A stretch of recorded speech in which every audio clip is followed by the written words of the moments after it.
UK radio. I put this together with all the tracks I've built over the last few weeks. Thanks for listening.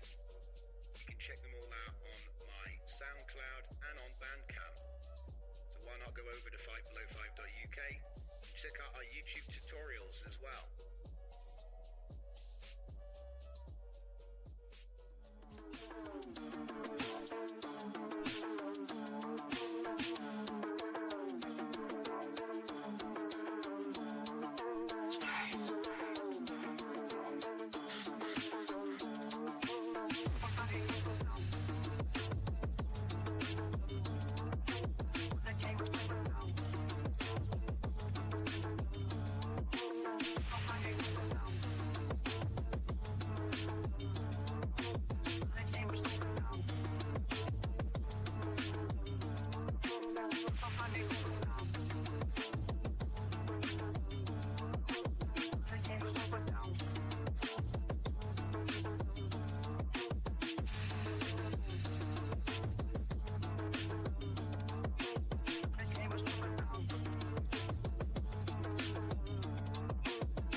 Oh boy, I'm here, apparently, and everyone has come and run away already. Man, what am I going to do?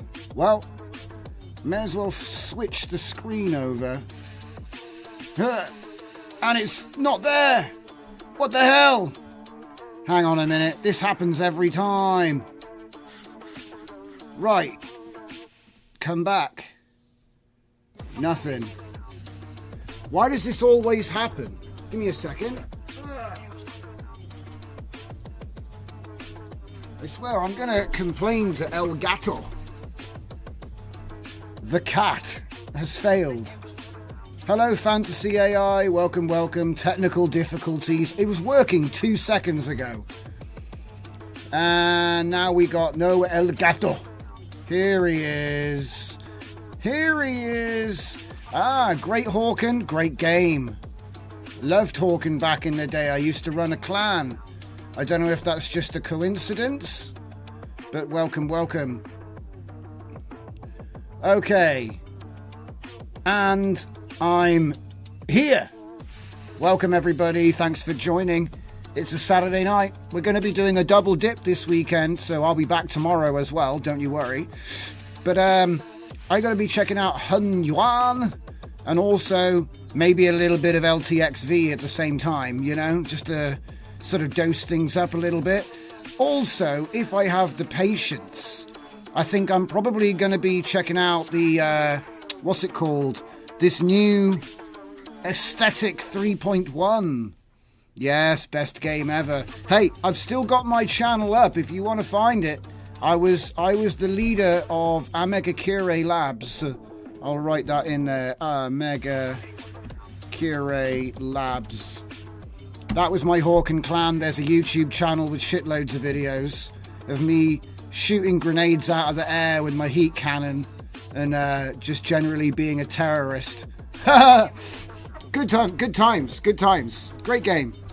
For anybody that doesn't know what the hell we're on about, it's first person mech combat, but a lot faster than Mech Warrior. Probably like more like Counter-Strike with mechs. That's what everyone used to call it. Anyway, let's not get tied up on that. Hey, do you know what we could do? We might be able to download one of my old montages and run it through my Shuffle Video Studio. And then it's AI, right? Because I still got to finish the Gradio implementation of that software suite. So, hey, that would be something else. I also got some Warhammer Darktide footage as well. So, you never know. There might have some more legs there too. Right. And what are we listening to? We're listening to the remastered glory that is all dem tunes that I've been making lately. And yes, finally we got a nice pipeline that leads us to Spotify. Why is it playing on my phone again? Look at that. I never said to play. It keeps swapping to my phone constantly. Anyway, so the point is, album 9, album 11 and album 21, all those funk albums, they're now out. And thanks to the DistroKid, we now have additional albums that are going to drop between now and New Year's. And I'm hoping to get all of them on here because I'd like to see them all on Spotify. And like I said, if you want to make music and you want to distribute it, boom, there it is. So that's one thing to do. Here, let me see if I can get you a link there, Great Hawken. I'll chuck it in the chat for you. Because, hey, I love a blast from the past, me. And we did some cool stuff back in the day. So, let's see if I can just get into this one here. I'm going to disappear real quick while I get that link for him. Don't worry, don't you worry. Alright, I'm still here. I just mean off the screen. Right, I don't care about insurance. We want to look for Omega Cure Labs. Of course, it's hard to find now because, of course, Naruto happened and they used that name. Oh, wait, no, straight up. There it is. Okay. Copy link. And can I have a look at my own stream? Here it is. Okay, I don't want to see ads. There we go, boom. So that would be the Hawken channel, the Hawken clan. That's going back a long time now. Let me just check the date on that. What's the date on that? 11 years ago. Holy sheesh. Fantasy AI asks, nice AI music? Well, all the music that's playing tonight is my own AI music. So this is, let's see, what album is playing right now? All Chill. So I think that's actually from 25, which is going to come out on like Christmas Eve or Christmas Day. I've got it all scheduled up. So let me just see. 25 is All Chill. Yeah, All Chill. So this is one of the tracks that you're listening to in the background on the stream, because I'm playing it all through my AI radio station. like I said, I like to, it's one thing making the stuff, but you've got to have a way to showcase it, right? So on my website, every page has the radio, but you can also go to a dedicated player right here. I need to update the background though. This background has got to be about 6 months, maybe a year old now. But yeah, and I wasn't satisfied with having my own radio station. So what I wanted to do was I wanted to actually publish the tracks to Spotify. So here they are. I don't even care if they get listened to be perfectly honest. I just wanted to know that if I was going to teach people, this is how you make AI music. This is how you do AI mastering. We'd covered that in a previous video not so long, like a couple of days ago. I said, if we're going to do that, let's have a look. If we look in the Discord, you can see that one of the last videos I did, audio music generation with isotope ozone AI mastering. So AI with AI, right? And you've got full creative rights to the tunes if you've got a paid plan with Udio, you've got full creative rights. So I mean, we're starting to see big producers like Timbaland, massive proponent of Suno, okay? And I see Suno and Udio as basically very similar, okay? They're obviously different companies, different AI models, but the point is they work very similarly. We're starting to see big names jump in and start making AI music. So I was like, hey, maybe we'll teach a little bit of that too. So obviously what I've done is I've given the same tips which I've given on this live show a couple times now. The only difference is we've thrown the ozone mastering in as well, because people were asking how you can master the tracks. And that's how you master the tracks. So, yeah. And like I said, 9, 11 and 21, which is only recently produced, they're all out now. I've since actually finished. I'm working on a new one called Book, which has got like a sort of choir type Gregorian chants and stuff. I like to try and mix up the genres. So most of it is drift funk basically. But I do like a couple of other things. As you can see here, this is all of the albums that are going to be going up, except for Backup, that's not an album, and Samples, that's not an album. So what's that, 2017, so this like 15 albums that I've got. Clubbing Seals was the latest one. That one's pretty sweet. It's like a hard style, yeah. So I made a hard house album and I thought I'll try my hand at hard style, and then I got hard trance to finish, and then I got this like, I don't know, it's like a choral Gregorian chant style stuff, but it's still funky, right? So I'm just trying to mess around really. Cooking Time was some serious Memphis gangster funk, right? A couple of the tracks in there went extremely hard. And then Captain Ahab was like a sort of maritime pirate style theme. And then the Mongol was like Mongolian. So I wanted to do like an instrumental for the Mongolian throat rap. But unfortunately, the AI can't do the Mongolian throat singing yet. You'd think it could. I bet there's a trick to it. I might figure it out. Often it's just a case of messing around with scuffed tokens until you get what you want. Right, let's jump back on the screen and start the show. Oh, welcome everybody. I'm so glad that you could join me. It's a glorious Saturday night. It's 10 past 8 on the 21st of December. We're coming up fast on the Christmas Isthmus period. I hope you're all having a good time. Bottom line. Look at it. It's still trying to play on my phone. It keeps switching to my phone. Do I have to turn it off? Stop it. It's not actually playing on its own though. It did do that earlier. Anyway, let's get that off the screen. So yeah, we've already done all of that shite. So what have we got left to do? No. Okay, so there was a couple of things which I haven't had a chance to look at, which I think are pretty important. Okay. So this is called Diffusion Pipe from TD Russell. A couple of people have actually linked this to me by now. And essentially, it is a fine-tuning pipeline for LTX video and Honyuan. Right, let's have a look at the chat here. Hans, I have tested Sonos and it was an experience. Udo is best right now, I think. I agree with that.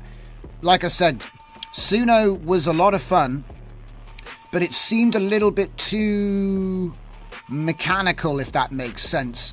Whereas Udio has this lovely, disgusting wobbliness to it, which almost seems like I made it in an FL Studio myself, you know what I mean? It's almost like Suno's quite clean and precise, which isn't necessarily a bad thing for some genres, but for the stuff I work on, I need it to be a little bit fuzzy. Hans, believe a large part will only listen to their own AI-generated music, while the rest, for the most part, will focus on something else. But who knows? Yeah, let's just address that before we move on, right? So, what's interesting about AI music is that you're cutting out a lot of the licensing minefield, which is modern music production. I used to make my own music for my video games and things like that, and what I can say is that even licensed sample and instrument packs would get flagged for copyright. And I'm like, come on, man, what have I got to do? Submit my licenses? So I was getting a little bit annoyed with that. And when AI music generation came along, it just seemed like the answer. You know, it was bad at first, and I've still got some, I think I've still got some AI generated stuff on the SoundCloud. I may have stripped it out though, because I was quite annoyed with them lately. They botted me. I paid for the membership and they botted me. And look, you get 31 plays if you pay. I love it, mate. Like, you know that they're botting as well, because when you go onto a track, it's like, you could get 100 views on every song, and then you get 100 views on every song. So I just deleted all of the tracks. Because I was like, I don't want to pay to get botted. And I paid for a year because it was cheaper. But I wish I hadn't, basically. So let's see. These 3 songs I made myself a long time ago. And they're not very good, but I like them. And then you've got Make Your Bed and Make Your Bed Remaster. And that was to show, I wanted to show the difference between the AI tune and the AI tune when it had been mastered by the AI. If you remember, I mentioned earlier Udio with Ozone, yeah? And it's Ozone Elements for anybody that knows. I didn't do the big expensive one, I did the cheap one, because I know a lot of people are on a budget and they probably can't even afford to pay the $40 anyway. But like I said, the Ozone Elements was actually pretty sweet, I'm not going to lie. Okay, so it looks like I actually deleted my early AI stuff as well. Yeah, I was really annoyed with SoundCloud. Basically now what I do is I put up a new album so people can listen to it, but then immediately delete it. Hans says, funny, just today I was remixing from the DOS game Ascendancy, the soundtrack. Interesting. Yeah, I like used to import like MIDI sequence and then just apply funny instruments to stuff. A lot of the time that was fun. Only 21 minutes normal sound in the game. Oh damn. Really? That's not a lot of audio. But then it is a DOS game. That's probably why. They probably just played the same stuff over and over again, I bet. But who knows? I don't want to talk about games I don't know. Alright, so and also, what is this? See this? I couldn't upload a single track. It would fail every single track and you go back to classic mode and then everything works again. Nightmare. Absolute nightmare. Oh, look at that. It even comes up as HD. I didn't ask for it. It was uploaded. Oh, it said WAV file. That's all. I used a WAV file. The first one I probably used an MP3. Okay. Right. So let's get rid of that. So where were we? We were looking at this. Now, we're not going to do this tonight, okay? So don't get crazy. Basically, it says, reports it doesn't work on Windows. I wouldn't be worried about Windows. I'd be worried about how much VRAM it needs. Does it even say? Because usually, yeah, look, You need to use bigger than 24 GPU. Oof. Or multiple 24 gig GPUs. So I ain't going to be showing you how to do that anytime soon. I'd have to like telnet. I'd have to SSH into a rented GPU with probably 30 or 40 gigabyte. And then try and do it. You can even full fine-tune Flux. Interesting. Can you train it in FP8 though?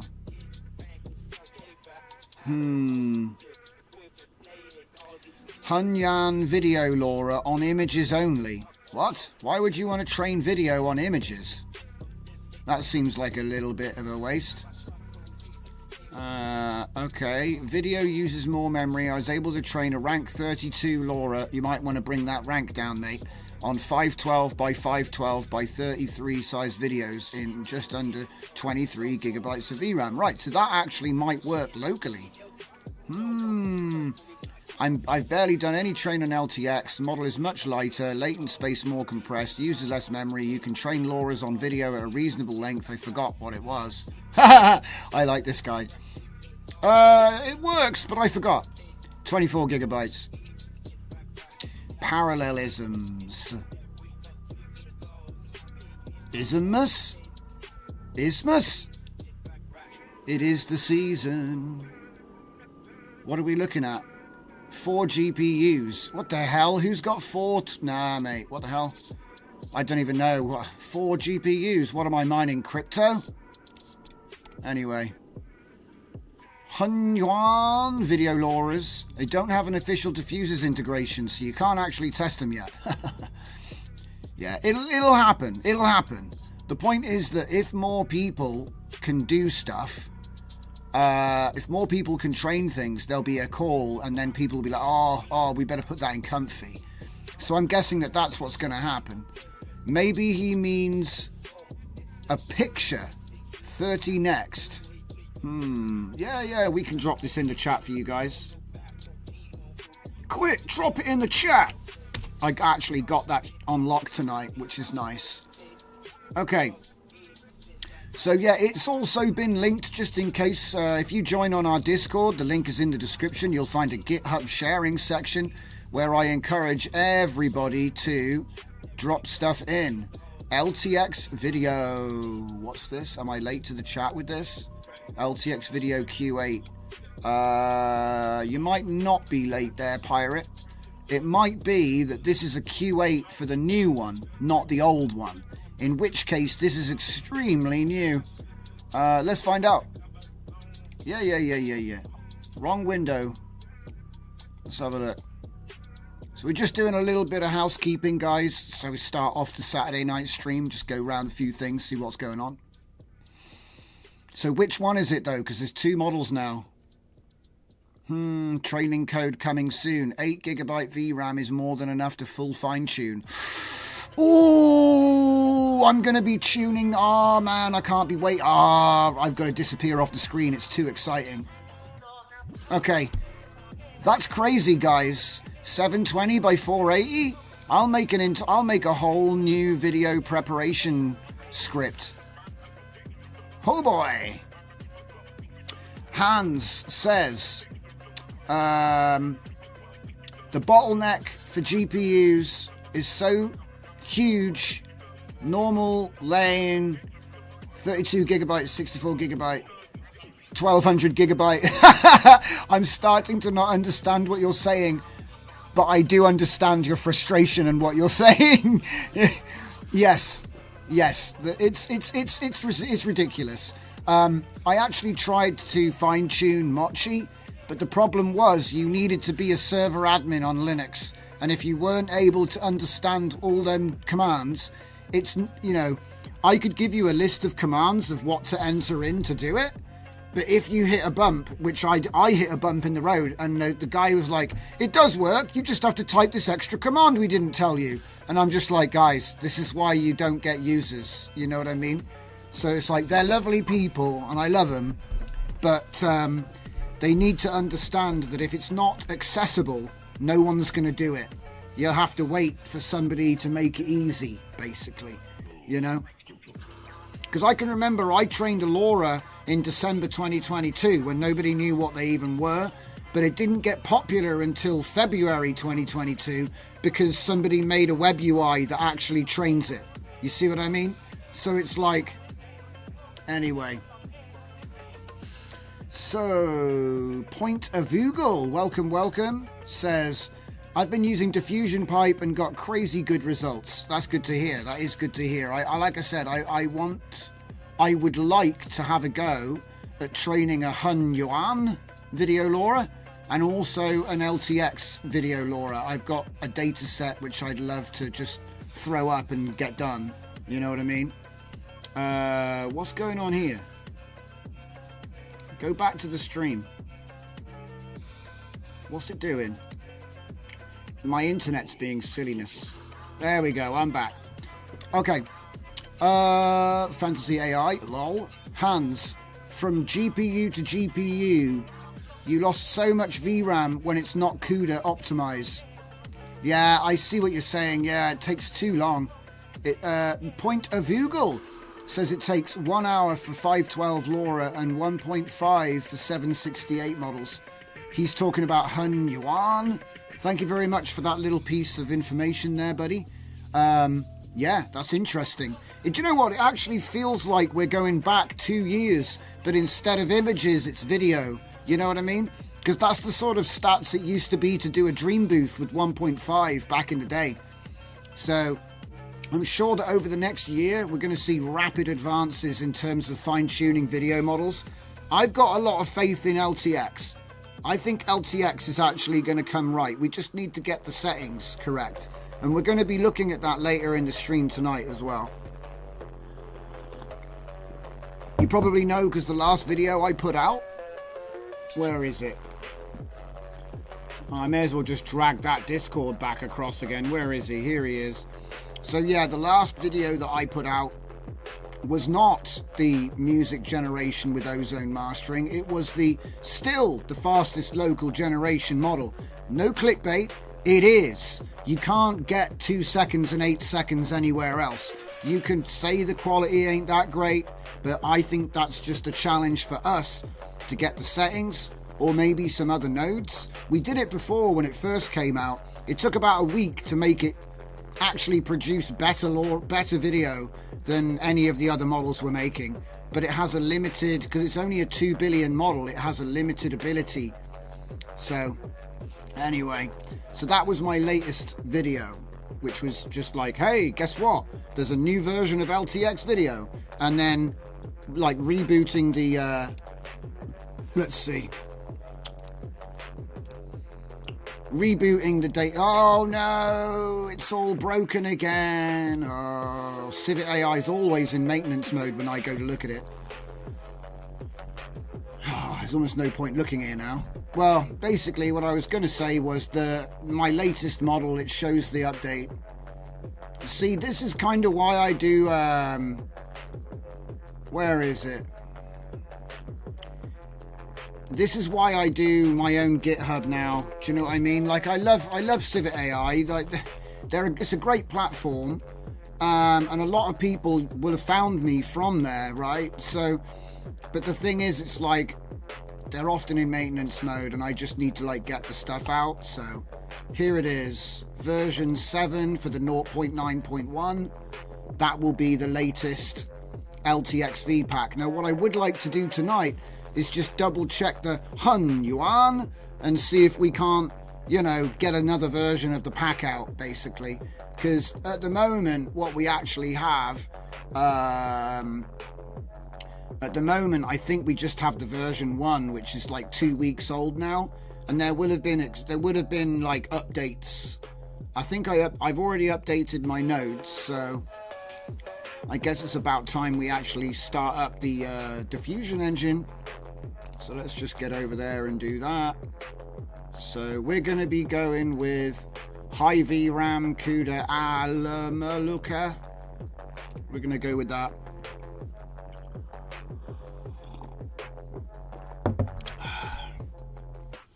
God save me.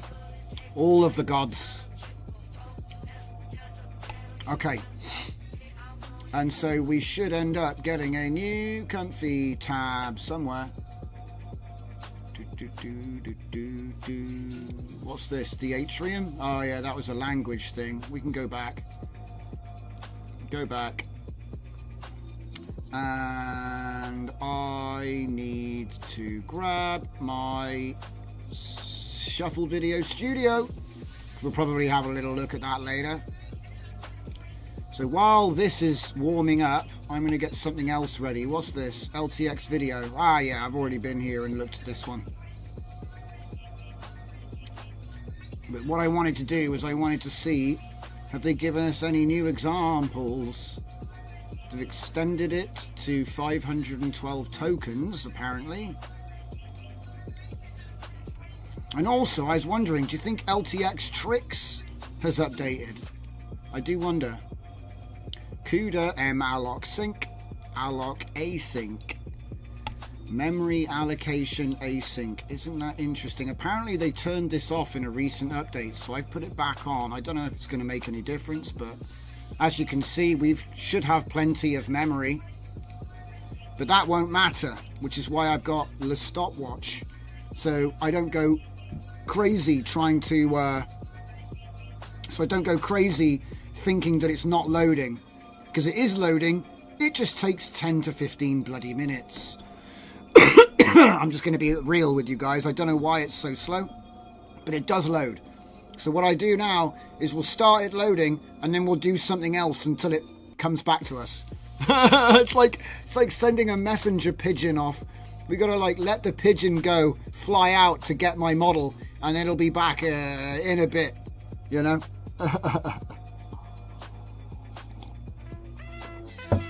Right, so while we're waiting, oh look, it's starting to open up the thingamajobs. Hang on a minute. Right, so we can actually move this across now, get rid of that. And haha, Dracula's hearse, good shit.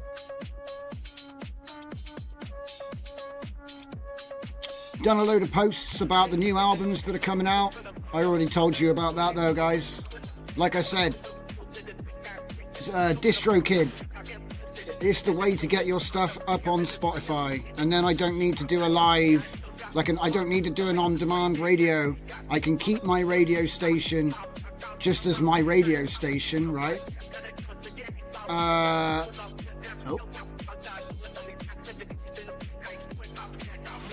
Scrambled Potato. This is from the album Cooking Time. And Cooking Time comes out on December the 25th, Christmas Day. You can use the hyperfollow to save it to your playlist so you get it straight away. Pretty cool. Right. Hans says, I have an RTX 3090 and an RTX 3080 and want to combine them with only 4 lanes to the CPU, so 2 GPU workstations, 64, 120. Okay, I get what you're saying.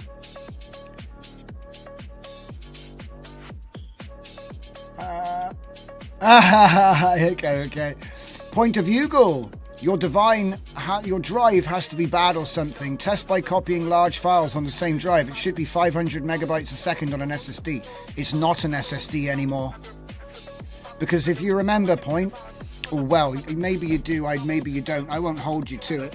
My SSD that I was using for Comfy is currently plugged in on USB. Why? Because he's basically in the dry dock, right? Let me show you. So this one here is plugged in on USB. And do you know what? It's been working fine ever since I unplugged it, which is a bit worrying. Do you know what I mean? Because it's like, is my main board something wrong with it? Yeah. But I've got a 3.5 inch spinning discs hard drive in its place now. So this drive here, the Comfy UI drive, I've got this is the installation that used to be on the SSD, and then I got a clean install which was from scratch, right? And then what I've essentially done is just copied the models in okay, and like 70 of my most important custom nodes. So like, this is the version that we're using right now, but it is a 3.5-inch terabyte hard drive, so it's not fast. It's like 5,400 RPM. Azuracast, Electronic Music Art Collective, Azuracast. But basically, this is running. I think there is Icecast running in Azuracast, so you are not wrong. But to be accurate, I use Azuracast to run my radio station. Yes, I use a bunch of things. You know what I mean? Like I got what's the name of this thing?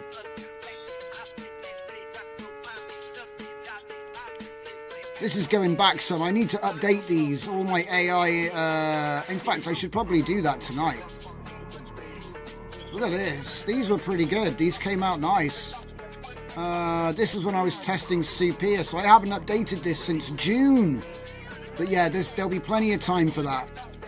So everything here is AI generated. But this one is, I think, called... What's the name of this one? It's like... What is it called? Pizago? Say accept. Piwigo. I use Piwigo for my you know, my thing. Let me just log into it because it's quite interesting actually. I always say this. Come on. Show me the money. Right, so look at that.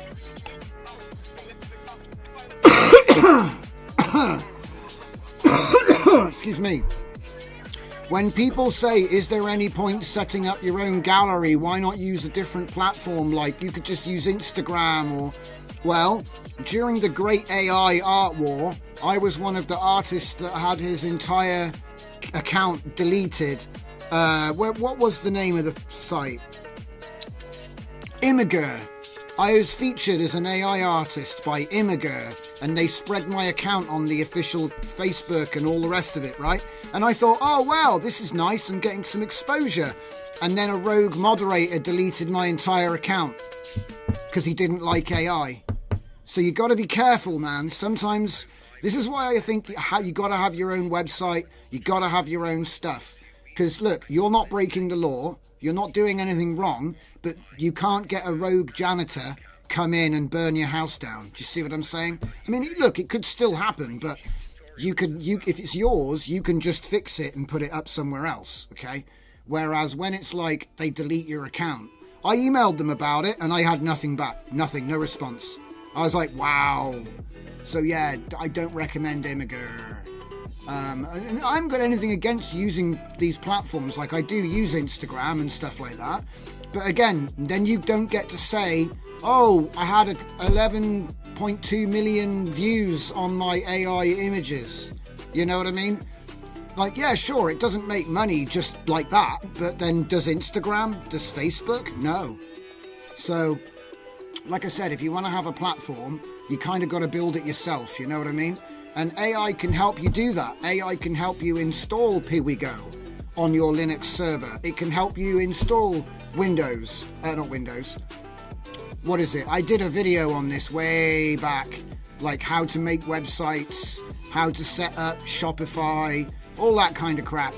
It's all up. It's all already on the channel if you look back in the release logs, you know. But anyway, so I just wanted to point out, you know, and like I've barely used anything. They gave me so much memory. I got like 4 terabytes on this server. I'm never going to use it all.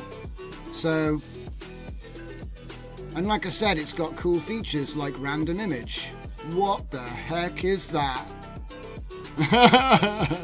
What the heck is that? This has got to be like 2022. Yeah, look, October 2022. Isn't that cool? I think it's cool.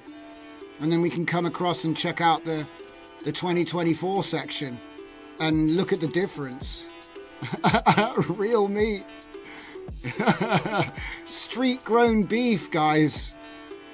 Those hands. This is June 2024, so it's probably SD3 medium. Stable Diffusion 3.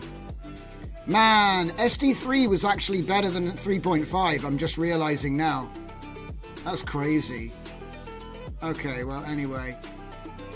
What else have we got in here? Nothing. I need to update this. See, I used to go in every month and put up stuff that I generated. But obviously I just kind of forgot to do it for ages. Everyone thinks that everyone thought these were real. They're not real. Okay. Anyway, enough of my gallery.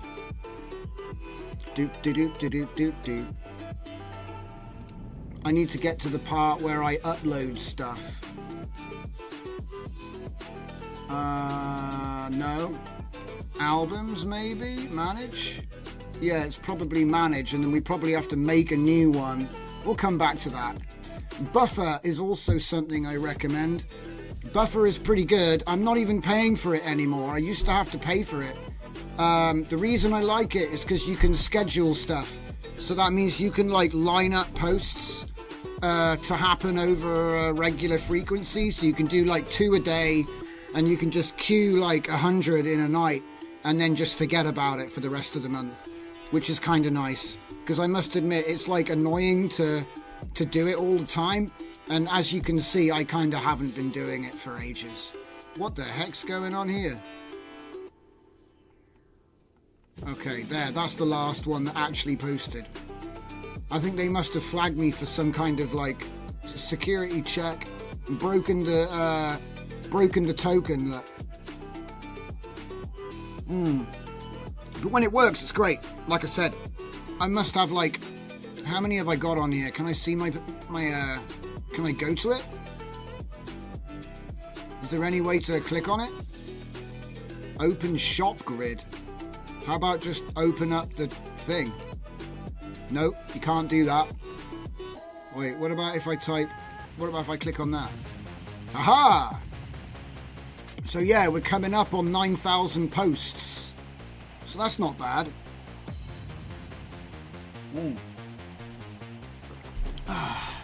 Just finishing my drink. Okay. Right then. It's time. So if we start up the fire up the workflow. So what do we got? We've got LTXV. Now I know a lot of you guys wanted to see Hun Yuan, but I think we should probably do LTXV first. Just because we've already got it working. It's nice, you know what I mean? So what I'm going to do is I'm going to go Q. So we can see what's doing down in the bottom right corner. I'm going to start the timer. Leave that there. Is that visible on the stream? Yeah, it is. All right. So basically what we've got, it should recreate this image. Or maybe, I'm not sure. I mean, that's supposed to be a video, but it's not animating right now. And then the other thing is I'm going to get my workflow ready. So here we go. No, not there. Where's my GitHub gone? Did I get rid of it? We want to go into the latest, the version I just released, and just grab the text to... We'll get that one. Well, to be fair, right, these two are actually the same. It's just that one of them, this one comes with a fixed seed and a fixed prompt seed. That's the only difference. So they're both identical, really. I'll just get that one. Save. Right, now the question is, will I break everything by dropping this bad boy in here? Because if I make a new tab and then drag it in, I notice some weird behavior. Look, see? It didn't need it. So now if you drag a workflow in, it makes a new tab, which is nice, I guess, because it means you don't overwrite what you were doing. So let's just make this 38, even though it is just 36. And then we will do a save as. There we go. So now it's not just untitled, okay? Can we move them? No, we can't. Okay, so we've got image to video there, we've got text to video there. It's the same model, so in theory, when it's loaded up, we should be able to just use it. Because I don't mind waiting. I don't mind waiting for stuff if it's like not gonna make me wait every time. So we can have a look at the image to video and the text to video with this. Look at that face. What is that? It's bewitching, isn't it? I should have titled this live stream, "Your girlfriend will be more attractive if you watch this live stream." I thought I might get into the clickbait game. What do you think, guys? Maybe free Lamborghinis for everyone. I don't know. I'm just thinking about making fun of it, to be honest. Right, let's check out the chat. How are we doing? You can't win the lottery of paradise with a 1600 higher chance but minus 3000 against. They don't want you because you have other gods. Yeah, I've got more faith in the small gods these days, like the ones inside my Nvidia 4090. Those gods seem to be pretty on point. Mr. Super Fake Name is here. Welcome, welcome. App called HW Monitor by the same people who make CPU ID. Oh Lord, good luck finding the download button. But when you do, it shows you what you're looking for. HW Monitor. Well, we've got time. We're just watching this, right? So let's see if I can't find it. HW Monitor. HW Monitor by CPU ID. Oh my God. Yeah, I think I found it, but I know what you're saying now. Everything looks like a button. Everything on this page looks like a button. Okay, are we downloaded? We're downloaded. Install it. Okay. Hallis, welcome. So glad to see you, familiar face. Electronic Music Art Collective says, wow, do you want to make an AI hybrid analog collab music session on Sonobus and YouTube with us? Live image and audio generation jam session. Come on. I actually think we should set that up. I think that would be amazing. We need to explore that. Contact me, get on a call, and we'll figure something out. Because I actually am well up for all kinds of experimental hijinks. Hans is back with a comment. If the house burns down, it's not gone. It's just changed its state of matter. Indeed, it cannot be destroyed or created, merely transformed. Hans says again, the quality WASD shot time so messed up the lock like ChatGPT make your comfy on DALL-E 3. Yes. Let me just double check what I just read there. Oh, the look. Hans says, sell dreams for cash. Only 1,000 gummy points out my brain wallet for the plan. Man, I wish I had more gummy points. That's where I've been messing up all this time. I need more gummy points. Okay. We're doing it. We've done it. It just suddenly it was done. See, that's the thing. My computer performs excellently when it's not loading an AI model. I think it might just be like, I've loaded too many of these damn things. What are you doing now? It's started to become a little bit like despotic in its old age, you know? It's funny, right? One time recently I started my computer and he's like, your CPU fan isn't working. So I open it up and I'm like, it's fine. It's fine. What are you talking about? So I had to disable that warning from the motherboard. Because it had the sensor's broken, I think. So the sensor for the CPU fan, it can't tell it's working anymore. But it's working. So I'm like, the computer will soon turn itself off if it overheats because it's not working. Do you know what I mean? Anyway, it's fine. I've had this problem before.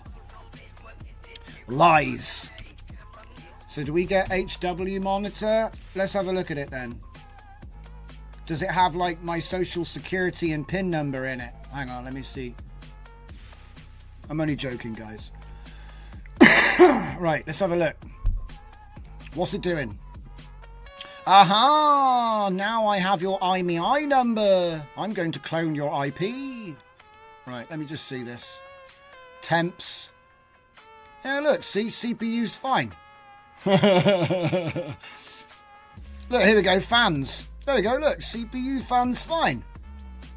It's fucking lying to me. And the computer was like, I'm not going to start. Your CPU fan don't work. I look at it, it's spinning. I'm like, you liar. They say computers can't lie, but that's a perfectly new one. A new computer can't lie, in theory, because it's not broken. Broken computers lie all the time. It's like second nature. They probably don't even know they're doing it. Pathological. So what are we looking for here? Hard drives, maybe?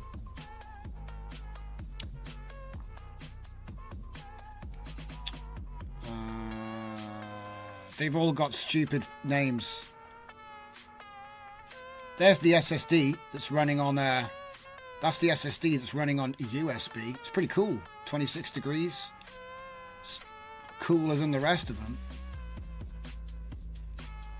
Ah, there's my GPU. Wow, look at all that stuff. Look at all the stats.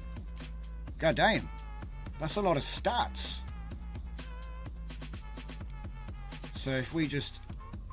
There, all of that is the GPU. Oh, no, it's not.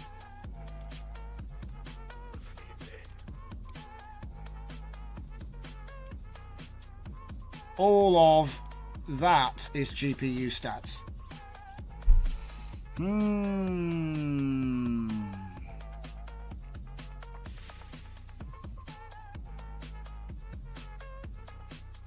Interesting.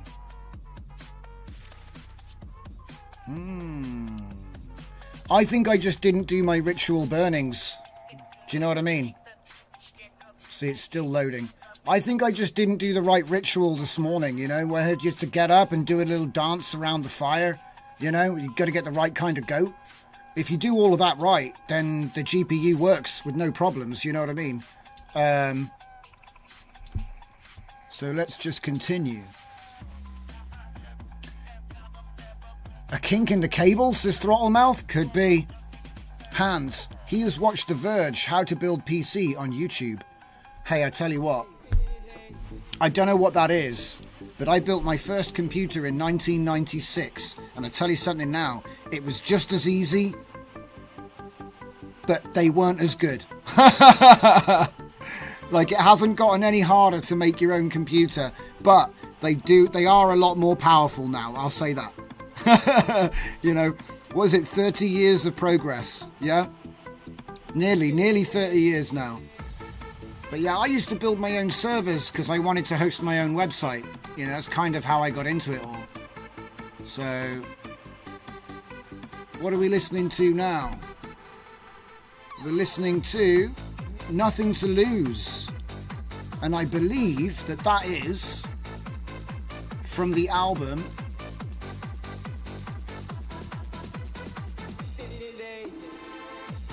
Back to the 90s, which is kind of crazy that, you know, I was just talking about the 90s and then in it comes with the drop. Throttlemouth, my VRAM is clocked at 21,000 megahertz. Why is yours reading half of that? Oh, let's have a look. Your GPU VRAM is clocked at 21,000 megahertz and mine is only 10,000. I don't know. It's a very good question. Maybe you've just got like higher frequency memory. I don't know. It's something to do with overclocking maybe? I've never touched the clocking settings on mine. I just leave them stock, man. The only thing I ever used to do was overvolt them, but again, 4090 is so good I haven't even needed to do that. I used to overvolt, but not any. Like I said, I haven't touched the clock on this. This should be stock. It should be stock. Maybe because it's not under load. Good. Yeah. Fair. Could be that. I mean, to be fair, it's still loading the it's still loading right now. We're only 11 minutes, so the night is still young. Hans, was a joke. It's the shittiest video for that. Watch it and you'll laugh your ass off. What, do they not even tell you how to use CPU paste? I actually had a customer once, guys. They called me out. Oh, my computer turns itself off after 5 seconds. So I went to do a home visit for this guy, right? And he had his computer there, and I said, oh, let me have a look and see what it does, right? So he showed me, he turned it on, and it just turned itself off. I was like, that's interesting. It took like 5 seconds. It just turned itself off. And I opened up the side of the case. There was no cooler on the CPU. Okay? There was not even, it wasn't on right, or it was not quite there was no cooler. Oh, something's just happened. I think we're loaded. So there was no cooler on his CPU. Wait, wrong tab. There we go. It's loaded over here. There we go. We got video. Maybe. Oh wait, that's the old video, is it? Oh wait, what? Hang on, what's going on? Offloading model. We're not there yet? Okay, I stopped the timer early. It still hasn't actually done it yet. So let's see this.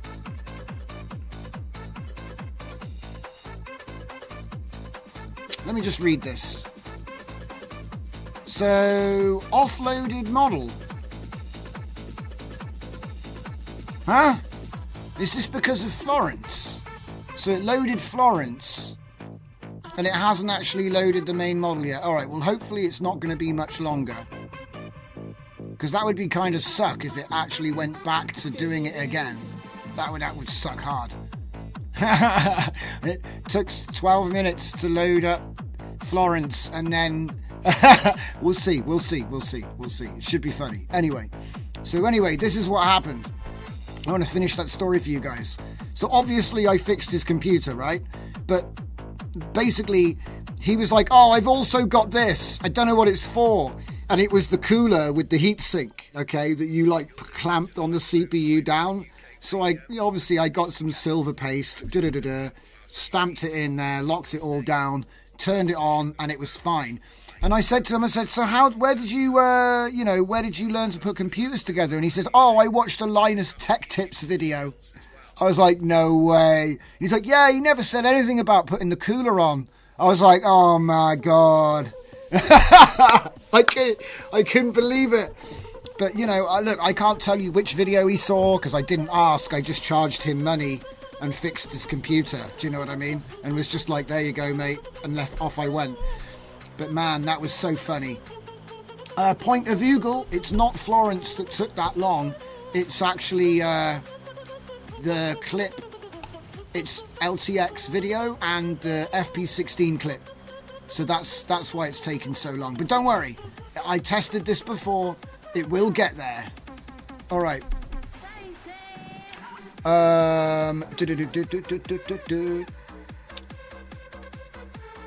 Wouldn't do it on stream, but MSI Afterburner is what I leave running to watch my comfy UI kind of do its thing. So right now I would suspect you'll see all your RAM filling as it's loading the model. Yes, Mr. Super Fake Name, you're actually correct. You're actually correct. That is what happens. It takes forever to load in models at the moment. Very annoying. Pretty much what I've been doing is just putting a timer on it to stop myself from going insane. And once it's loaded, it's fine. And then I just do something else while I'm waiting. Do you know what I mean? But it is very, very annoying. So you reckon MSI Afterburner? I used to use that to overclock. Yes, so it might be I need to look at that.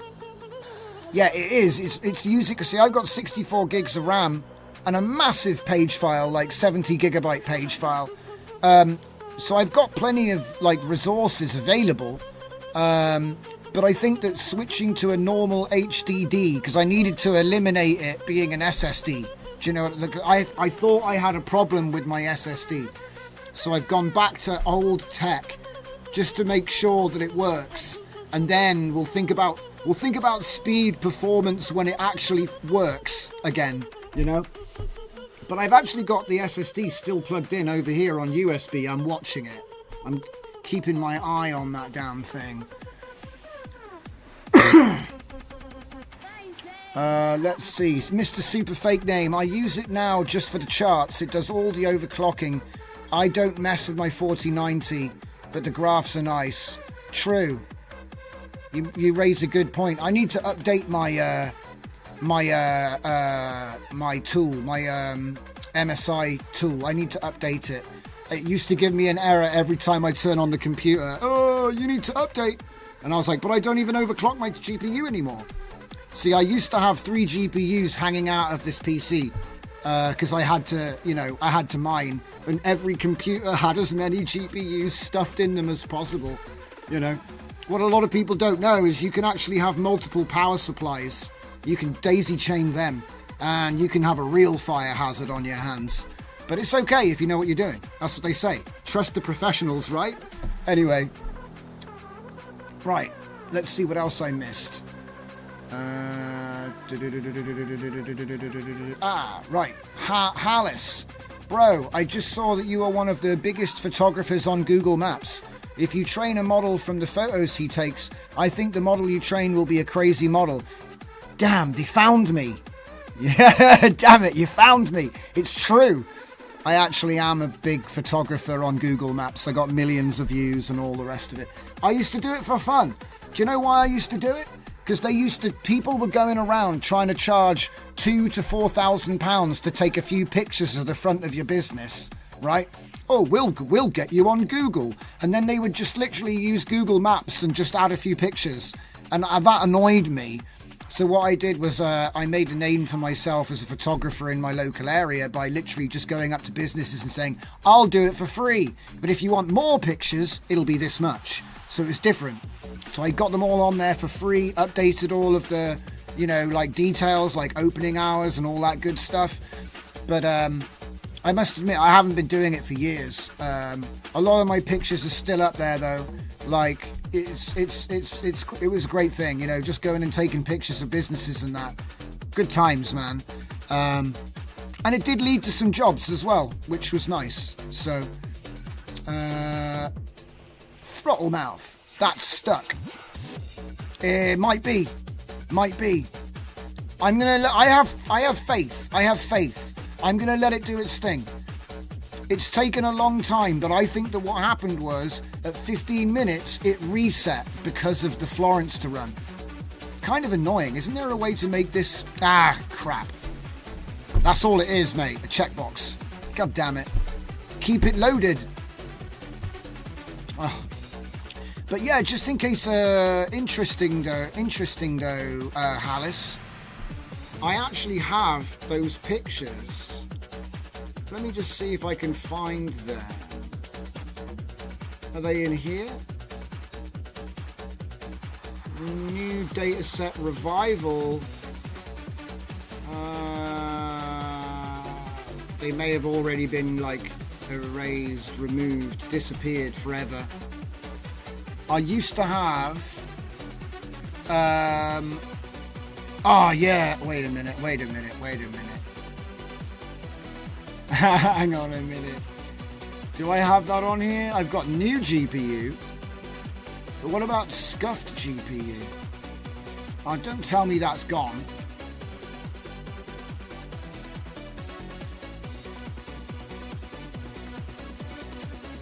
Because we had new GPU. Which one was this? A 1060? 1060 6GB? Gaming. Gaming. Wait a minute. That's a 3060. Yes. Back in 2020, I was buying these for about £250 each by the crate. Needed them. I needed them. I needed them like I needed a hole in my head. Do we even have a picture of the rigs? Probably not. 2060. Ah, the unicorn. Yes. There were some good GPUs around back in those days.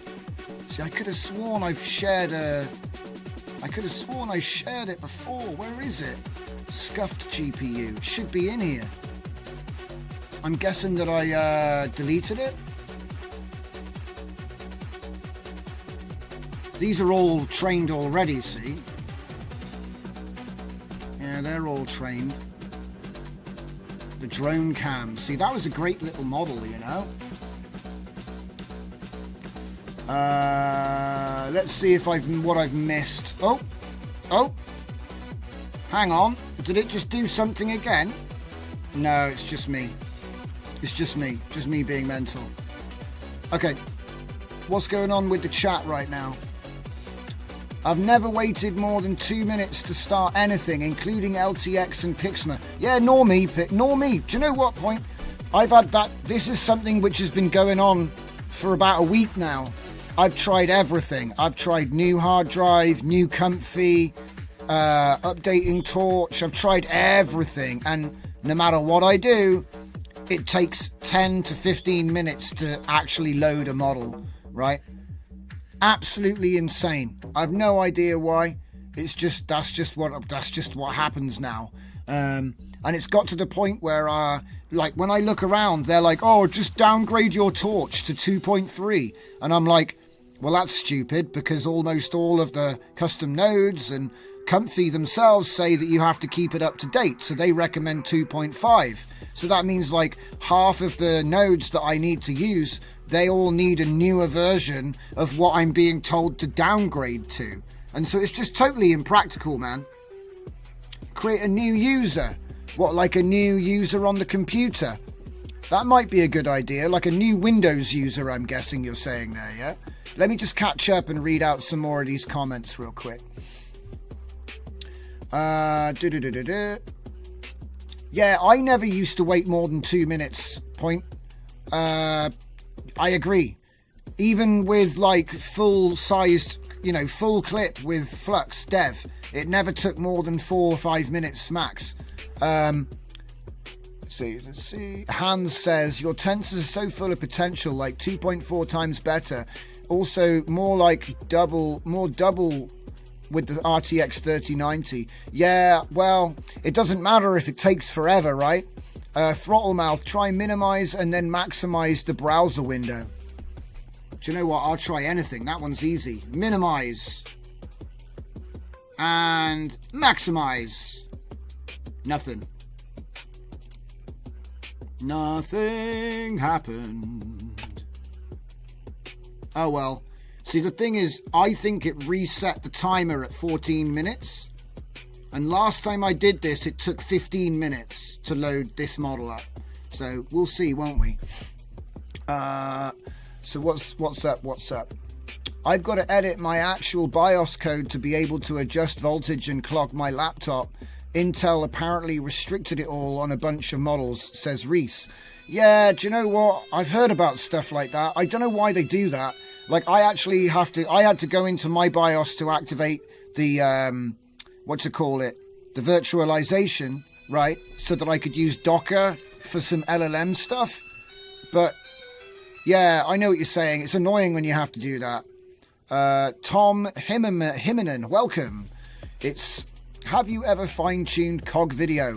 And how much do you think similar methodology applies to other open source generative video models?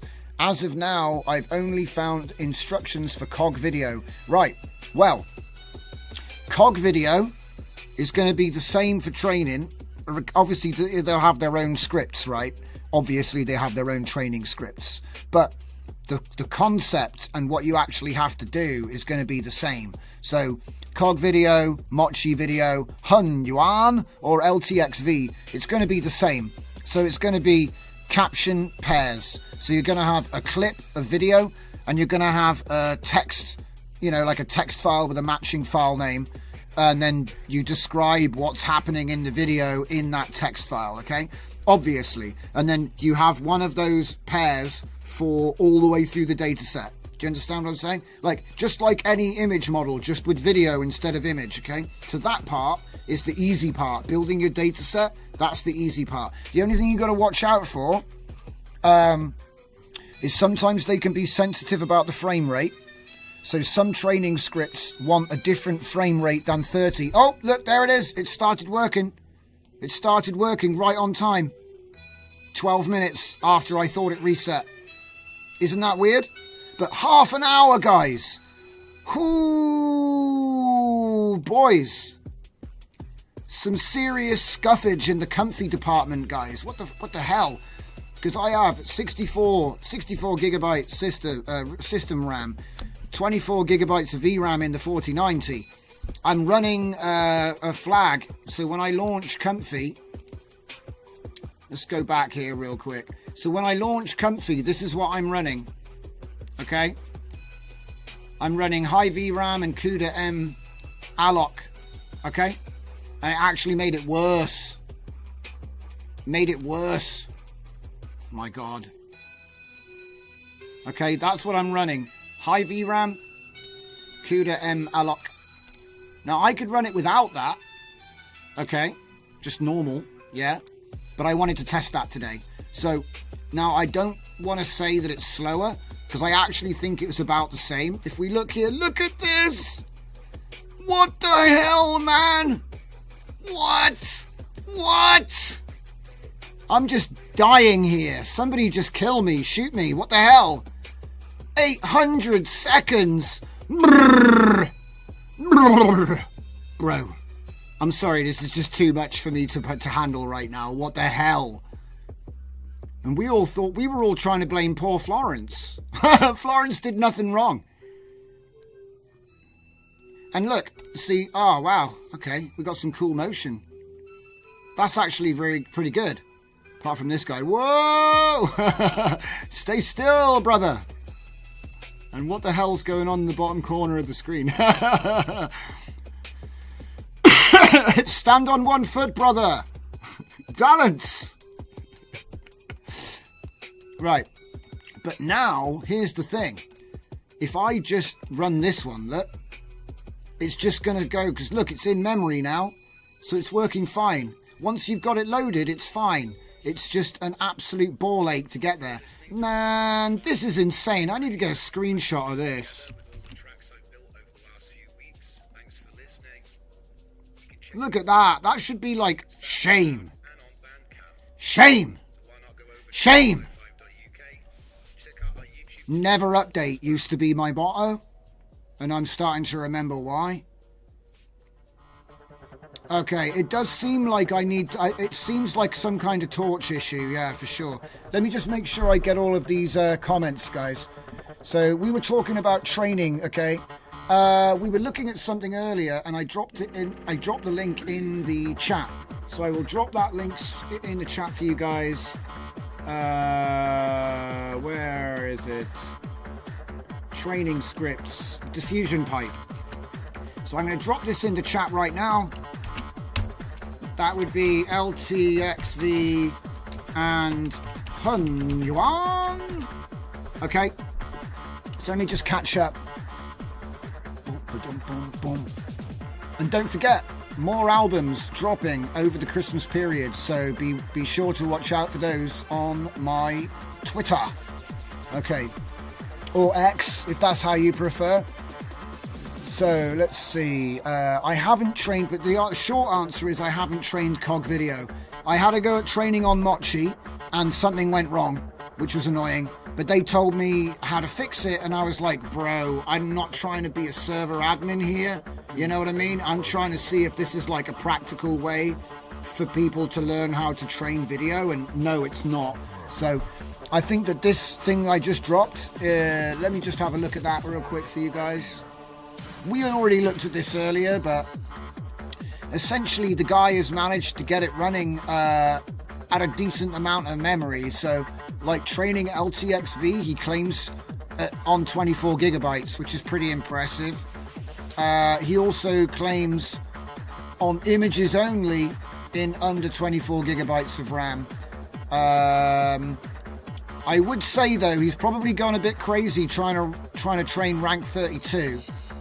I would have thought that 816 or 416 would be more appropriate for such a big model. But again, I don't know what setup he's using here. For me, I was renting a cloud instance, which I was then hooking up to a H100 to do the training run. But like I said, it wasn't satisfactory. If I don't find something that works well, I'm not going to talk about it. I'm going to wait until something good comes along, because there's enough people talking about papers, and papers take ages to even turn into anything, and then you still might not even be able to use it. You know what I mean? So I'm like not interested unless it's like practical. Can you actually use it?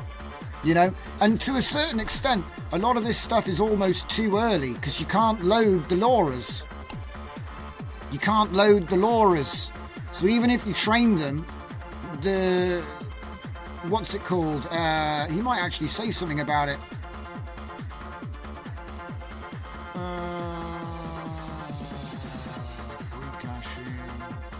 No, he doesn't, but, well, he says it here, I guess. Doesn't have an official diffusers integration, so that means there's no official LoRa format, which means that what you train might actually be useless and you might not be able to even use it. So, okay. Right, let's see what we've missed. Gotta edit my actual BIOS, saw that. Have you fine-tuned COG video? Quick answer is no. Reese Muirhead, yes.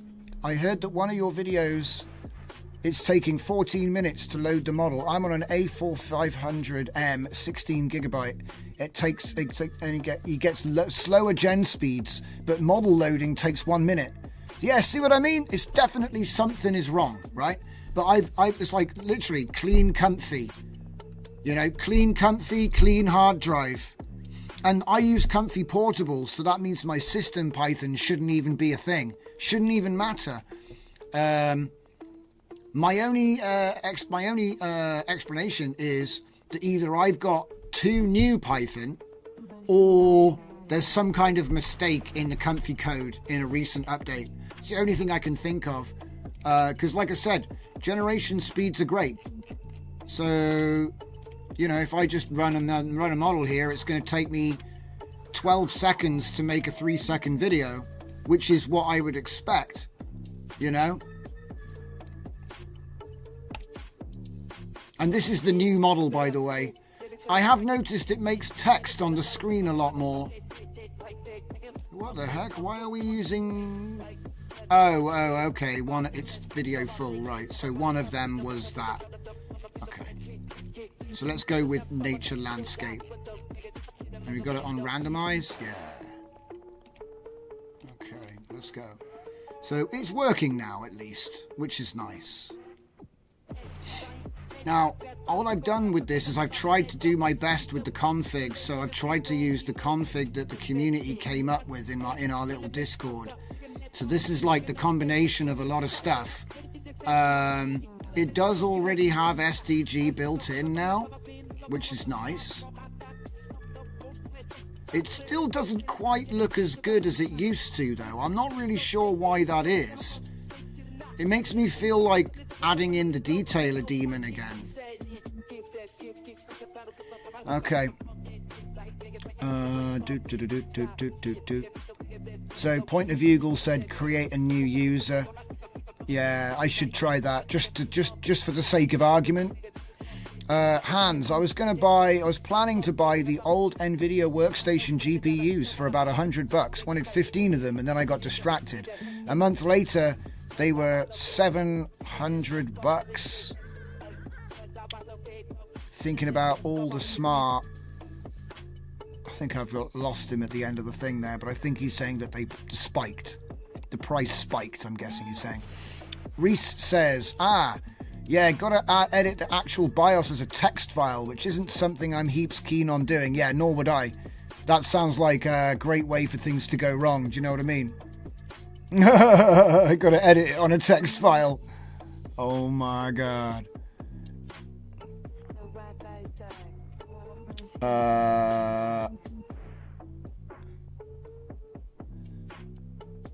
Point of Eagle, I don't know. Some need required video sizes. Yes, that is true. That was something I probably should have said that when I was talking about it. I think I went off on a tangent for some reason. Maybe this thing started working suddenly. You need the video needs to be the correct dimensions, the correct frame rate, and the correct length. So, for example, Mochi was 2.5 seconds, you know? And like I said, the training would actually crash if you didn't have the right frame rate. So, that's something important to note. Okay. Throttle mouth. So point of view is correct. You do need the correct video size, but it should be explained by the author. So whoever is, giving you the training script, it should be in there as a parameter so you can check it that way. What else is next? A throttle mouth. Use resource monitor to check where the bottleneck is. Maybe disk. Well, that's what I thought. I thought it was my SSD. I thought the SSD was the most obvious reason. But that was the SSD I was using. And I think now I'm using this one. Look at it with the 1500 hours. But look. This one now has... This is bogus, man. These counters are bogus. 2,243 hours. There's no way that this hard drive is not new. Ah, look at that one. 43,000 hours. That sounds about right. 31,000. That's about right. 33,000 hours. 43,000 hours, 53,000 hours. These all seem about right. 43,000. See, that's the joke. The newer hard drives are the ones that are playing up. The ones that allegedly have less hours by a huge margin. Do you know what I mean? They're like 10 times younger. They're like 10 times younger. But they're the ones that are giving me grief. Look at this. What the hell's going on with the read write? 0. Isn't that weird? They just got nothing? Just zeros? I think that's weird. Mind you, I suppose it could be because I'm not using them, but... And this one seems to be running... I think that is my internal SSD though.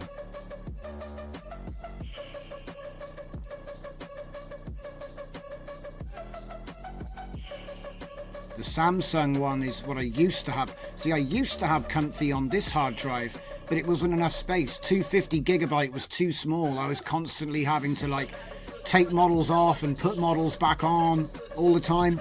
It was kind of annoying. And that's why I ended up getting the crucial terabyte disk, because I thought, this will solve all my problems, and it just caused loads of more problems. Anyway, most of us stuck in the CPU bottleneck. Yeah, true, Hans. Very true, mate. The CPU bottleneck is real. I've got although my CPU isn't that great, it's quite old now actually. Where is my CPU? Look, I got an i7-9700F. So this is like 4 years old now, I think. Maybe 3 or 4 years old. I'm not sure exactly. All I know is that I upgraded the GPU into my old best machine, So this is like fully upgraded now. But, there is an argument that I need a new motherboard and CPU, and it's like, if you're going to change the motherboard and the CPU, you may as well just buy a new computer. I'm not being funny. It's like, so I'm getting the most out of this.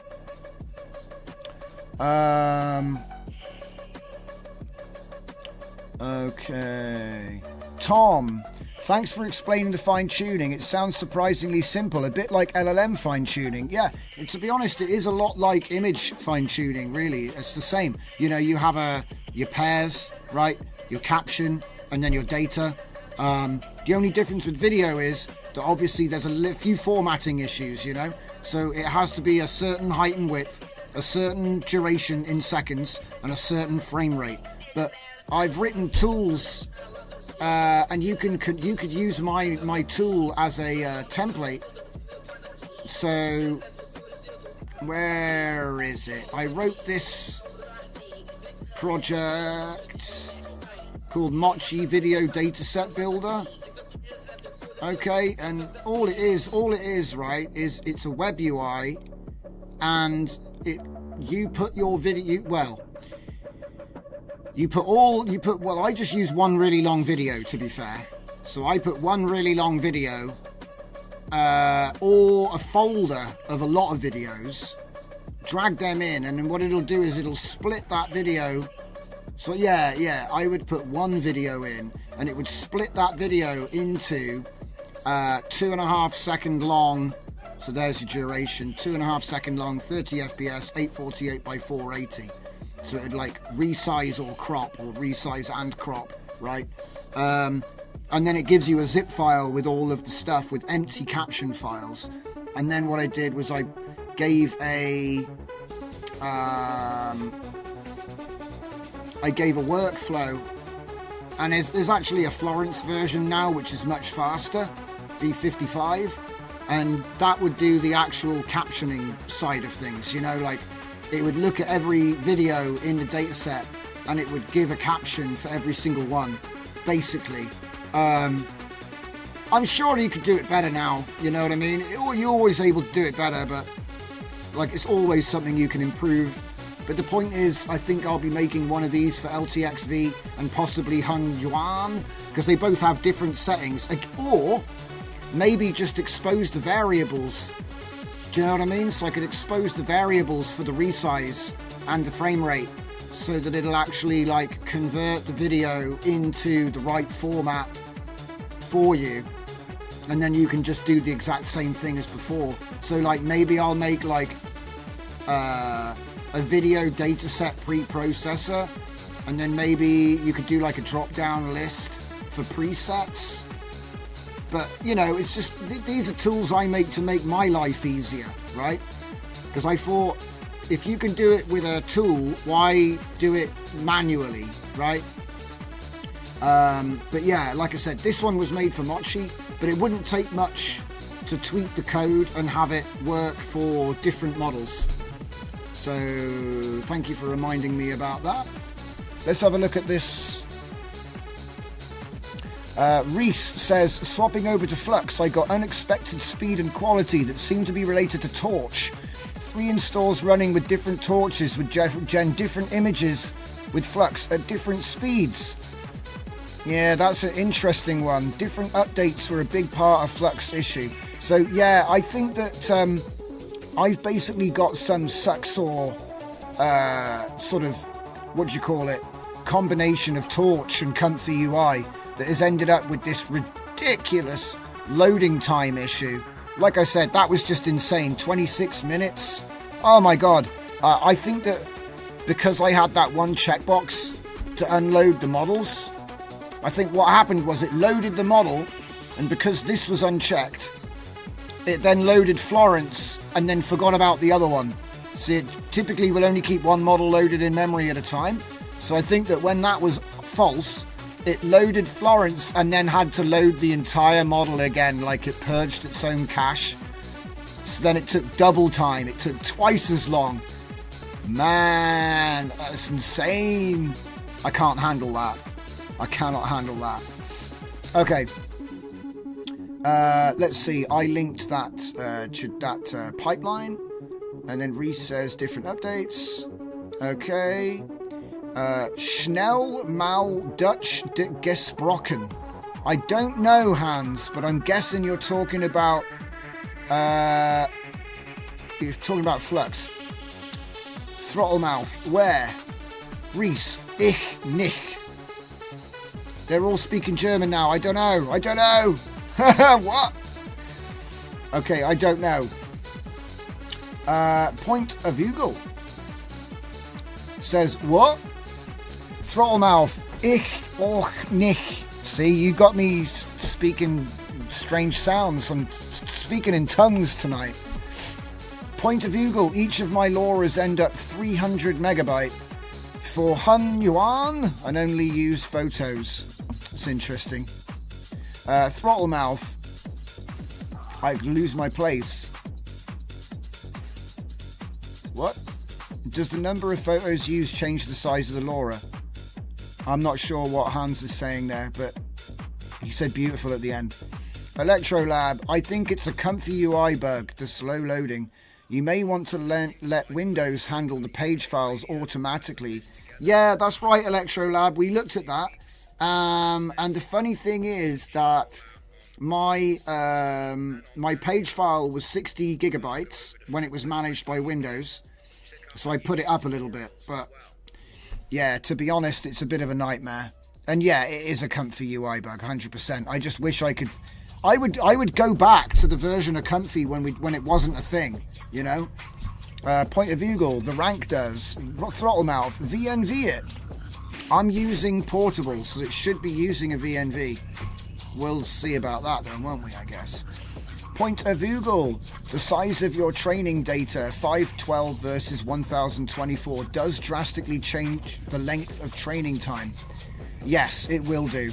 Like I said, it reminds me of 1.5. Back in the day, the way that you would train would obviously be longer and more strenuous the higher the resolution. Throttle mouth makes sense. Reese, I was having more success with LTX 0.9. Haven't played with 0.91 yet. Yeah, right now we're doing that. We're doing the 0.9.1 right now on the screen. Hans, I'm a total expert at building Python environments. They start killing off the other environments. Only the one with the highest number will survive. Sounds like the Thunderdome. Hans, old, not worth it. Workstation GPUs with lots of RAM but outdated and shitty. Buy it. Keep inflation in mind. Point of Google, I have an older 8700K and a 4090. So that's the point, see, it can't be the CPU either then. I didn't think it was, but see, this is the thing. It's like we pretty much eliminated everything it could have been, you know? So, Hans, I was waiting for it to get cheaper, and now it's $1,100 more. Threadripper, motherboard, 2 tera. Yeah, that's the truth. The thing about GPUs is they tend to hold their money like Toyotas. So, you know, they don't... The drop-off is like once they're really old, you know? But they tend to hold their value for about 3 or 4 years. Tom Himinen. Of course you've created a tool for the dataset creation. Yeah, I got to automate my automation. So I can automate the automation of the... etc. Reese, the developments have been happening at a rate for at least a year where if you stay on top of new improvements, then you'll never have any time to actually use any of it. Wild new future. Yeah, I was actually joking the other day. It's funny you should mention this. That it's got to the point now where, say I had a cool image that I'd made and I wanted to show somebody, yeah? It would actually be quicker for me to just make it again than it would for me to go into my hard drive and try to find that image. You know, like unless I put it somewhere that's easy to get at, for me to actually go into my comfy folder, like, oh, okay, open up the hard drive, go into the comfy folder, go into the comfy folder, go into the output folder, find in my subfolders, which one was it? It was that one. Go into the subfolder there, it was that one. And so even though I know where it is, in all that time that it took me to go and get the image, it might actually be quicker just to make it again.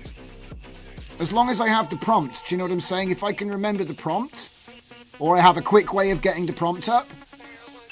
This is one of the reasons I like using prompt lists and stacked LoRa's, because it's almost like you get a good combination and you can just pull that out at any time and just keep making fire images, just a conveyor belt. They're just coming out.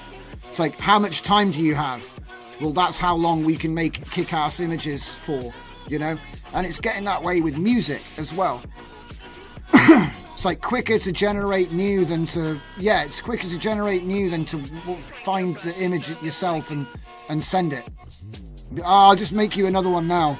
Is actually much, much quicker, yeah. It's crazy, that is. Right. Anyway. Because it's like the labyrinth, man. Yeah, you need a favourite, mate. If I had a favourites image bin... Dude, I turned all the icons off, okay? It got out of hand. You can't see, there's nothing on my desktop by choice. It's not empty. It's very not empty. It gets out of control, man. I've probably got too many quick folders, you know? But I think I've probably generated more than 2 million images by now.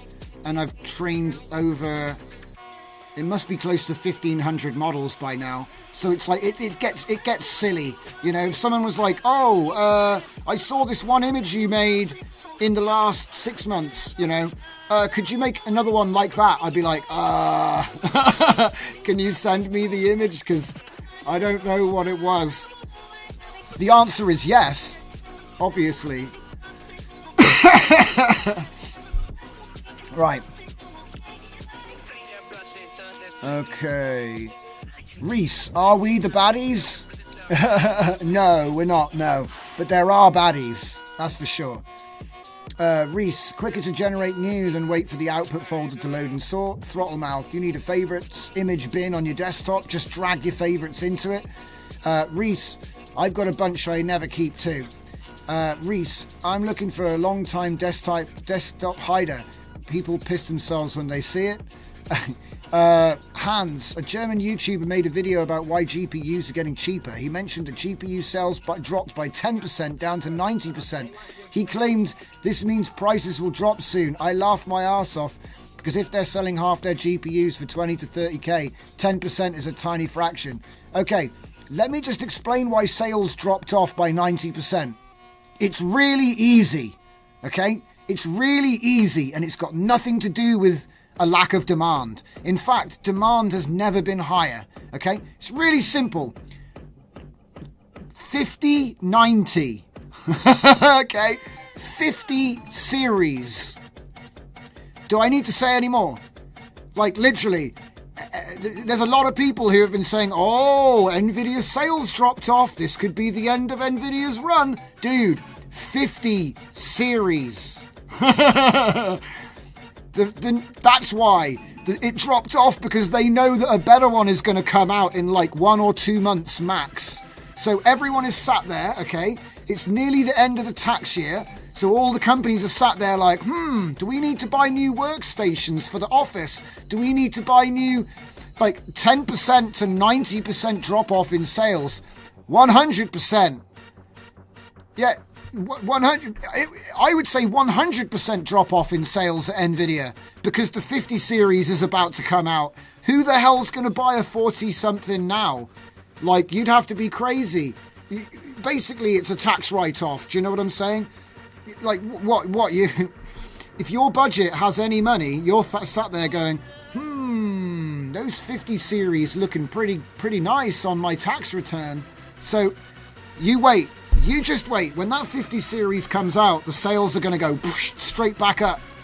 They're probably going to break sales records. To be honest, if you want a 50 series, make sure you have your money ready, because there might be a queue, because they can only make so many.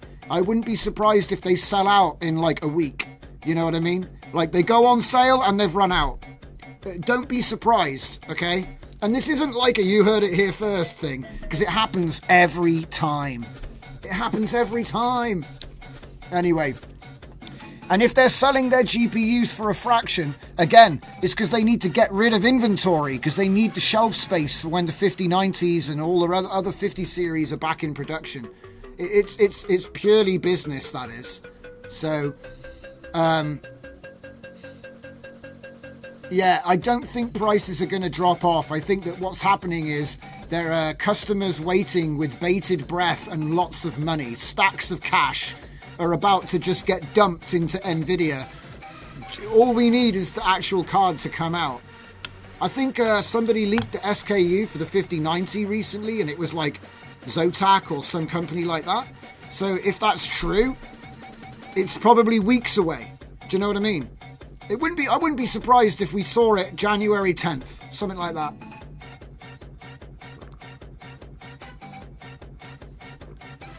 That wouldn't surprise me at all.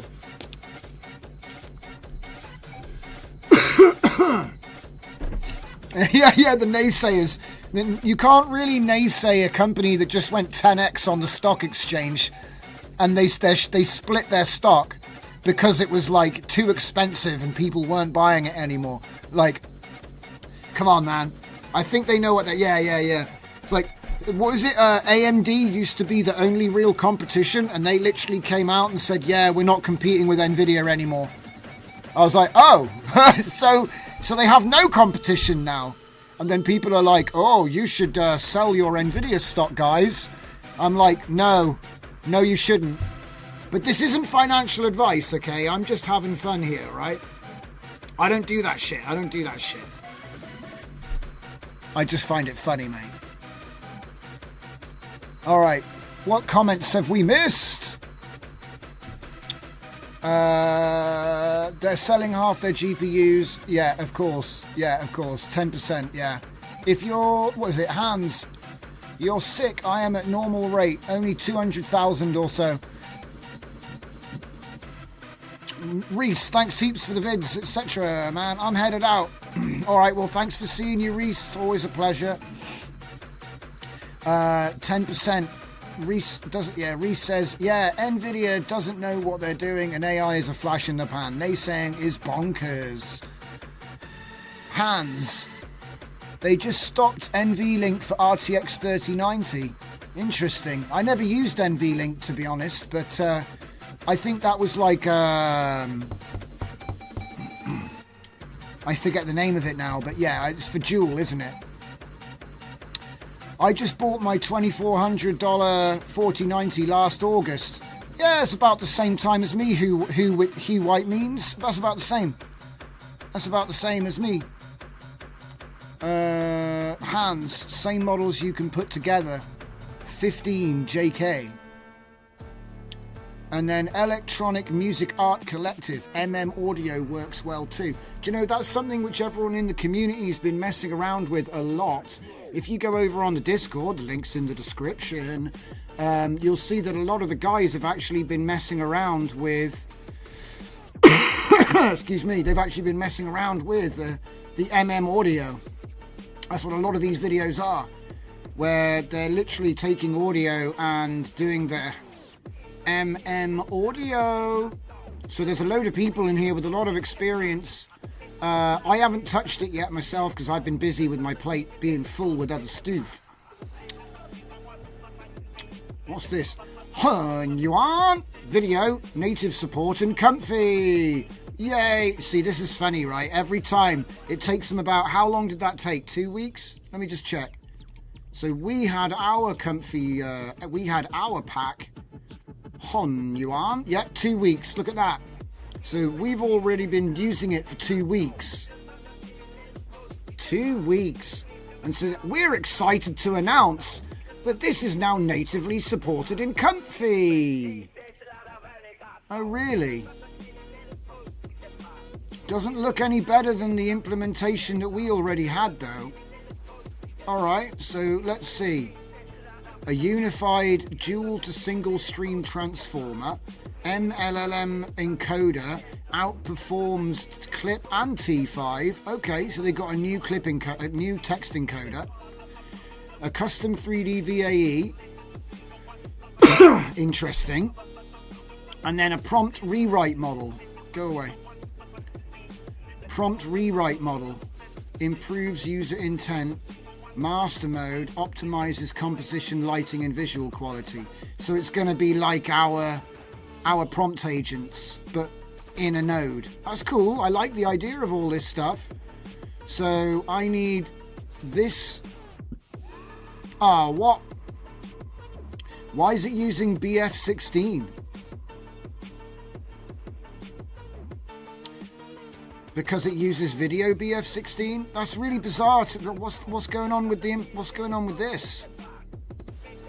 Comfy org, Hun Yuan repackaged. That's really awkward, isn't it? Well, I guess I've got to update my article now.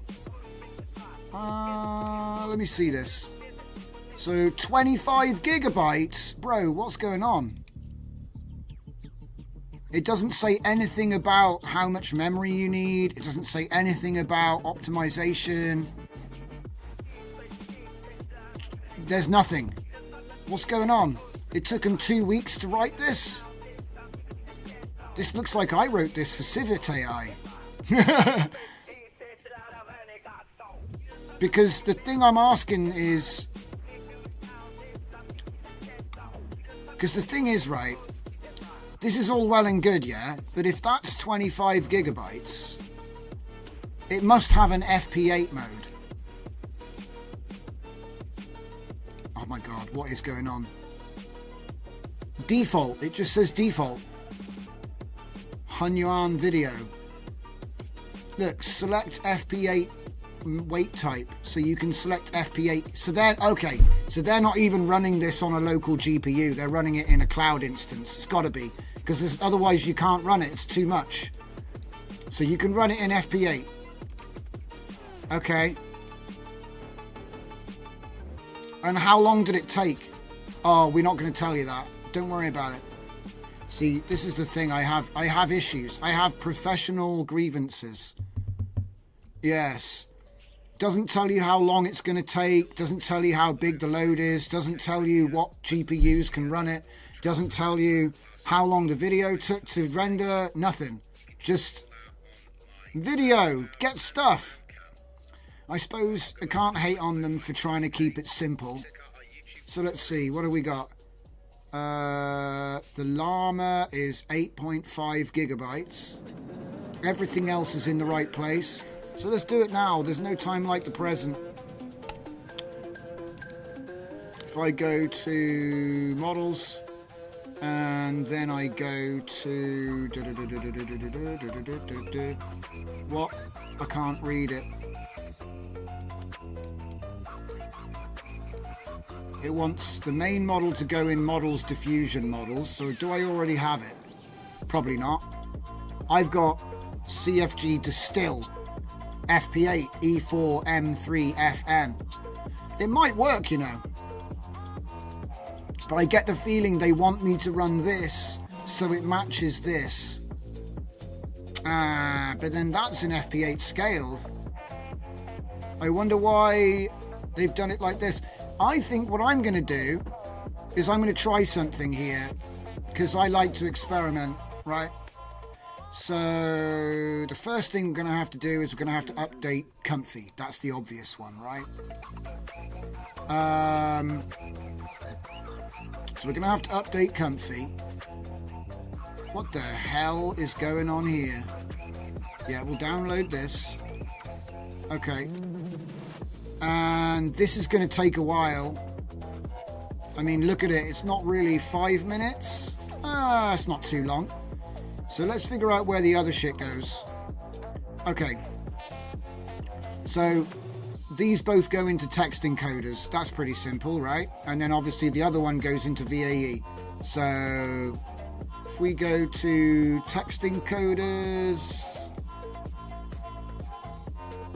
There we go. Wow, there's like nothing there. Yeah, what? Why is there nothing there?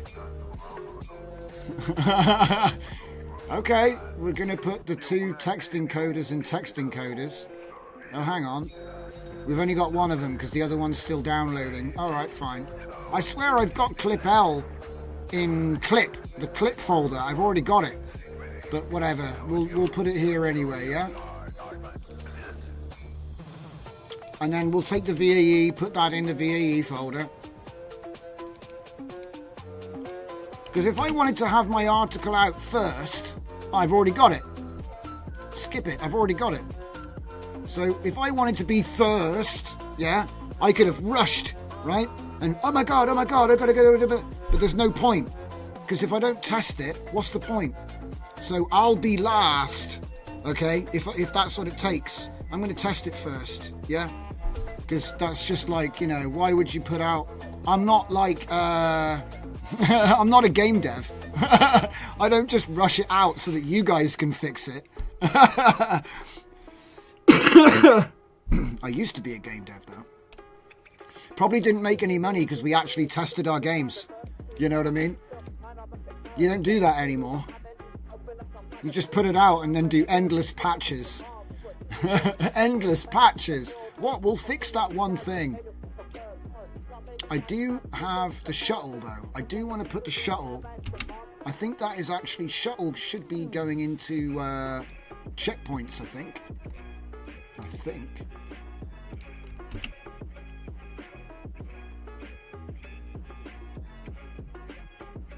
Oh my. It's taking up the whole screen. Do do do do do do do do do do do do do do do do. Slight side mission there. Audio is cool. Works with Han Yuan in the same pipeline, says Point of Bugle. Yeah, I think that's part of the intention actually. One of the big claims that Han Yuan made was the fact that they're going to do video generation with sound. So I think it's part of the plan. Although I don't know if they're using their own video audio model or if they just plan to use the same one, Audio. I don't know. It's hard to say. I got the impression that they were making their own, so is Audio a Tencent model? I never looked up. I never even looked. Audio.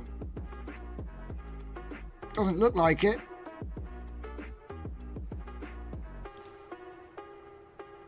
No. HK Chengrex.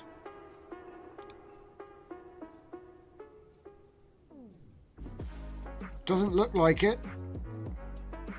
He made Deva.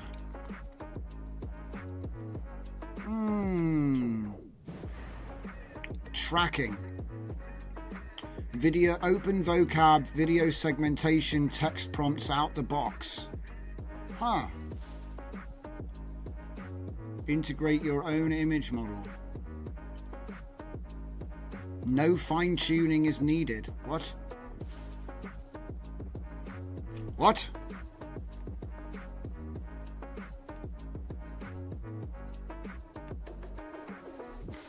Well, that's cool. I never even heard of this before. Decoupled video segmentation. Oh wait, this is that thing that makes infinite streets and stuff. I do remember this. So did it actually come out? I'm guessing it actually came out. No, it did not. There's nothing here. Oh well. Maybe it's like you have to contact him. Who knows? So how are we doing? We're nearly done. We're nearly done. Right, this is the point where everything crashes. Wait for it. Don't worry though, it won't affect the stream. There's a different computer recording this computer.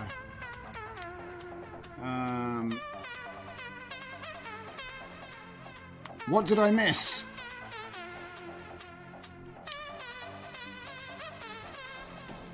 What did I miss? Loads of stuff. Right. Throttle Mouth, Acer Predator Orion 7000, early listings, Core Ultra. Oh my god. 6,000 euros with the 5090, 32 gigs. Or 3,500 euros with the 5080. Oh my god. Yeah, that'll be the next thing. You won't be able to get a 5090 without buying a new system, because I bet there'll be system build. Do you know what I mean? So the only way to get the card is to buy a new computer with it. Yeah, that's how they did it for the 4090 for the longest time. So don't be surprised about that. It's just the way they sell new computers. Electrolab, it's me, the Audio stuff. Hans, it was about the pictures in Stable Diffusion. NVLink RAM can work with 1200 gigabytes, not 32 gigabytes. Damn. So that, I guess that's making a cluster. Yeah, that'll be a cluster. Electronic Music Art Collective, Han Yuan Native, yes. Hans says from GPU to GPU, yep. Throttle Mouth, frack, that's huge. Point of Bugle, yes, Audio is cool, works with Han Yuan in same pipeline workflow. Throttle Mouth, vid audio in same model. That'd be a massive file size. Well, I think that they're going to do it like a handoff, you know? So you generate the video and then you present that to Audio and it gives it the audio. Do you know what I mean? I mean, there was a way of doing that by sectioning off the prompt. So like part of the prompt for the video would then get sent to like Stable Diffusion Audio, and then you could like you could combine the two at the end. But it was a bit like, you know what I mean? Audio is a way better way of doing it. I hope there'll be a lip sync as video generation input included soon, says Tom, because it would help the steering the expressions. I believe it will be available in one of the models soon. Adding lip sync afterwards creates a mismatch between speech and physical expression. Do you know what? I said this to someone I was working with for a long time the other day when this came up. The idea of, the idea of doing lip syncing and stuff, right? The funny thing is, so what language are you lip syncing for? I'll just let that sink in. Point of View Girl said, Audio does do lip sync, but everyone speaks like The Sims. Best to have them whisper or breathe heavy. Again, so what language are you lip syncing for? I'm just going to let that one have some breathe. I'm going to let that statement have some time to breathe before I fully explore it with you guys, okay? So, throttle mouth, all-time high, plus. I think that's what he's saying. ATH, Point of View Girl, wow, that's cool. Can I generate the audio myself? I could use Chat TTS. Point of View Girl says, no, it generates based on the text and video conditioning. And then Tom says, it would make sense to generate the audio with Audio to create realistic expressions, recreate speech, and then lip sync. And then Tom says, so Audio will be useful anyway, even if it's Sims talk. Right. So, remember what I was saying about the Sims talk? What language is Sims talk? So, a lot of people are trying to lip sync for English, and they want to do English expressions and English, they want to do all this stuff, right? But how many languages are there? I'd say more than one, okay? So what are you going to do when you want to do French? What are you going to do when you want to do German? What are you going to do when you want to do Spanish? And we've only done 4 languages. There are so many languages. And so I had this crazy idea, right? Don't even bother lip syncing. And you're like, what? What do you mean don't even bother lip syncing? Well, if you overdub in many languages, it's never going to lip sync. Right? It's never going to lip sync. So if you use Audio to make it look like it's talking, and then you cut the audio out and overdub it with different languages using AI speech, right? So it won't fit. It won't fit, right? But then if you put the content out in like 10 languages, nobody is going to be like, oh, it's dubbed. Yeah, so what if it's dubbed? Like, you'll just assume that it's foreign. Do you know what I mean? You'll just assume that whatever mouth movements are for a different language. Yeah? Anyway, maybe it's a bit of a trick. You know what I mean? It's a bit of an illusion. You know what I mean? But like, if I see a movie and it's been dubbed in English and the mouth movements don't match, I just assume it was probably in French or Spanish or German or something. I don't think, oh, those mouth movements don't fit. You know what I mean? I just think, oh, it's foreign cinema. You know what I mean? As long as the expressions are believable and the words go with what it looks like, do you know what I mean? Yeah, like multi-language. I mean, yeah, there is obviously there is, you can lip sync for any language, right? But it made me wonder, because there's a lot of compute, there's a lot of stuff going on there to make that happen. And I was like, why even bother? Just change the language. Yeah. Sure. You can have AI do it. But I guarantee you it can't be done live. And even if it can be done live, it requires monster equipment, right? So there's a trick. They're already doing a trick, if you see what I mean. You know? Like, because normally you have to do it in segments. You can't do it like one long, you can't just take like a feature-length movie and have it all redubbed into different language. Like, you have to break it up and then you have to put it back together again. So there's an element of illusion going on already, if you ask me. Anyway, like I say, that is how it works, Full Dive. They actually lip sync. It's lip syncing to the sound,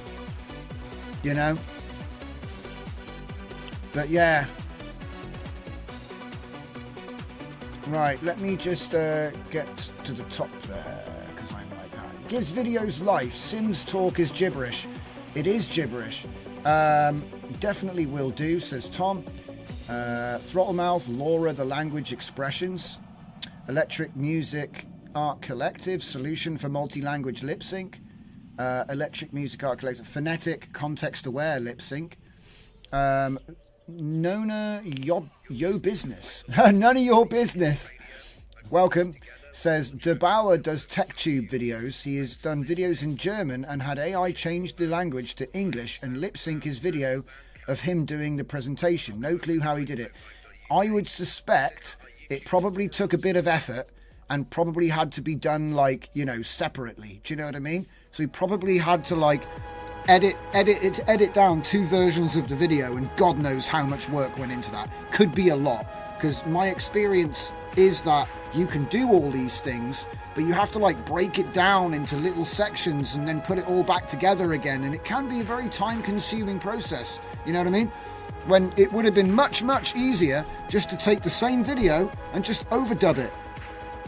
Think about some of the parody dubbing that you see on YouTube, right? Where they take a Dragon Ball Z and they dub it with comedy voices that sound like the characters, but actually it's not what they said. And that has been done with loads of shows, right? But my point I'm trying to make is if that was in French or if that was in Spanish, you would expect it to not fit. And sometimes it fits really well, and that comes down to the skill of the voice actor that's doing the dubbing. What's the name of those guys? Djibouti. The Djibouti show, right? These guys used to do ads. So they'd take ads and then they would overdub it with comedy script, okay? And it was so funny. I don't know if they still even do that stuff, but man, some of the ads they did were not even in the English language, you know what I mean? But when they've done their dubbing, you would think that's what they said because the dubbing's so good. You know what I mean? Another one is the Oral Nauts. The Oral Nauts did Star Wars. So they did an entire alternate Star Wars by overdubbing with different names and stuff. And this is the sort of thing I mean. It's I think there's something which we've kind of forgotten in a way, is that overdubbing is really powerful. But anyway, I don't want to get off on a tangent too far. So let's see. Throttlemouth. But you're talking about how now on video generation, surely in the future you'd have real-time adjusters for whatever feed you're watching. I'm guessing so, yeah. I mean, we've already got LLMs that can pump out speech in multiple languages. That's been solved already. So what I'm saying is, if you had an English language video and then you pipe that script into an LLM that's doing text-to-speech, and it could give you 5 alternate sound files, and then you can re-render those videos so now you've got it in 5 languages. But what I'm trying to say is nobody's going to expect the lip sync to work. Nobody is going to be oh well, this channel does 5 different languages. They're not going to be oh, the lip sync wasn't right though. Because it's already a huge deal, the fact that it's going to be in 5 languages. And also, if you're watching it in German, you're not going to go and watch the English one to make sure that it fits.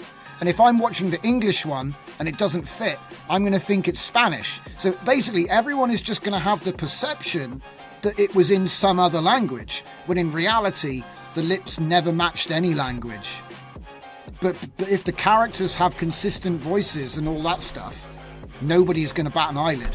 So I think that it's kind of like, it's cool, but a lot of the lip sync stuff I've seen actually looks really bad as well. It kind of looks like, what's the name of that YouTube channel that does like Superman and Batman and How It Should Have Ended? Yeah, it's How It Should Have Ended. They do this bit where they put like just the mouth with motion tracking and rotoscope. They just put the mouth over the movie, right? And have him say stuff. And you know it's not right, but that's what AI lip sync looks like at the moment. The lips don't match the face at all.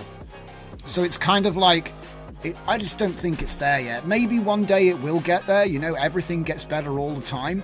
But I just think that maybe it's not the right time to be putting a lot of effort into lip syncing. I'm sure that someone will figure it out, right? But the way I managed to get it to do it is I actually said the thing. So when I filmed myself to do the driving data, which is going to be saying words, I actually mouth out what is going to be said. So it's like, it's not lip synced. I just actually did say those words. And then when you turn it into someone else, now the other person is saying those words.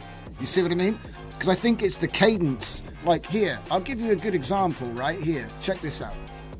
So this is classic Johnson.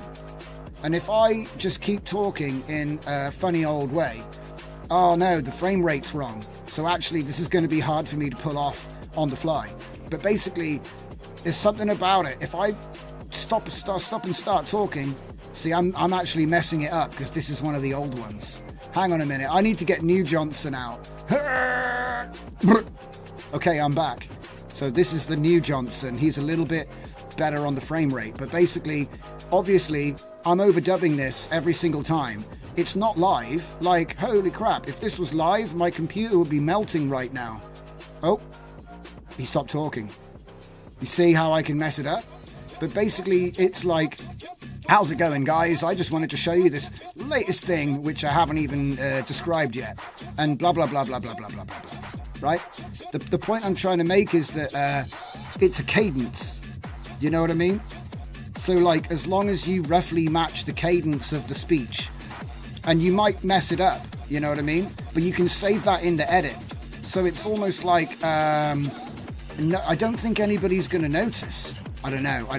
It depends. Like, obviously, if you've got like a close-up, full-on, full-face portrait, yeah, people are going to notice, right? But again, if I'm watching a foreign movie and it's been dubbed, I'm not expecting it to match. And so it's like right now, you know, it seems like a whole lot of effort to try and get it to work when it's not going to look right, even if you do get it to work. And also, the audience doesn't care. Do you know what I'm saying? I think that's probably the bottom line. The audience doesn't care, right? If the audience sees that the mouth doesn't fit, they'll probably let you get away with it. They'll be like, well, it's probably in German or something. So, is the story good? And I think if the story is good, you're going to get away with it.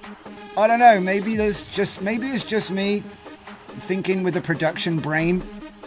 I'm just like, do we really need to spend all this time and effort on something that doesn't really get like the viewer doesn't go, oh wow, this is amazing. I've never seen anything like this. You know what I mean? I don't think that, you know what I mean? Like bang for buck, right? It's kind of like you can spend $1 million on getting 5% more performance. But was it really worth it though? Because it's like, it costs 10 grand to get level 1. And then it costs, you know, like 100 grand to get level 2. You know what I mean? It's like, was it really? And it's only like 5% more, you know? It's like, I don't know if it's really worth it. Right, let's put it over here. Maybe I'm wrong, right? Maybe I'm wrong. Right. I'm sometimes wrong. Let's see. Do.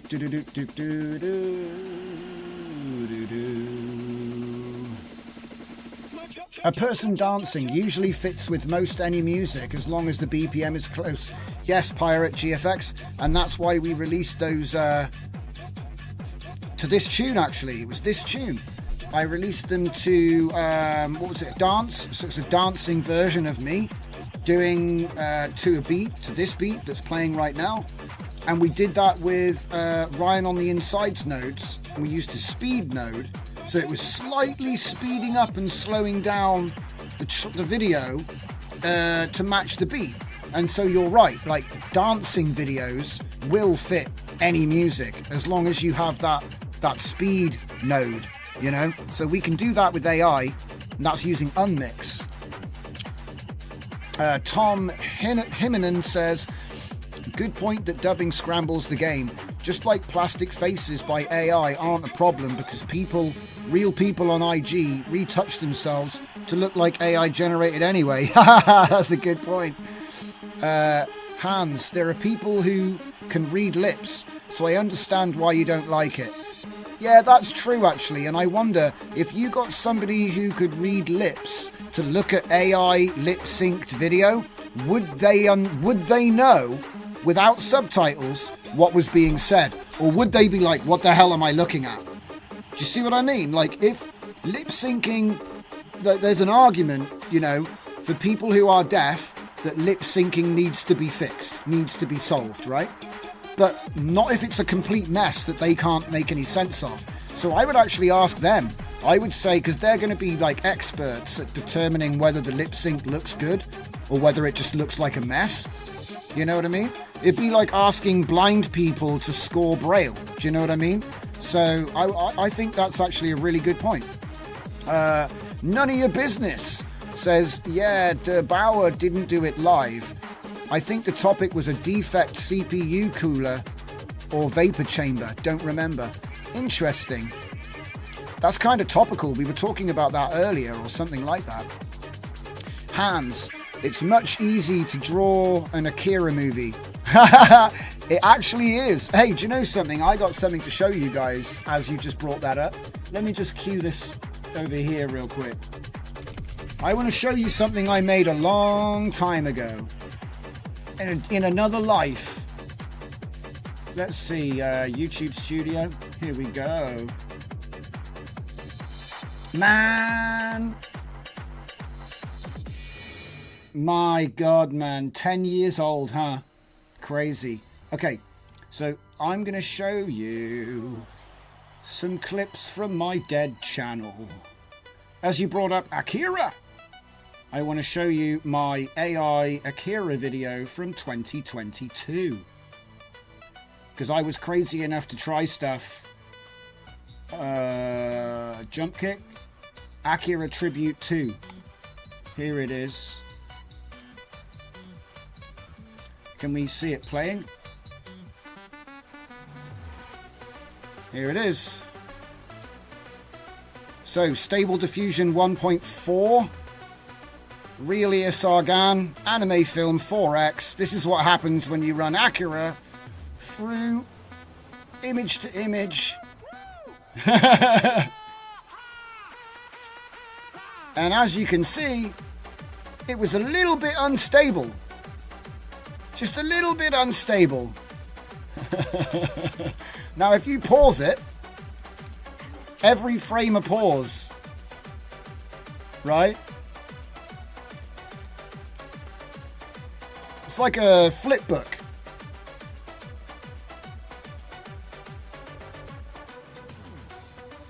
It's like a crazed flip book. Oh dear.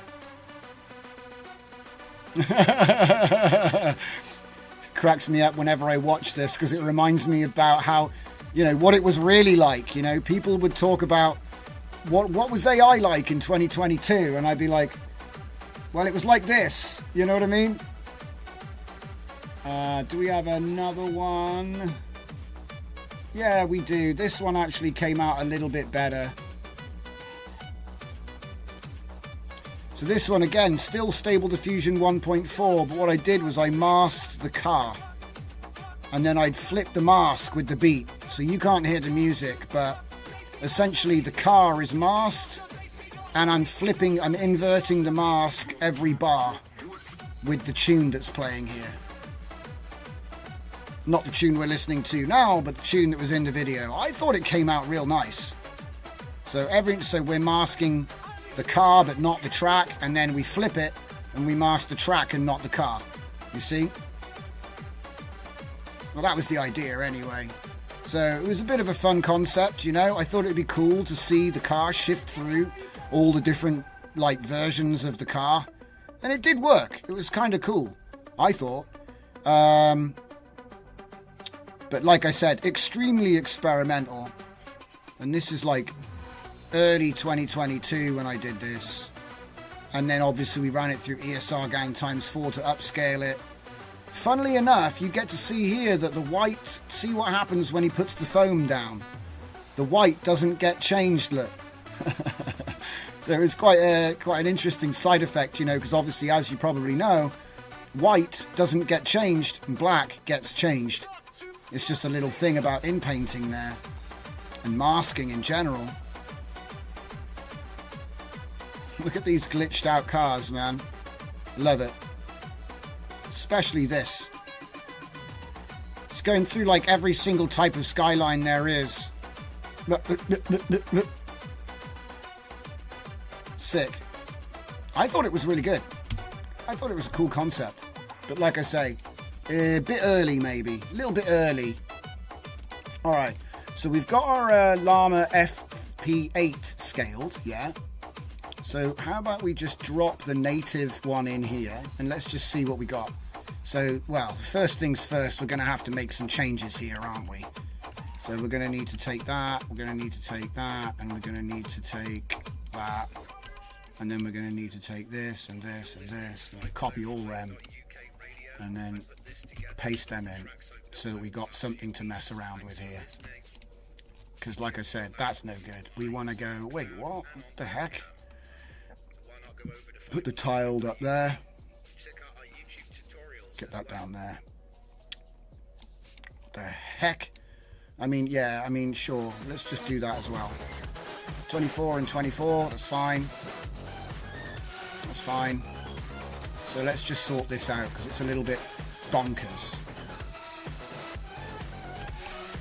Okay. And again, bonkers, mate. What the hell is going on with the craziness? So for a start, put them up to there so they're level. Bring that down to there. Now they're in order. Not that I care. It's like it's funny.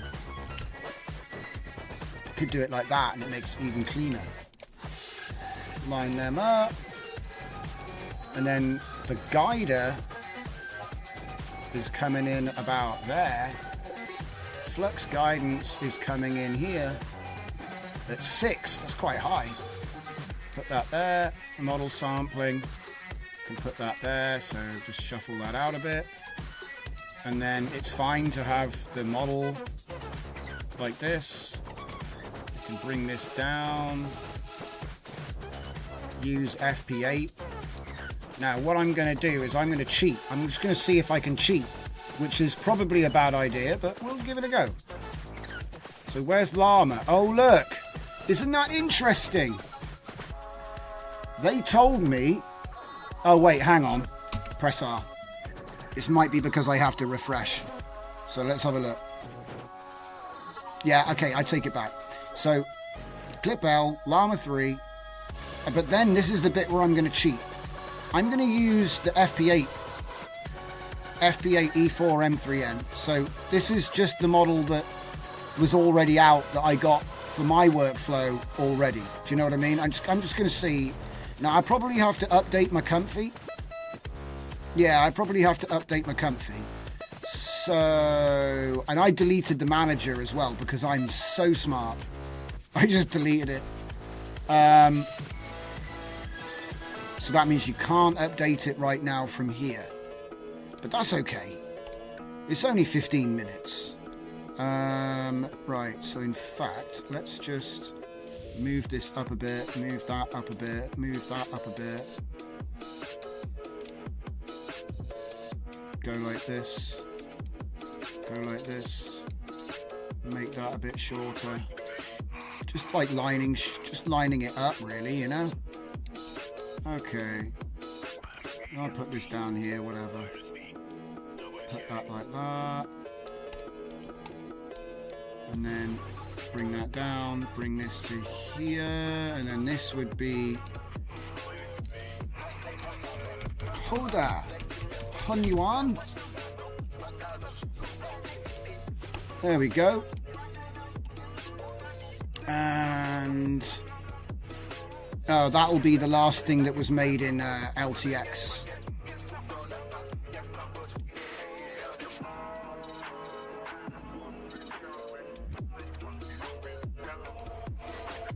Put that down there just in case. I mean, it probably doesn't do anything anyway. I'm just going to mute it for now. In fact, why not just put it after it? It's not going to hurt. Yeah. That's looking pretty nice. So we've got our prompt. What the heck is that supposed to be? Bruh. What are we doing here? God.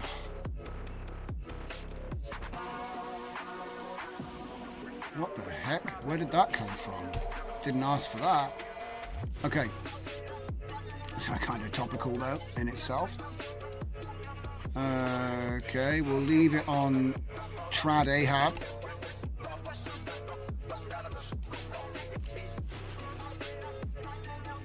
And then obviously we're going to change this one to HYV project.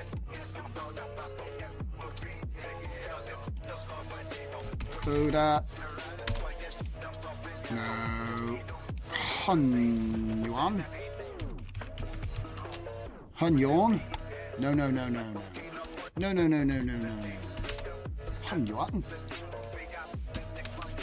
Like that. And then there's one more thing left, which is going to be Hoda v2. And we'll just say Hoda. Hunyuan. So 34. Well, it's not though, is it? It's more like 12. Okay. And it's going to be native Hunyuan. What is the recommended on this one? What is the recommended size? 848 by 480. Oh, okay. 848 by 480. There we go. I don't know about that, so I'll take that out for a minute. Name your project, he says. Copy, save as, and export, and there it is. And then I think it's just about ready to start the clock. So let's find out if I'm right. I've got a funny feeling that it will actually work, but it might be that it's expecting an FBF16 to change it. I don't think it will though. It's worth it though. I'll see if I can save myself downloading another 25 gigabyte model. Do you know what I'm saying? So cue it and start the clock. Because certainly we've already got that. That was the same. This is new. That was the same. And if it wasn't new, I don't remember having Llama 3 FP8. But everything else is FP8, so I figured that it might work to have FP8 E4M. I've already got that, you see. That's what I had already for running Hunyuan. So I just want to see, can I run this model? Okay, now usually it gets stuck at that point, model type flow. That's where it starts taking forever. So I'm going to put this timer down here and I'm going to check the comments. Right. Electronic Music Art Collective said yes. None of your business. Der Bauer owns Thermal Grizzly, the thermal paste and Ryzen delidding tools. Interesting.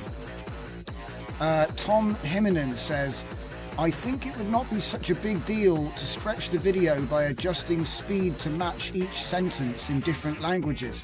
Yep, and this is something which actually happens in dubbing. If you have dubbing companies, they do all kinds of stuff to, like, you know, knock back the video. You know, they'll scrub the video in funny ways to make it look like they're talking. You know what I mean? Mr. Super Fake Name. Yeah, dude, but it's real time. Like, we can do it in near real time a year ago with Face Talker, so just do it live. Yep, well, yeah, it's true. You should be able to do it live. I think it's just a question of the setup, whether you get the setup right. So you're not wrong. You're not wrong.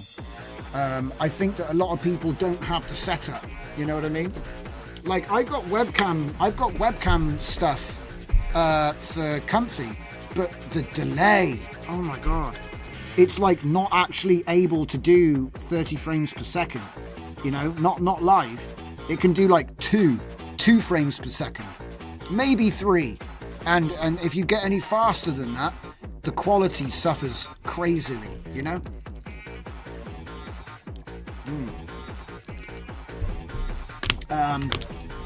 Tom Himinen says, basically vid chunk length equals audio sentence length. Oh yeah, Mr. Super Fake Name, I don't know if you were here for the stream, but you just reminded me.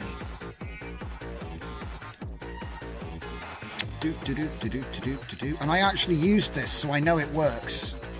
I used it myself. The Comfy UI custom node batch installer that you asked me a couple of weeks about, it now has a UI. Wait, that's Mochi?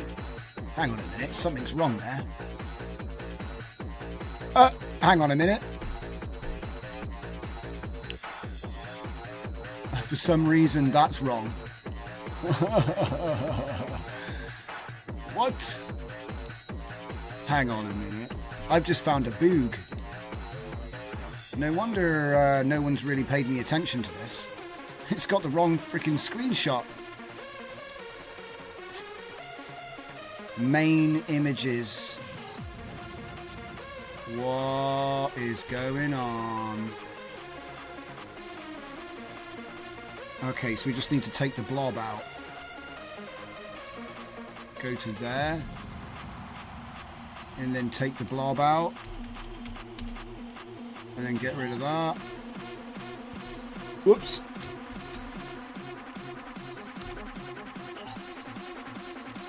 Yeah, I almost completely forgot about this. Here we go. So it's got a UI now. You just put in the path to your Comfy custom nodes folder. And then you put your list of all the nodes you want, validate, save, and install. It works. I did it with 70 nodes the other day, and it went perfectly fine. Although there were some nodes that didn't want to install, which I still haven't figured out why they don't want to install, but I would say 95% of them went through in a batch, and then there was like 3 or 4 that didn't take. Oh, hello. Something's happened. Clip missing. Something's happened. Oh no, it's still loading. So 5 minutes, still loading. That's okay, that's normal. But yeah, like I said, the reason I brought it up was because I know it was a question from yourself that got me to actually make this thing. So I thought you might like to know that I did a web UI for it. So it's got Gradio now. Anyway, it is worth mentioning, you know what I mean? Right, back to the comments. What have I missed? In America, Hans says, in America, I heart? That's a thing because of the have so much in the language, so they see it.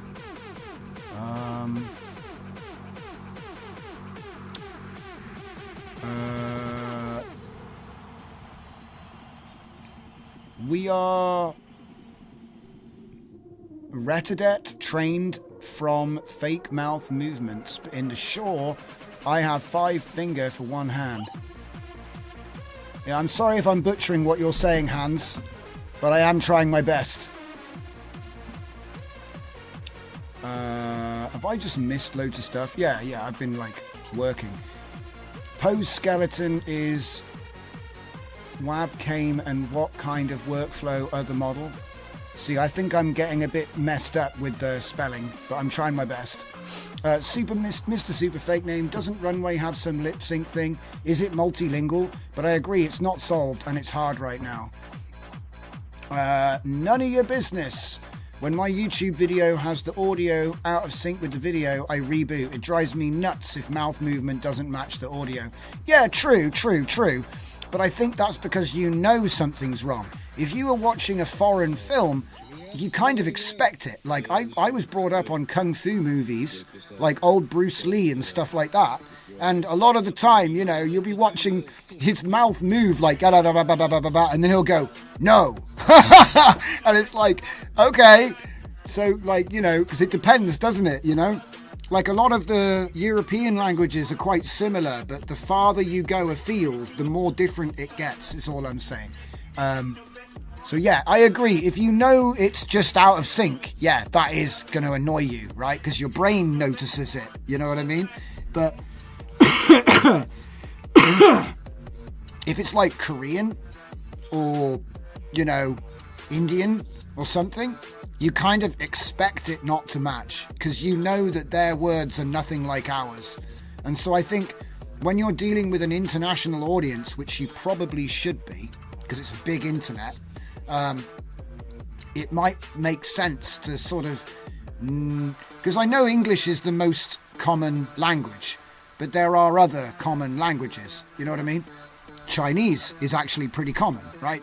Chinese, Spanish, Dutch, there's a whole bunch of them, you know, all over the world, right? And so I'm just thinking, you know, because people always talk about audience, what audience are you looking for, you know? Anyway.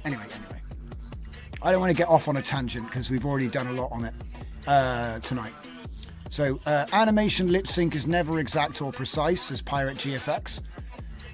Tom Himinen, don't know, I got rid of Runway a few months ago, felt scammed after burning tokens for rubbish. No coming back after moving from Runway to Comfy UI. However, Runway does cool stuff. So yeah, on that note, Runway trained SD 1.5 and they immediately started doing video stuff. It didn't work at first, it looked really, really bad, you know what I mean? And now they are the leader. They have all the newest features first. But I will say, Kling are chomping at their heels. They've got a lot of cool features on their web video generator. Like they've got the motion stuff, the motion LoRa's. They've even got some really cool 3D motion that you can do now. It's really cool. You need to check it out. Kling 1.5. They don't pay me nothing. I just think it's cool, right? Okay. And also it's a lot cheaper than Runway. So I think it worked out 40% cheaper. And the quality was on par, if not, you know, it's on par. Obviously, it's a subjective choice, isn't it? You know what I mean? And also, I haven't looked at the latest Pika. Someone was telling me that the latest Pika is actually pretty good. So, right, Hans. In German, 99.4% of the story is that I don't like. It's still in my perspective. Copy and paste. I think it can be the best. Okay. Okay. Great Hawken, crazy. Electronic Music Art Collective, just a little bit. Hans. But it always come back. Full Dive Media, Unstable Diffusion. Wasn't that a adult model? Unstable Diffusion? Wasn't that an adult model? Did they ever make out? Did they ever make it? I don't know. Hans, you are a fast car custom modder for sure. Hell yeah. I was just talking with my brother today about putting a throttle body into my exhaust system so that I can go straight pipe whenever I want. We reckon we can just weld one in there. It'll be funny, mate. Obviously after the last sensor, guys, okay? But it shouldn't matter anyway. Right. Hans, every frame needs a new chase to stay fresh and exciting. All the others just old. Interesting. I'm not sure what you mean by frame there. Hans, I listened to your AI music and now the question is, who's copying whom here? Objection! Interesting. Throttle mouth, wave and game over is good. Yeah, the thing about the music, I try to do blends of genres which I'm interested in. So it's kind of like, it's stuff that I've always been interested in and I've always made in FL Studio, just like as an amateur, just for fun, right? Because you know what I mean? Nothing beats playing an instrument, okay? But if you don't play instruments, then there's MIDI sequencing. That's been around for decades, okay? So the idea of using like sampled instruments and synthesizers, it's not new. Although they got the same stick that all the AI guys are getting right now. Because everyone's like annoyed. Do you know what I mean? They're like, oh, it's less effort. But since when does effort mean it was worth it? Do you know what I mean? Like there's lots of things that aren't hard that you can get enjoyment from or are worthwhile, right? I think it's just a simplistic way of looking at the world, that you need to be a starving artist, who's got like no skin on his fingers and stuff like this. I think that's just a weird way of looking at life. When computers came along, they made life easier. You got to think about all the paperwork that we don't have to do anymore because it's all online. You just fill out a form and it's all done by email, right? You don't have to wait like a month to get a response from a letter. You'll get the email back today in an hour when the guy gets it and replies, right? Anyway, it's all about speeding everything up. It's all about productivity maxing. It's not about replacing art. And I think that if you are afraid of AI because you think it's going to replace art, I think you just need to have more confidence, bro. Because it's not replacing anything. You know what I mean? Anyway, right, let's have a look. I listen to your AI music. Who's copying whom? It's true, I'm copying genres. I don't even know. But when was the last time you heard Gregorian chant mixed with funk? I think the answer is probably never, right? Because why would anyone do that? I would do that. And I've got the tune on my Discord for you to listen to if you're so interested. It's in the inside line. I did a whole thing for fun because, like I said, I've been trying to slam the genres, right? Let's see if I can find him. Here he is, Angel. So we got our biblically accurate Angel, right? It's Christmas. So this track here is an experiment where I've combined elements of funk and elements of Chicago hard house and elements of Memphis glitch hop with Gregorian chant and classical orchestra. Now, you could argue about what has the most weight in that mix, okay? But I think it came out pretty cool. There's also a bit of Russian influence in there as well, but that's because I use a misspelt token, Rassassin. I'm going to type that in the chat right now. It's like a trick. So I used to use Rassane, which was my first trick, and then I've now started using Rassassin. And like I said, what genre is that? Is it gonna enter? Yeah. What even is that? Do you know what I mean? What is that? It's not Russian. It's not not a real word, right? But remember, I'm the guy that came up with string painting with my main man and partner in crime. He's not here tonight, but he goes by many names like I do. But the point is that we worked on it back in 2022, string painting, I mean. And that's hex code injection for natural language processing, okay? And so this is kind of the same kind of idea. I'm misspelling things on purpose so that I can get extra stuff out of it. Anyway, this is a pretty cool tune. The link's in the Discord if you want to listen to this track. This is the only place it is right now. It is on my radio station, I think. Let me check. Let me check if Book is Book on the radio station. We might just put it on there now. I love these tangents you guys send me on with the comment thread. It's good fun. This is one of the reasons I enjoy this stuff, you know. So let's see, is book? No, book's not there. Right, so we're going to go with a book. Go with a capital book. Just book, because, you know, any book. This book, that book, I don't know. The book, I guess, right? Which one is the book for you? There's so many. And then we'll go back, and this will be completely gone. Let's keep going. Oh. Lazy Master. Book. There it is. Angel. So it might even come up in the rotation. But what the hell am I going to call it? I mean, it's funk, but it's like totally insane. Like, it's like Gregorian chant funk. Whatever that means. I mean, I could say mixed. I mean, I guess it's mixed. Yeah, that'll do. So it might even come up, but it's on random and there's like 100 tracks, so pretty, yeah. Right, let's see what we've mixed up. I'm going to try and catch up with you guys.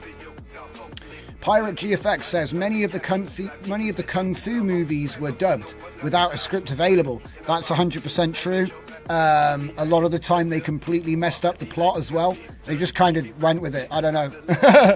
Hurricane says, hey y'all, Hun Yuan and LTX both are disappointing.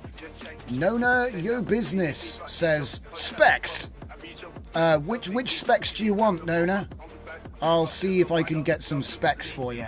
Let me see, have I got some specs on the screen already? I do, I got some specs. Here, can we get them all on the screen? Probably not. There's too many specs.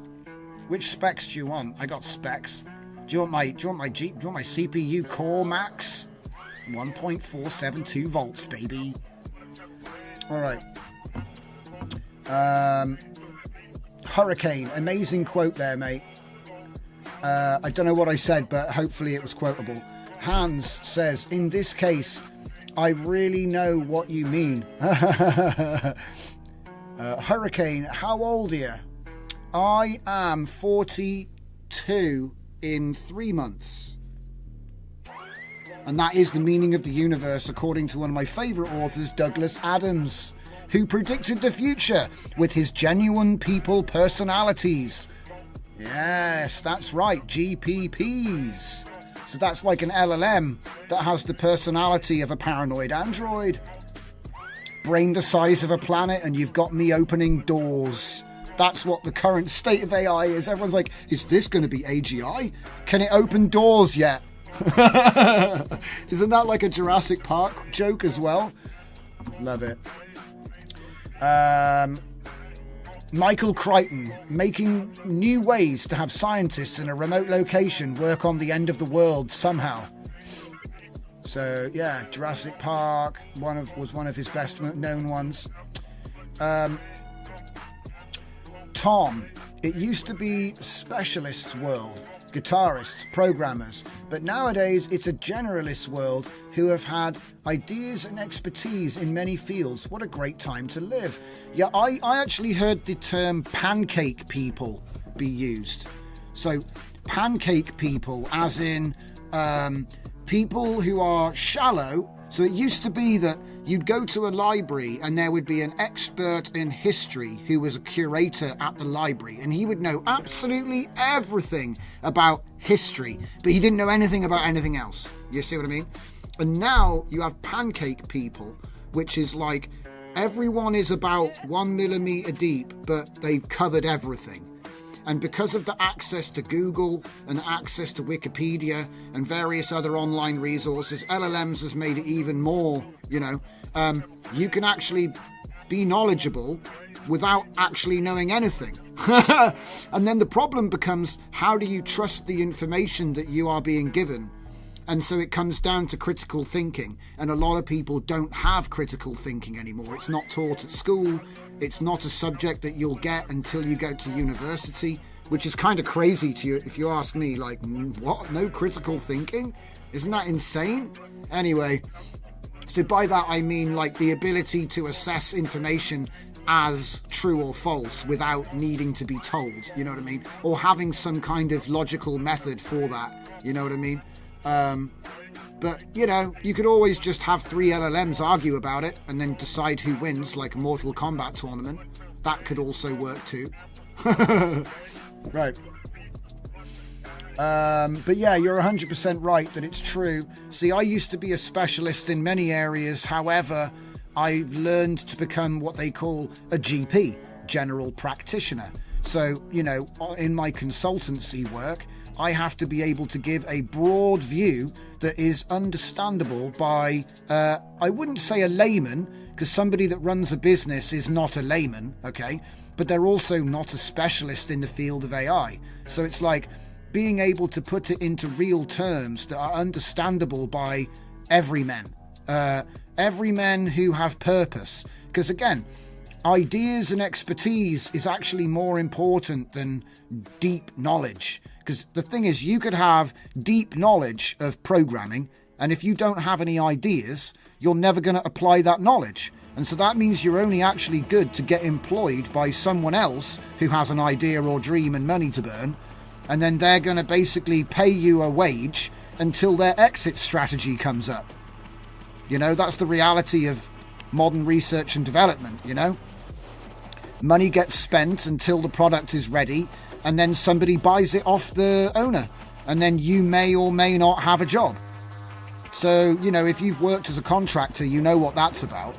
So, I don't know. It's a funny one. You gotta be careful. Right, so let's move on. But you're right. What a time to live. It does mean that you can actually be a one-man band and actually get somewhere. Do you know what I mean? You can actually be a one-man band and actually build a product. A lot of the big projects that we all benefit from is like 2 or 3 people running it, you know? And often they don't make any money for years, right? But then they might get bought out, see? And that's usually where the exit comes. They become attractive and someone will buy them, and they will make money from whatever it is their product. But yeah. So Hans, it has to replace jobs. My fear is that AI will take my job. No, isn't. My fear isn't that AI will take my job. My fear is that AI won't do it. Well, if you're a bricklayer, AI is not going to lay any bricks anytime soon. But it might try to 3D print a building. I would say that the thing about AI is AI doesn't take any job. Another human using AI takes a job. That's something that everybody forgets. It's not AI that's taking the jobs. It's humans using AI that take the jobs. Because AI is a tool. It can't do anything on its own. Anybody that tries to say, oh, but AI did this and AI did that, I'm like, yeah, because a human programmed it to. Do you know what I mean? It's never going to do anything on its own. Like, a lot of people will say this, and it's like, that's like a little cheat, you know? That's like it's cute, right? It's a bit like a programmer saying, well, the worm that infected half the planet, I did write it, but I didn't tell it to do that.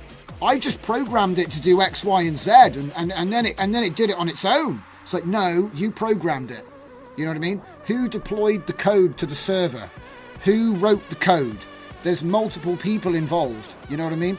Say I train an AI model that can write code and then deploy itself and do all this stuff, right? I think that's just a sign of, like, it's just being cute. You're like, come on, someone wrote it, someone trained the model, somebody started the model up, somebody connected it to the... It's all people. It's just people, right? There's no, yes, okay, it's hard. I don't want to sit here and go, there's no such thing as AI. It's just people using code, because it kind of is. But I recognize that AI is making it much, much easier and much, much faster, right? But it's like the internet has been mostly email scams for like decades. It's been 2 decades of more than, I think it's 80% of email traffic is scams and unsolicited email. And it's been that way forever, and that's all scripted. Do you know what I mean? So there's some server with a piece of code just barfing out random email address just barfing out templates 24/7. It's been like that forever. Do you know what I mean? So like the idea that we're going to have some like AI model that's going to do exactly the same thing is like a problem. It's like, well, it wasn't a problem before. Why is it a problem now? And they'll go, oh, but it's easier now. And I'll be like, but was it really hard to write bad code and threaten people for Bitcoin? Because that's what most of these scams are. You know what I mean? I remember I got an email recently, actually. It was really funny. It was like, oh, we've got stuff on your computer and we've recorded all this stuff, and if you don't send money to this Bitcoin address. So I looked up the Bitcoin address, 0. It had never had a single transaction. So I was like, this guy's the most unsuccessful scammer in the world. He's like sent this email to probably millions of addresses and not a single person fell for it. I was like, oh, tough crowd. But yeah, the email was quite funny. It was like some kind of 4chan copy-paste thing. Oh my god. Anyway, so let's get back to it. Have we finished loading yet? 27 minutes. It's still not loaded? Oh god. Oh god. 27 minutes. I've got faith. Do you have faith? If you all believe that this model will load, it's going to suddenly load, guys. We're going to do this like Uri Geller bending spoons. You've got to believe that the clip will load. You've got to believe. Oh, I'm going to get back to these comments. All right, I'm having a great time even though it's not loading. So Tom says, I had a full concert of black gospel and heavy metal in my head and was never able to express myself. Notation is so slow without the ability to play any instruments, but nowadays I can make it happen. Hell yeah! Black gospel and heavy metal? Just go to Udio and type it in.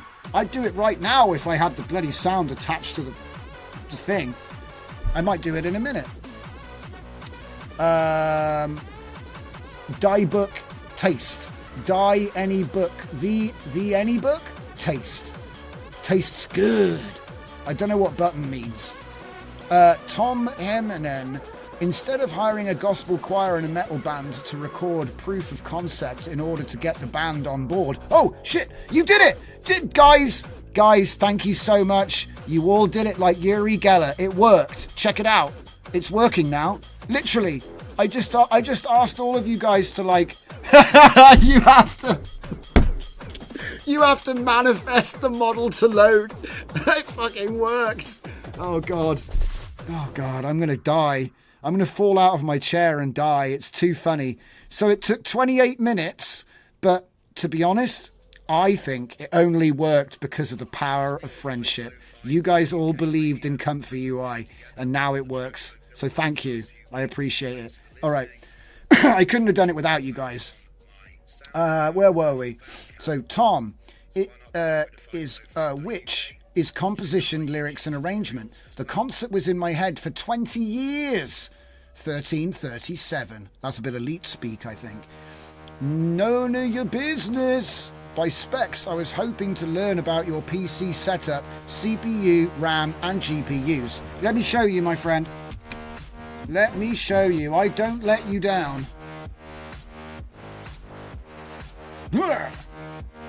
So I currently have Windows 11 Home version 23H2, whatever the hell that's supposed to be. I got an i7-9700F CPU running 3 gigahertz with no overclocking. 64 gigabytes of RAM. It's the best RAM. All matched pairs. Okay? And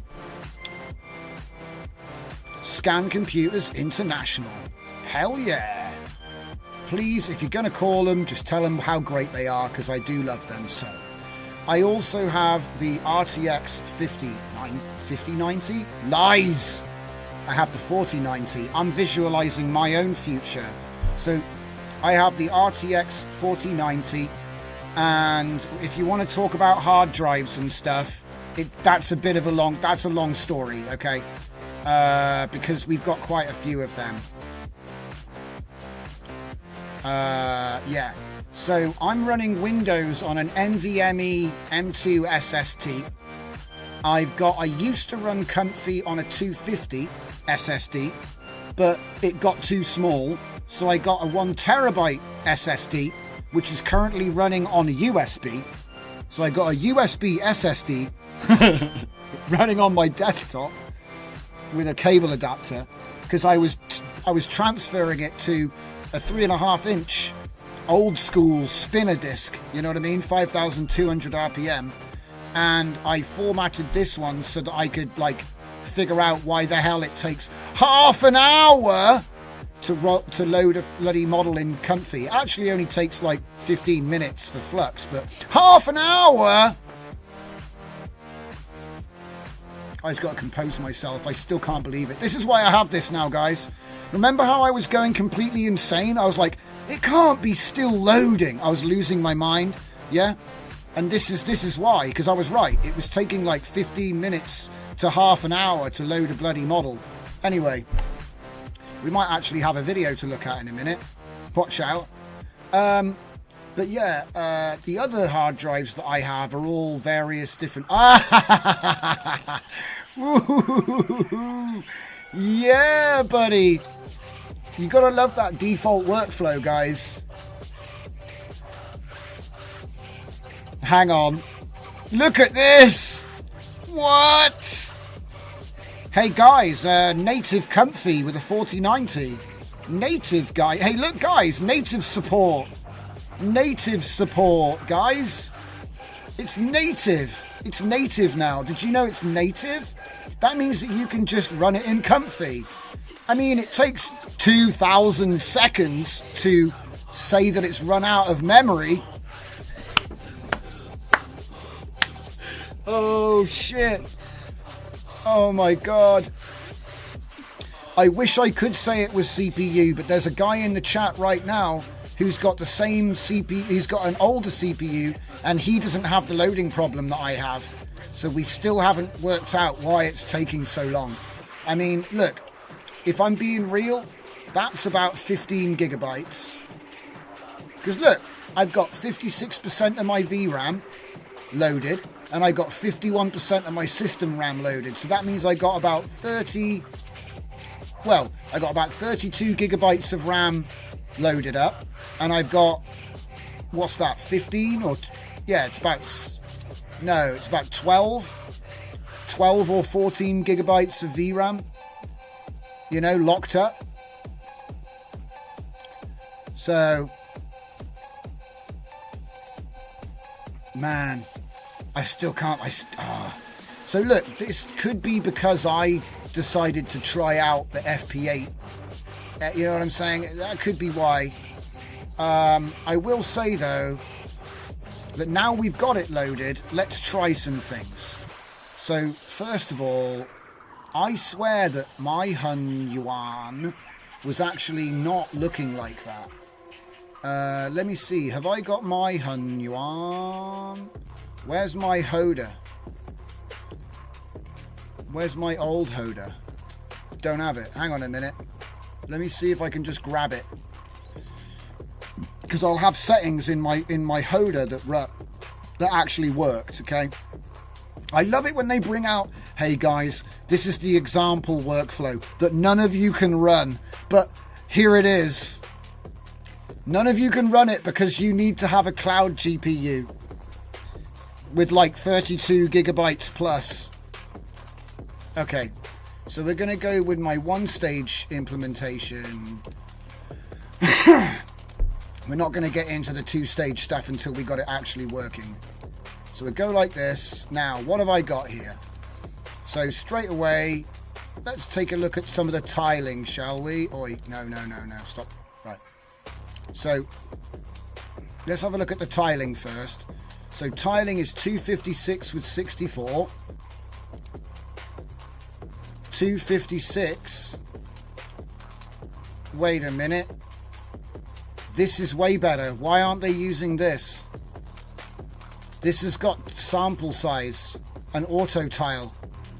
Why are we using like ancient shit? What's this? What is this? Is this native, is it? Ugh. Okay. whatever. Let's just move on to the next thing. I don't want to get hung up. So 768 by 432 is smaller. Okay, so let's just bring that down as well. So we're going to be like, what was it? 768 by 432. So we're just going to slide down the dimensions a bit. Okay, and less time as well. We're on 73, so I'm going to go down to 49 for 2 seconds. And it should... It's a shame I didn't have it on fixed seed. I could have, like, made it even quicker, but that's okay. Oh, man, this is brutal. Shame. Shame. Hang on a minute. Let me save that. Now, what was the name of the thing? Mosh? No. Data Mosh? No. No. I don't think it's that. Data Mosh? No. No. No. No. Super Mosh? Super Mosh? I like the sound of that. I don't want to go down a tangent. I'm trying to remember the name of a thing. Oh, man. I can't remember. What was the name of the thing? Damn it. You know when you have a website and you can't remember the name of it? Glitch? Something? I don't know. It's actually running pretty quick though, to be fair, look. It's only taking 1 minute and 15 to do 2 seconds of video, which is like, I don't know, 10 times longer than LTX. So it's 10 times slower than LTX. We've established that much. Right, give me result. I've got loaded completely as well, which I'm told means it's not using my system RAM at all. Okay. This is still the LTXV output, by the way. Right, let's catch up on the comments. Aha! We have a Captain Ahab. All right. Okay. So this is my Captain Ahab prompts. Yeah, Trad Ahab. It's one of the many lists of prompts which I had for doing that music video. So what I'm going to do is I'm just going to put it on instant and we're just going to generate them while we are sitting here talking. And we'll see what other Captain Ahabs we get out of this. All right? That's not too bad. I'm going to say that isn't too bad. Okay. Right. Okay. Full Dive Media. Pancake is the part of the story in a hiffy sci-fi stories that things get intimate. Oh, really? I didn't realise that Pancake was a triple X phrase. But there you go. They actually 3D print buildings now. Yeah, I know, but they're crap, aren't they? Have you noticed that it just looks like somebody just laid a big turd all the way around? You know? I'm not being... Look, it's cool and all, right? But I don't think that is going to catch on like that. You know what I mean? I think that you've got to do a bit more work to get that working. Like, maybe attach some boards to the sides of it to make it just put a facade on it. You know what I mean? Just something. Just anything, really. Like, bit of insulation, bit of hardboard, some fascias. Just, you know, cover that chocolate. It looks like someone made your house out of toothpaste. Do you know what I mean? So, yeah, I'm sure it'll work for, like, you know, it's fine. I'm not, you know, I'm just saying it's not like going to replace bricks anytime soon. It's a cool idea though. I do like the idea. I have seen also robots putting bricks down, you know what I mean? But again, I don't really think that's not really AI. It's programming, really, isn't it? It's just automation. You know, we all knew that was coming. Right. I can imagine the Church of AI like the Church of the Jedi. Interesting. You want to generate some ideas on that. Oh, more Captain Ahab. Hell yeah. Tom Himmenan. Just have a little faith. The law of fast action. Nona, yo business. We both have the same RAM and CPU. I'm AMD 7550. You're crushing it with storage. So why is the loading taking so long? Please say it's the CPU. I have no idea. Have you speed test your Comfy UI USB drive? Do you know what? I actually think, Billy Nom, I actually think that I might try running Comfy off the USB SSD. Because here's the fun part, right? I played Darktide today and I didn't have any space to install the game. So I installed it to the SSD that's plugged in using a SATA adapter to USB 3. Okay? And do you know what? After I installed the game, I was too lazy to plug it into my main board and we just played, right? And we played like 3 games and I was playing it with ray tracing and all kinds of stuff. And there was no lag, there was no desync, there was no performance. If it wasn't my computer, I wouldn't have even known. And I was sat there going, so hang on a minute, I can just plug SSDs into my USB now and not even put them in the main board? What? I thought there would be a bottleneck, but there wasn't a bottleneck. So I might just put Comfy back on that hard drive, you know what I mean, and see whether it gets faster. It might work. The only problem is it takes forever to transfer everything. That's the real bottleneck, is the transfer speed. Uh-oh. Oh no! He's trying to find the toilet. Right. Pirate GFX says, I always knew you was tribal. Tom Himmenan, has anyone tried Sparkle Intel Arc A770 Titan OC HDMI 3DP 16 GB? It's only £340, which makes it quite a cheap piece of VRAM. Interesting. Intel 16 gigabyte graphics cards, huh? I've never even heard of those. Throttlemouth says, seems nice, but what about 2 B580s? See, there's too much choice, and that's what makes me think that when the 5090 comes out, the 50 series, it's going to blow everything to pieces. I don't know. I just got a feeling. It's usually what happens, you know, like before the tidal wave comes, the sea recedes. You get the lowest tide before the tsunami. So, I don't know. I'm just using fractal logic here. I might be wrong. Perplexity suggests that optimize CUDA settings. Adjust the CUDA system fallback policy in the NVIDIA control setting. Change the setting to... Do you know what? I'm going to show you this. I'm not being facetious. Let me just show you this. Oi, NVIDIA. I choose you.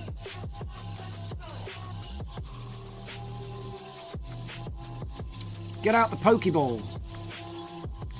Right, so what was it you were saying? It was CUDA system fallback policy. It's interesting that you should mention this because there it is. Already had it set. So it's not that, I'm afraid. I'm just like, you know, this is the funny thing about it. My GPU temp's in the red. Oh no! I've seen it worse. I've seen worse. Do your worst. Why is he hiding? Whoop! Whoop! Whoop! It's always in the red. Especially when I'm trying to make Chinese videos with Tencent models. Okay. And we're just running them back to back right now as well. The worst thing that can happen is it gets too hot and turns my computer off. But then I'll just be talking to you guys with a black screen because it won't stop the stream. Okay. I built this whole setup so that I can max out the machine on live and it won't matter. Okay. So, let's keep going. Yeah, don't worry, Electrolab. I take any advice, but I think I already had covered that one. Full Dive Media, 3D printed houses looking a bit alien. I actually like it. Kind of reminds me of the homes of the Tatooine. Yes, Tatooine in Star Wars, yes. None of your business. What might be the limitation for video length? VRAM, RAM, hard-coded? It's probably VRAM. So it needs more than 24 gigabytes, even with FP8, to do more than 2 seconds and to do more than the resolution I picked. So this is why. So people say, why do you bother making your workflows when they give example workflows? Well, you just found out.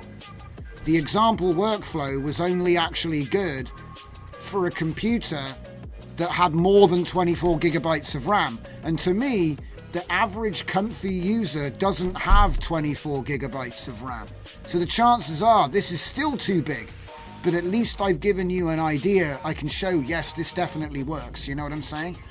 And obviously the ways that you can make this run better is you can reduce this further, but I would retain the aspect ratio, right? Yeah. So hang on, let me just show you how I would do that, because I don't do math.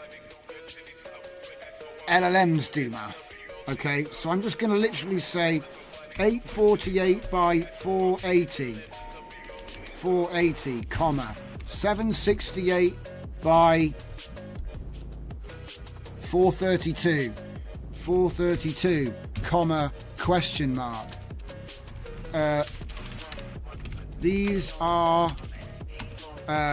possible resolutions for a video generation model. Please estimate the next 2 resolutions by linear. I've already said estimation, haven't I? By linear would be fine.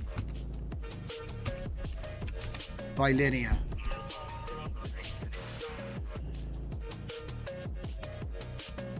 Okay, so but additionally the dimensions must be divisible by 32. I probably didn't spell that right, but so the next 2 down is 704 by 384, then 608 by 320, and so on. So, you know, that's how I would, do you know what I mean? If I wanted to get more length, I'd make them smaller but retain the aspect ratio that's also divisible by 32. Does that make sense to you guys? I hope that makes sense to you guys, what I just did there. Right? So it's like, I don't know, you know what I mean? I don't know what the safe dimensions are. Yeah? But I do know that this one is too big and this one, and then this one works. So the chances are that if I just project in a linear direction backwards, right, and then also give it the rule and the context of what we're doing, but also the rule must be divisible by 32, right? So 704 by 304, yeah? So maybe we'll change it, right? Maybe we'll say 704 by 304. Like that. Okay. And then we'll see how that does on the next run. It looks like they've just... Doesn't that look like Pirates of the Caribbean? They just trained it on Captain Jack Sparrow. Anyway. Tom. Oh, wait, no. Billy Nom 8. His GPU temp is in the red again. Lol. Always in the red. Always in the red line. Tom Himinen says, at least peeps in the internet say that LLMs work well with Intel Arc A770, but haven't found much info about its feasibility in GenVid stuff. Yeah, it's true. Basically, you need lots of headroom. Like, most of the video that you see is being generated with an H100 in the cloud. I've actually made RunPod, like RunPod Comfy, so you can run Comfy in the cloud and you could download all of the models for video and then you could just run it per hour, like $1 an hour. But again, I prefer to do things local. You know what I mean? I know there's restrictions with local, but we couldn't generate video a year ago and now we can. So I bank that in a year it will get more optimized. You know what I mean? So, okay. None of your business, says at Electrolab, I don't really know, but PyCuda or PyTorch seem to not correctly release VRAM when work is done. Yeah, that's true, Nona. What I've noticed is that you have to often use the, is it flush? No.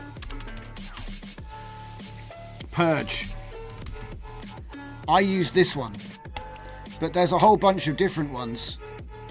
I use this. Sometimes I leave the cache because I'm still like mid flow, but often I'll be using, or I'll purge the models but not the cache. I don't do it right now because it takes me so bloody long to load the model that actually would cause me half an hour.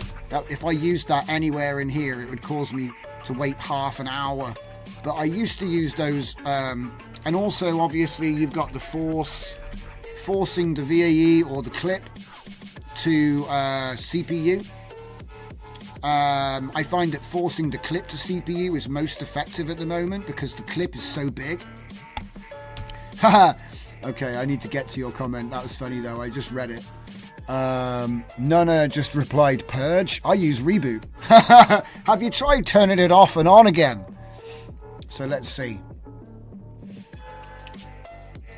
Tom says, at least on my GPU, LLM and GenVid models seem to burden different parameters of my 3090 Ti. Dunno, would A770 have bottlenecks in GenVid processors? My hypothesis is that A770 would be slow, but could do the same stuff as RTX that has 16 gigs of VRAM. The problem is, does A770 have CUDAs? How many CUDAs does it have? Because you need CUDAs.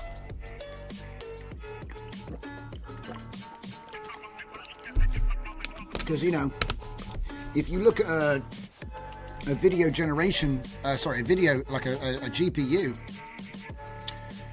where is it? It doesn't even tell me. Probably have to look it up online. How many CUDAs do I have? Wow, look at it go, guys. You can see it actually doing stuff right now.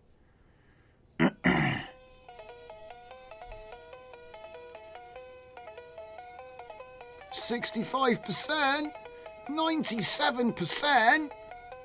Damn, look at that. Yo. Yo. It's cooking.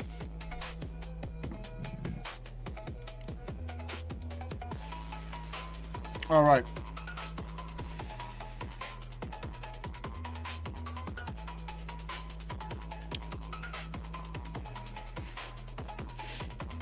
None of your business says resolution has a strong cinematic aspect ratio, probably because of what it was trained on. That's my guess. You know, it was trained on this aspect ratio, and therefore that's what it wants. Do you know what? These are actually coming out better, don't you think? They're actually like, it's got the correct number of fingers a lot of the time. It's pretty sharp, and it's actually pretty fast too. Let's see, how fast was that? How long did the last one take? 72 seconds. We're nearly at a minute. Nearly at a minute for... Right, I'm going to try pushing up the number of seconds to 3, and we'll see if it crashes. It might be too much. I'll leave this one up and this one up so you can see them both. Can we push this guy up a little bit more? Let's get this to the, so you got all my lovely GPU stats for everyone. You can see the live update on the value column, I believe. Okay, like that, like that, like that. Okay.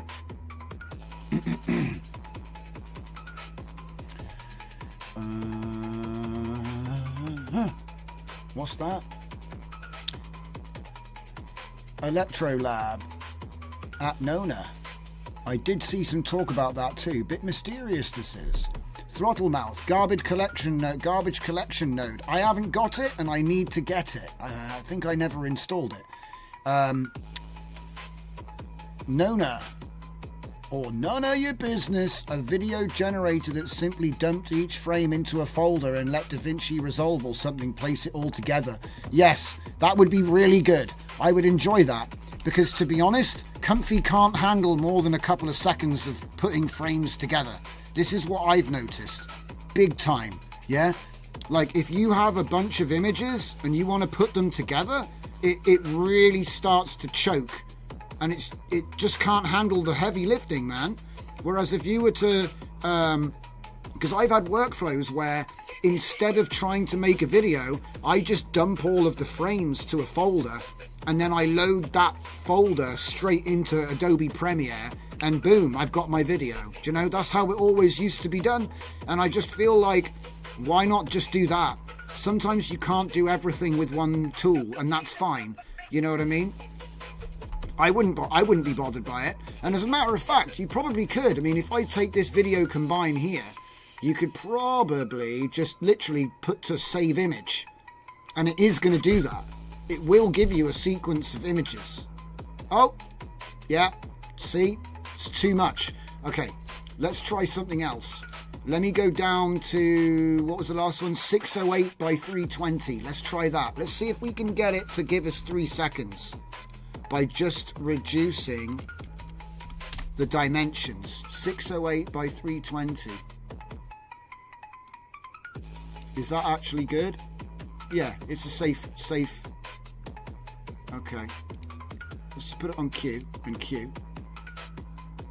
So it actually broke. When I put it up to 3 seconds, it couldn't handle it. It was too many frames. This one was fine though. That's actually looking pretty good. Get some black bars on there, upscale it, job's a job. Okay, so we're going to let that run. Okay.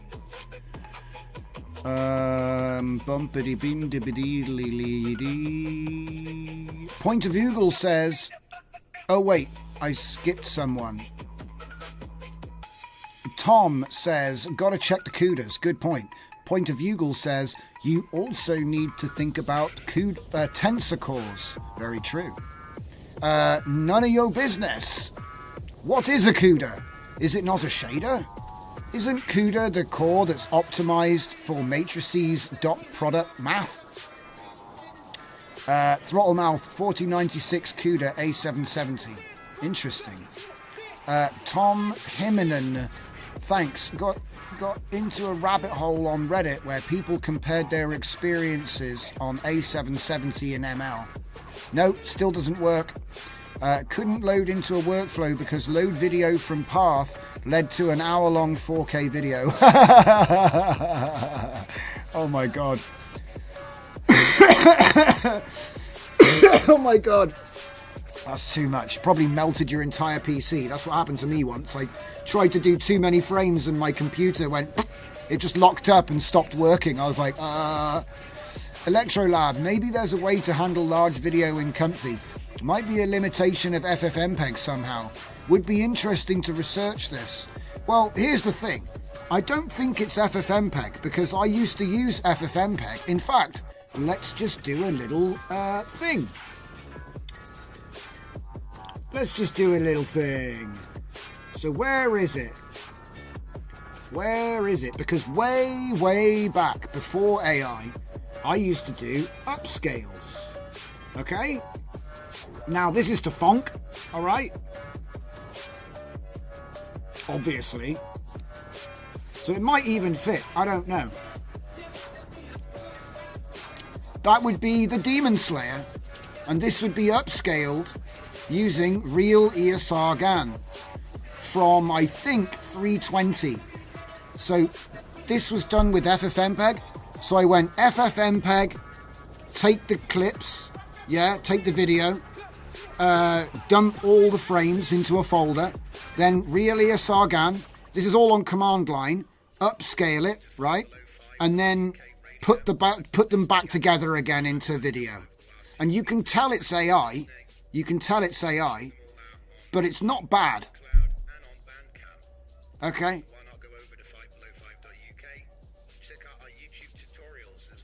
So like I said, you can tell that it's AI, but it's not bad. Like, you can see every now and then, you can see the eyes. There's things about it that you can tell that it's AI upscale.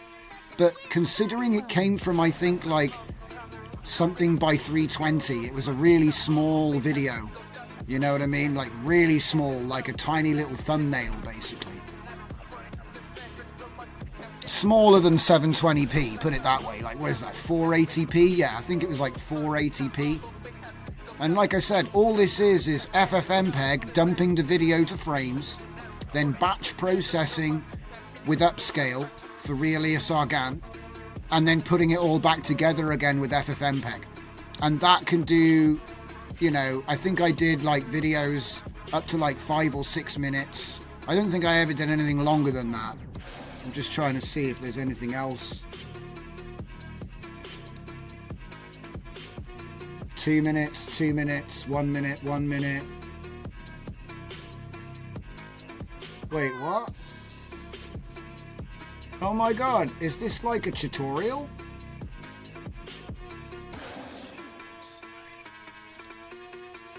It is. It's a tutorial where I showed people how to make Initial D AMV with AI. Oh yeah, look, here we go. I'm actually doing the actual thing. So, there's the commands. Here's it running. You see? And so you've got the FFmpeg command that splits the frames. Then you've got the real ESR GAN command, which does the upscaling, right? And then you have the FFmpeg to take those frames back into a video, right? And I think that's just going to be running for a while. And I think, what am I doing? Am I talking about... yeah, I'm talking about the different levels that you can have it on, and 2x2, guys. Look, see, that's 1 pixel. I'm so mental sometimes. Yes. And just in case you are wondering, what did that video end up looking like? That video ended up looking like this. And boom. So again, this is an AI. Look, you can see, when I pause it, that's not too bad, because it's got low denoise. So a lot of it looks fine, but then look here. Something's going on with the faces and the eyes, you know what I mean? Where it kind of gets a bit confused. But you got to think, this was like 2022. I don't even think that Midjourney existed when I did this. I'm not sure. It's been a long time. So it's just a montage. Basically, I got 2 Initial D videos, put them into something called Rave, which still exists, by the way, and it does an AI remix of the 2 tracks, right? And then what I did was I downloaded that video and, like I say, dumped the frames, did real ESR GAN on the upscale, and like I said, some of it looks good. Some of it looks good. You know, the editing is a bit shaky because it was done by AI, right? All the cuts and that are to music that you can't hear. But again, that's also quite interesting because you can get some really interesting AI remixes out of it. And all you do is you just put YouTube links in. And so, you know, we got a bit creative back in the day. But anyway, enough of that. Still, allocation on device. It does not like doing 3 seconds, guys. It does not like doing 3 seconds. So what I'm going to do is I'm going to put it back to 2 seconds. And then I'm going to go back to the last resolution because it was better. You know, it was higher resolution. Where was it? No. Oh, wow. New album? Fanfare. Yeah, this is from Clubbing Seals. This is my latest album. Hell yeah. Stop clubbing, Seals. Anyway, they're always in the nightclub. Always, them Seals. They're always in there. You got to tell them to calm down. 704 by 384.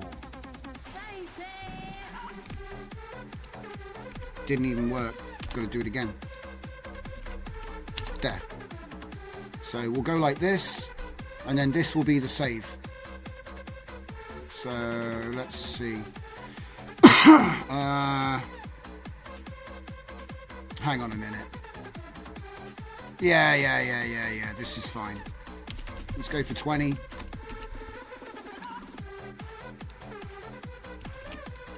Oh, it made a new tab. That's useful. I don't know why it does that. It makes infinite bloody tabs.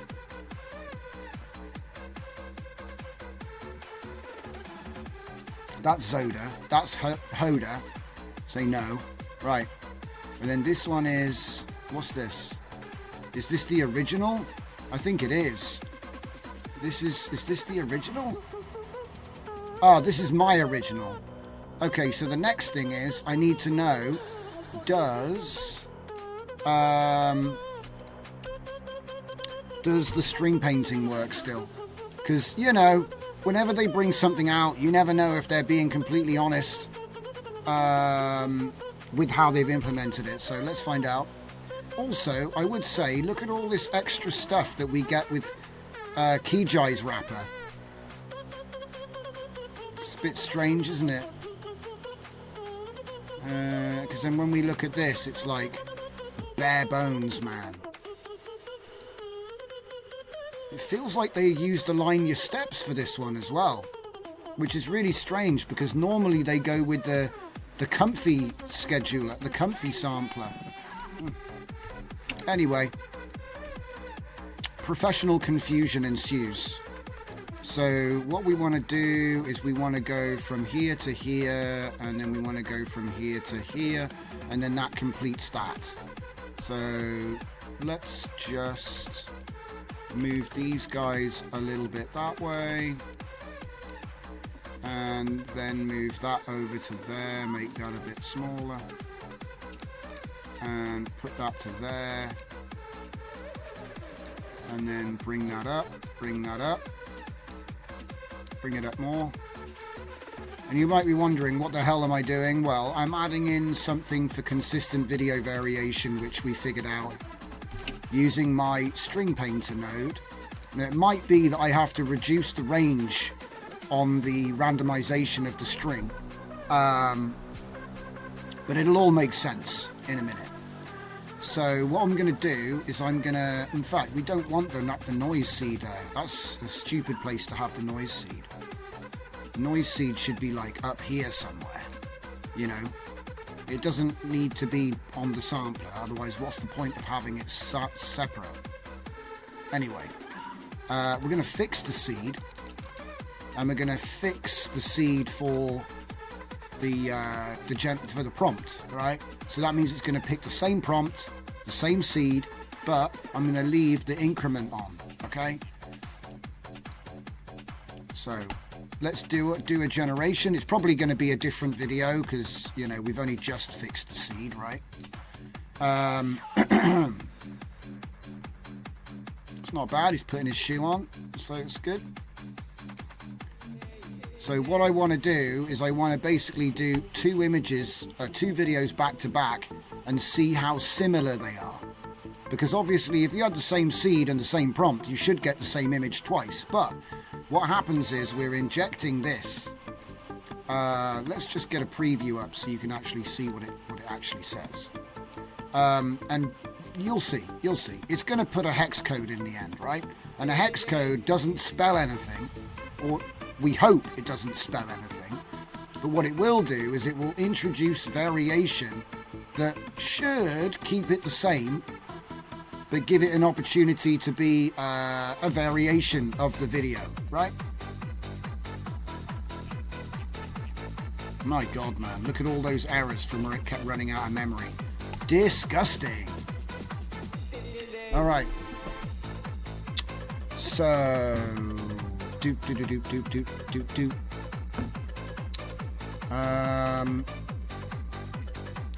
Mr. Super Fake Name, you gotta play with that virtual try-on stuff people are doing. Maybe like sync clothes changing to beats somehow. I haven't tried it. People are saying it's hard to load.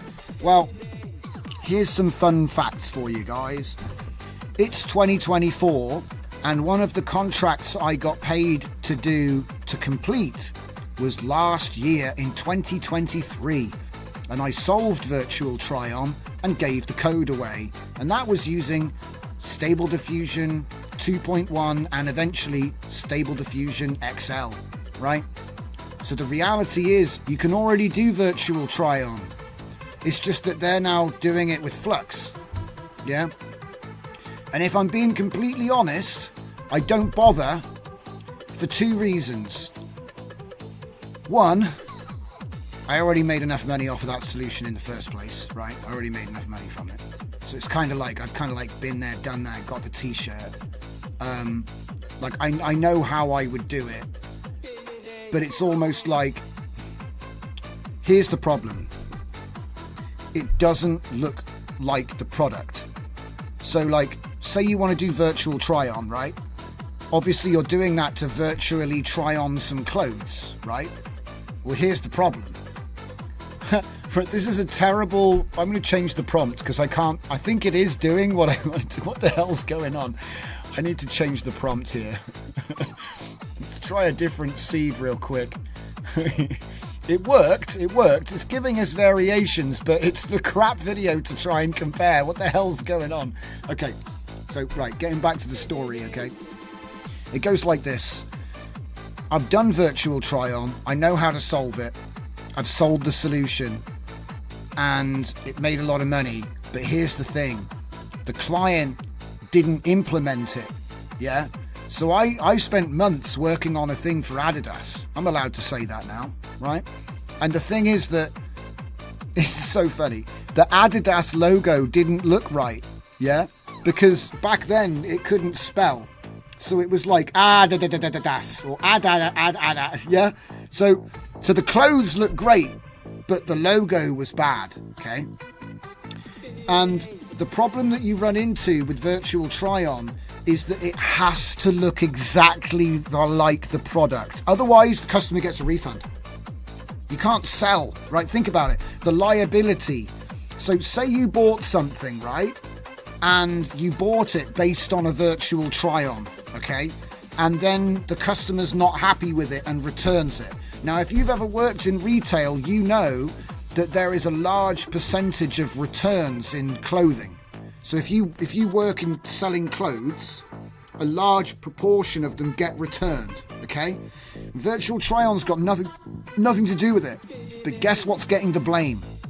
Oh, you're a virtual try-on. So someone's going to think about the scam as well. You're going to buy some expensive clothes. You're going to go out, okay? And then you're going to return them the next day. You're going to wear them once and return them the next day. That was always the plan, yeah? But what's the reason that you return them? Oh, the virtual try-on, I thought that they would look good and they look bad. Send them back, okay? So that means that people get free rental. That's what actually happens. It's a huge percentage. You probably, like I said, if you've ever worked in retail, or if you're ever exposed to like selling clothes, right, you'll know that a lot of clothes get returned. And the problem with virtual try-on is the whole point is so that you can sell more clothes, right? That's why they want virtual try-on, so I can virtually try on some clothes. But here's the problem. It doesn't look like the clothes. So when you get the clothes and put them on, you don't look like that. Okay? And so now you've got the perfect excuse to return them, whether innocently or not. Okay? And so the whole thing is kind of scuffed, you know? It's like, it's a great idea, but it's too low-hanging fruit, you know? And like I said, I solved it because what I did was I trained every single item of clothing as a Laura. You see what I'm saying? So I'd actually trained them a custom model with their catalogue so that the clothing they were selling was actually taught to the model. And so then when you come along and do your virtual try-on, it would swap your face onto the person. But here's the next problem. Does the person look exactly like you, or do they just have your face? Yeah? I think it's quite funny anyway. The whole thing's quite funny because it's sort of like you would need to give the AI a full body picture of yourself as well as a high quality face for it to even work at all. And then the model needs to know the exact piece of clothing which you're trying to use. Let's get another one. We're going to compare this video with the next video. I want it to be similar. Bonus points if we can get the same character. And there's something I can do to tweak this as well. So let's just go back to what we're looking at here. AI visual find. Yo, yo, yo. Electrolab, yes, I made a real ESRGAN app using FFmpeg in the past. It can handle long form indeed. Why does Comfy UI struggle then? Exactly, that's the $1 million question. I think that they just haven't really, because think about it, right? Comfy UI, I think, was made to handle image generation, right? And then over time, it's been tooled, retooled, and expanded in different directions to handle video generation and audio generation, all these different things. And I think that it's just not well optimized. Oh my God, there's that track. Why is it so quiet? It's playing Angel right now. I'm going to turn this up a bit. There it is. Funk with Gregorian chant. Hell yeah.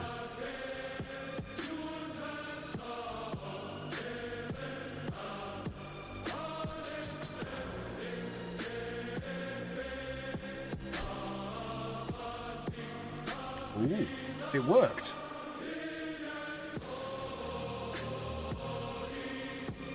I can't wait to finish this album, by the way. This is like a whole new album for me. I love exploring new styles.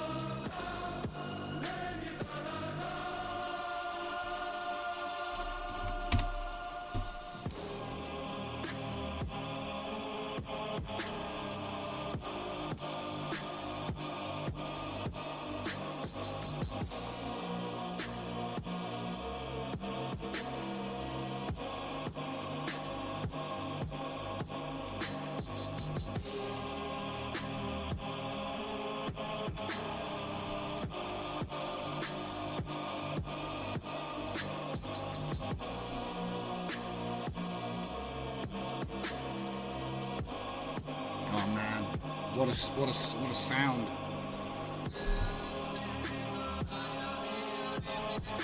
Thanks, Tom.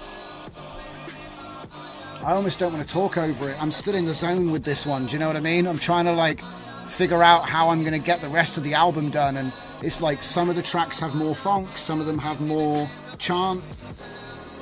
It's kind of got like a Russian Orthodox type thing going on, which is kind of crazy. It's probably because I've been painting too much Warhammers.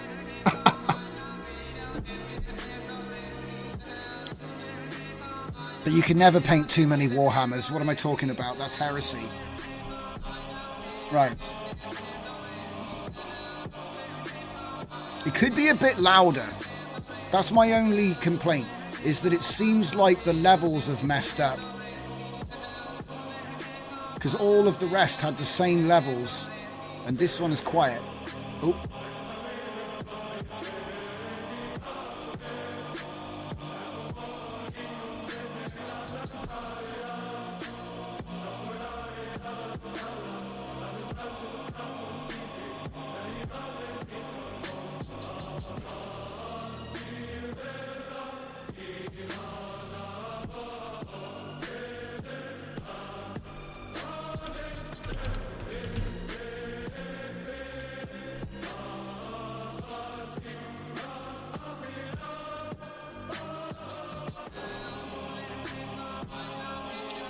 Don't mind me. I'm just going to get some things ready in the background here.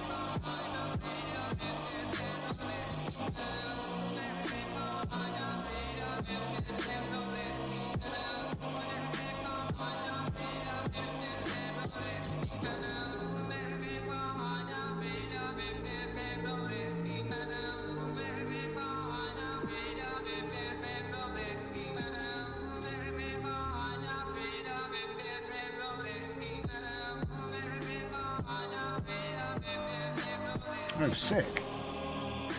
I never saw that Electro Lab. I'm going to have to check that out. I appreciate that.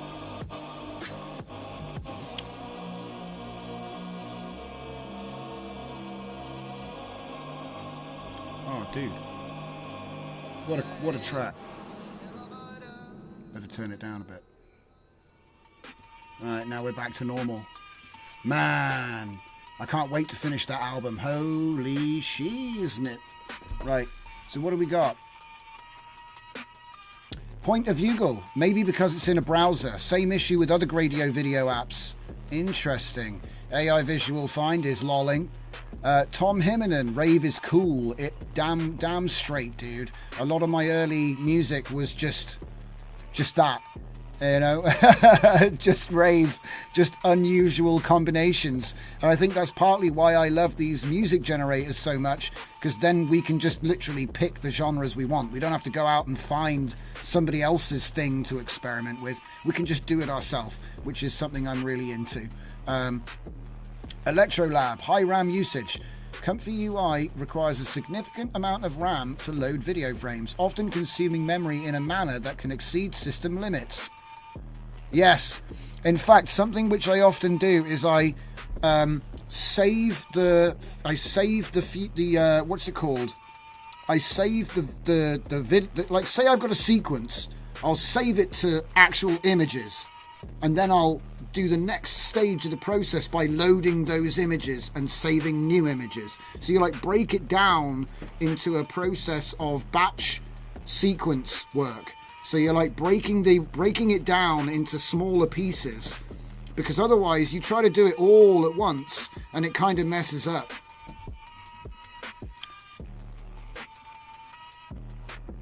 Okay.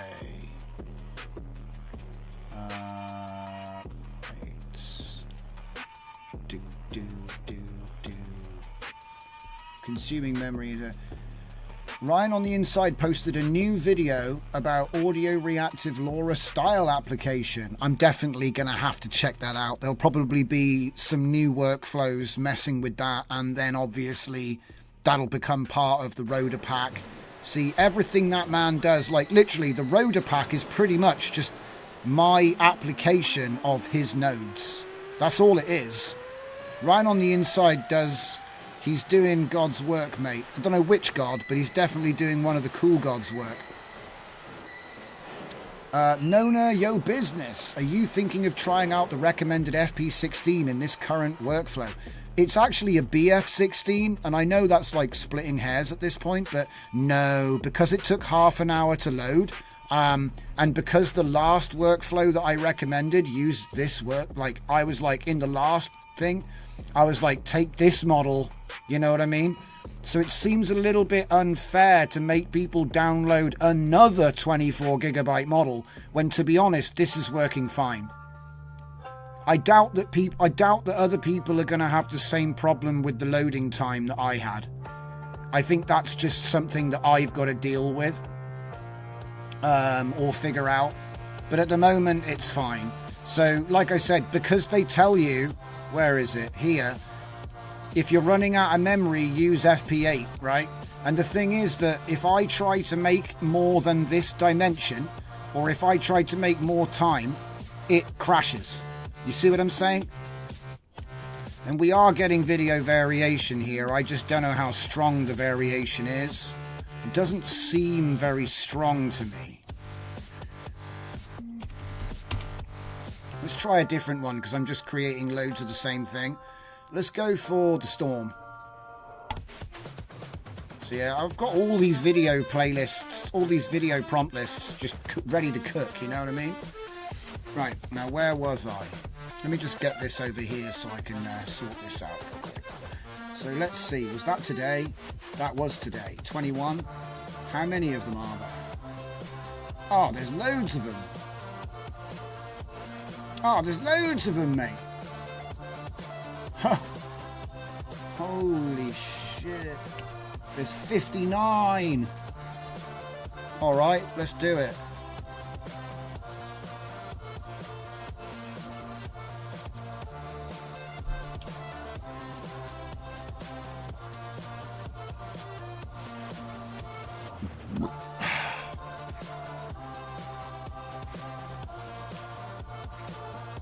Okay, Tom Himinen said good track and great harmonies talking about Angel. Nona Yo Business, Angel sounds, MGM Studios and Scorpion King, smash up. Electrolab says, I did remix Angel as an experiment, it's on Discord. Nona Yo Business says, having a noise gate on the master is a bit distracting though. It's as if it's trying to be its own instrument.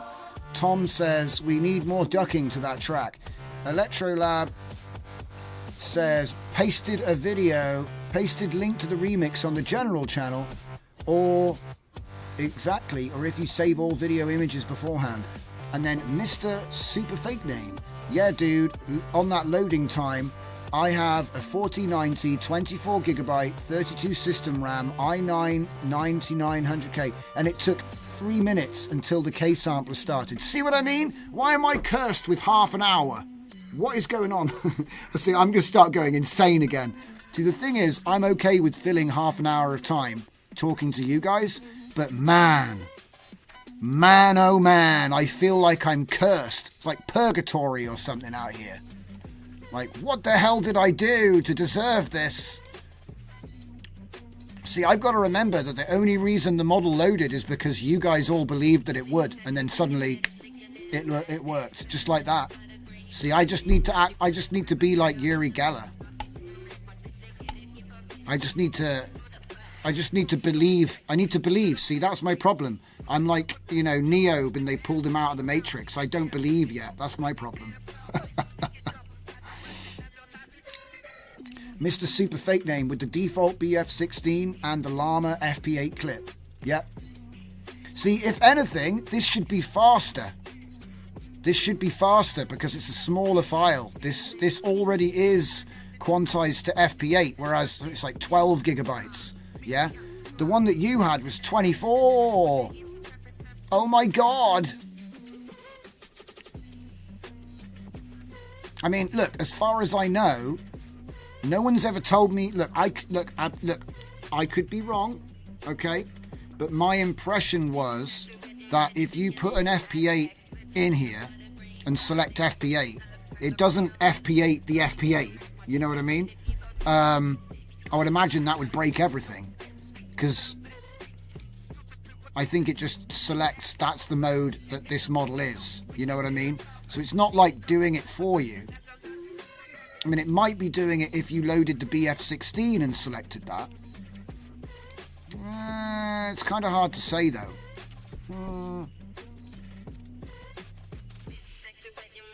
It's kind of hard to say for sure. You get into sort of a grey area there.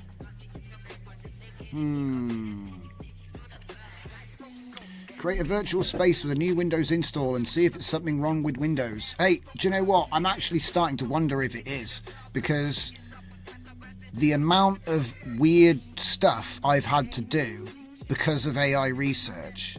Like, even just recently, there was that whole Sage Attention business where I had to, like, completely horse around with all of my CUDA, my dev tools. I had to mess around with, what was it? It was VS. I think it was like VS Studio. And we had to like build our own. And it was a complete nightmare. The whole thing was a complete horse show. Okay? Like, I'm not confident that was a good idea because we never even bloody used it. The next day, Comfy Attention came out. We didn't even need it. So the whole thing was a waste of time. I think I spent 2 days messing around with that. And that's around the same time that all of this kicked off. So it could be something to do with that. Like I said, there's so many moving parts. It's very difficult to say for sure. Certainly, it would be a complete nightmare for me to, like, you know, start again. Do you know what I mean? I would be better off. I'd be better off buying a new computer. But the thing is, if the 5090 is coming along, that might be something that I have to do. Because you're not going to be able to just buy a 5090. Do you know what I mean? They're going to want you to buy a new computer. So I'm kind of like in the same position as everyone. Do you know what I mean? Soon, I might have to buy a new computer. And on that day, a lot of these sort of weird problems will fix themselves, won't they? So this is why I'm just kind of putting up with it for now. But you're not wrong. Maybe it's time to just start backing everything up, get the computer cleaned, and then do a fresh install as like the last ditch. Maybe that'll get us like a space saver tire. We'll get to our destination. You know what I mean? Oh, hang on a minute. We can't even see the bloody video. Okay. It looks a bit weird. It looks very weird. But it's a bunch of guys in a boat and there's like a crazy camera shot right here. They're supposed to be in a storm right now.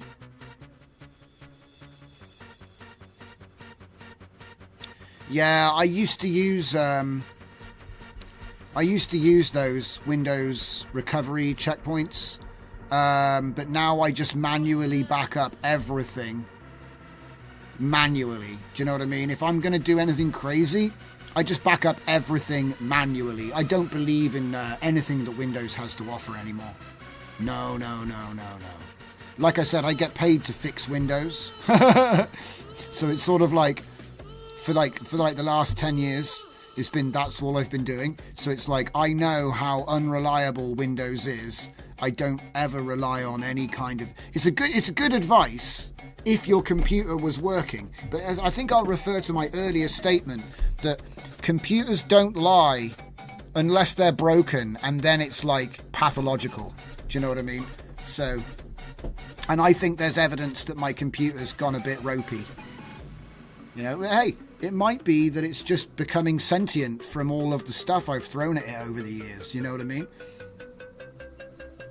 Maybe it is becoming AGI.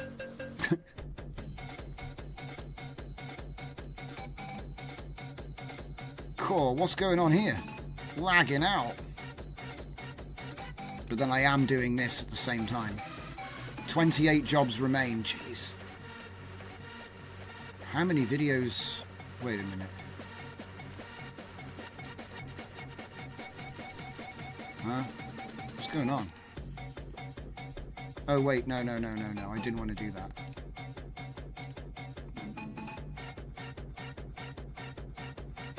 What are we listening to right now? We're listening to Pulsations 2, which I believe is part of the Clubbing Seals album, which is going to be coming out after Christmas. It's finished. I can say that much. Where is it?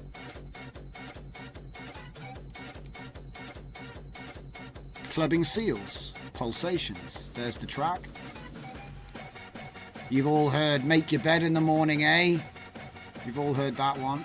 Fanfare was on earlier. Yeah, it's a good album. I try to collect them together, do you know what I mean?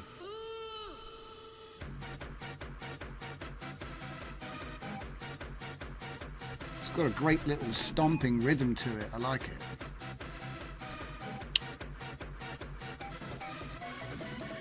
Okay, does that look different? Yeah, it is different. It's got like, there's like a black powder spray there now. It's a bit crappy though, isn't it? Like, look at this quality. What the heck? I don't like that. But then again, you know, some things work better than others, right? So let's try something a bit more conventional. So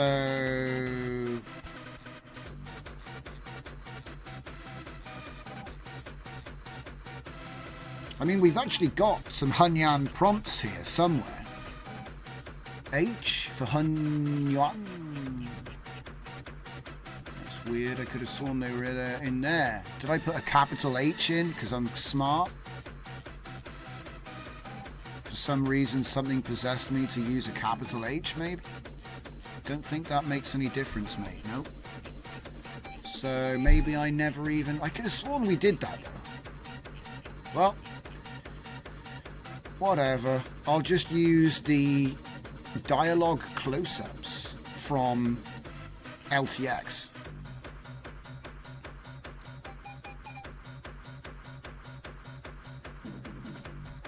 So how many are you getting? He's saying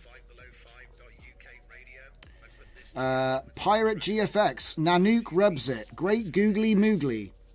Mr. Super Fake Name. I've been dipping in and out, man. I'm getting 11.92 on Hunyan straight from the Hugging Git on a 4090. Yeah, see, I'm getting 3. Something tells me that either my NVIDIA drivers are wrong or... See, I don't... Because at this point in the stream, if I was to go and fix my NVIDIA drivers, it'll be too late. Do you know what I mean? I won't be... But then again, maybe I'll... What I'll do is I'll take a look at that tomorrow.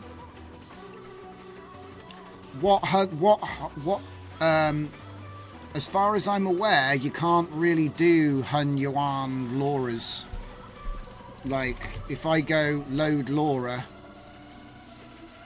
okay, so I'd have to do something like clip to clip, right, and then model to model, right, yeah, and then obviously all the rest of it. Oh dear. But there's no point. Fucking look at the lag on it. My God. My God. So yeah, basically you would put it there. I haven't got any at the moment. I haven't got any. But yeah, that's how I would do it. You know, I'd obviously go model, model, model, and then model, model, model to this one here. And then obviously I'd go clip, clip, clip, clip, right? But that's assuming that it works. I have trouble with multiple LoRa's. Well, you would probably want to use a LoRa stack for that. But again, it all depends if it's compatible. Do you know what I mean? Like, assuming it is compatible, then I would do LoRa stack for that. And I'd use Comfy Roll. Comfy Roll LoRa stack, and you can have up to 3, but then you can actually chain them together. Oh my goodness, what's going on with the mouse right now? It's like, look at it, it's struggling. So I do something like that if I wanted more, and I just hook them together like so. And then what we'll do is we'll do an apply, LoRa stack apply, and it's the same. Oh my God, it's really struggling. Whoa, come over here, buddy. And we do the same thing, you know what I mean? Model, model, model, model, and then model, model. Yeah? And then for the clip, obviously, clip, clip, clip, clip. Like that. So just basically put it in between, you know? You know how to use Comfy, I'm sure. But then obviously you can use the up to 3 or 6 or however many you want. It's a very good way of loading LoRa's, multiple LoRa's. But again, it depends on the fact that this actually is compatible. And what I've been told is that it's not. Now, I might be wrong, because like I said, now that Comfy has native support, maybe there is a diffusers implementation for it. Do you know what I mean? Maybe this is why it is the way it is. Okay. I will also point out I haven't updated my Comfy yet. So there's that too. So the fact that this works at all is pretty funny, actually. It might be that I just need to update my Comfy. Oh my God. Oh, yeah. Oh, that's brilliant. He's not having a good time. Let's do another one of those. I want to see another one like that. He's not having a good time. He's like, why does my model take so long to load? Ah! He's like, oh man, It took half an hour. I don't know why. It's like hide the pain. Okay.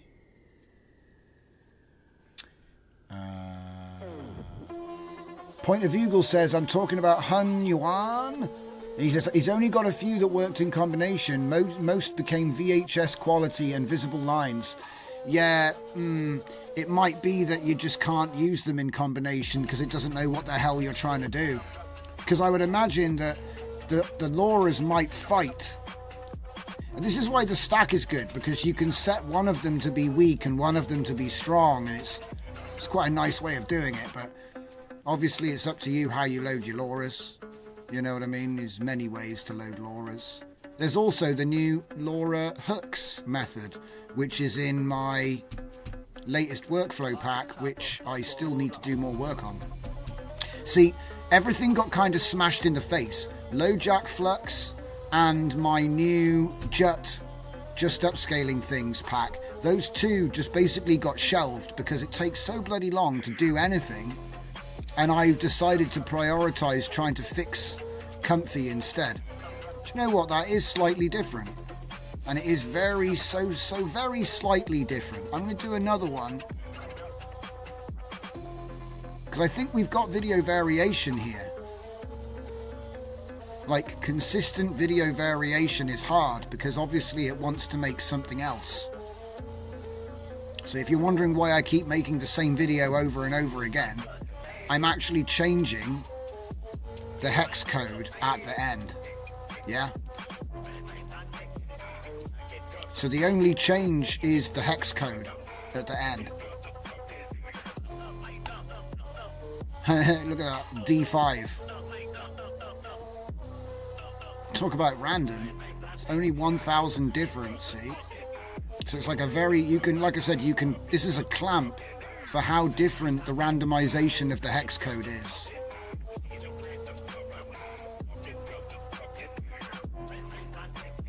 That looks almost the same, but his chin is different. And the expression is slightly changed, but it's the same guy. His eyes move a bit differently too. It's so subtle, but that's what I'm trying to get. I'm trying to get extremely subtle video variation. So hopefully this next video will look the same but different as well.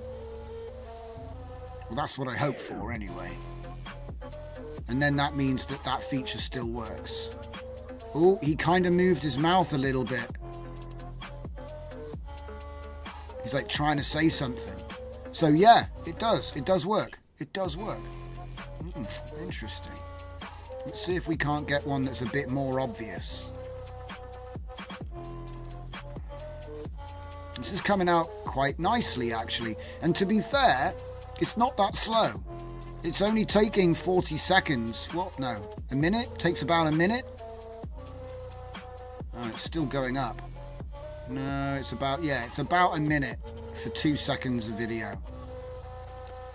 Which, like I said, it's a lot longer than the 10 seconds that you're used to with LTX, but this is also better quality, so it's kind of like somewhere in between. It's lower res as well, but it's not that much lower res. It's like 768 by 432 or something, I think.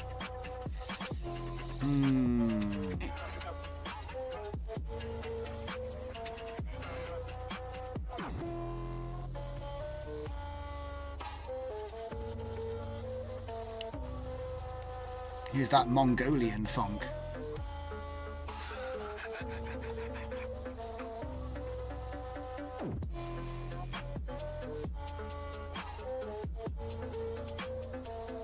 Any minute now. Are we going to get it to do the decode? What are we doing? Oh, that's finished. Okay, cool. So that's the next thing I want to do. Okay, so it's a woman talking. She like nods her head, assuredly, says some stuff, and then blinks a few times.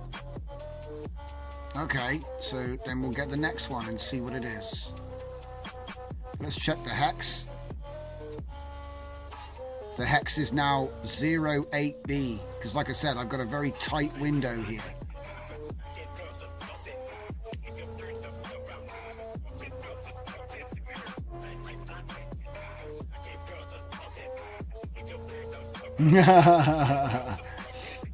Electronic Music Art Collective, your YouTube live shows quite so long, like Sven Väth sets in the 90s. Great. Yes. It's got to be long, mate. You know, like sometimes I think, oh, I'll start the stream early today, and then we still keep going. We still do like 6 hours. It's mostly because I enjoy it, guys. I enjoy it. Mr. Super Fake Name. There is some new stuff with the LoRa's as of the 19th. Google Mimic PC Hun Yuan plus LoRa. Mimic PC. Why does that sound familiar? Electrolab. My current research suggests break a video into PNG sequence first, then Comfy may be able to handle long videos. Yes. Yes. I would say just do it with FFmpeg though, because it's just one command with FFmpeg, and it'll just do that, and it'll be super fast, and then you can take that into Comfy. Although it might be a job for a node. Let me just think about this real quick. You see, I already have this node, right? Batch video frame. Okay, so I made this. All right, let's just talk about this for a second, yeah? This is part of my DJZ nodes pack, okay? So what it's going to do is it's going to pick a video, right? It's going to pick a video from, so we'll get primitives, yeah? So primitive, and we're going to put a primitive into the path. So this is going to be the path to the directory, right? So this would be like, you know, some directory, okay? Right? Whatever it is, okay? With the drive, you know, the whole thing, you know, like z:\/ some directory, okay? That's where the video is. So we'll say video path, but it's the video directory path. So it will select multiple videos, right? And then what we'll do is we'll say primitive index. Okay, so this is the video index. So say there's a video, like I think it's alphabetic. So if there's like a video which starts with A or whatever, that's going to be 0. Do you know what I mean? So the first video will be 0 and so on, okay? And then here's the interesting part, right? If I go seed, okay? Yeah, that'll do. Any seed will do. It doesn't really matter. Let's see. We'll put the seed integer into... No, wait. No. No, not seed. Right. We're going to take integer frame. Ah, it's not an integer. It's not a label either. Huh? Hang on a minute. Something's going on here. Right. Convert frame to external input. It says it's an integer. Lies. Anyway, whatever. Right. So if I now put this onto increment... Oh, don't tell me... Ah, there we go. Increment, right? So if I put seed 0, that's now on increment.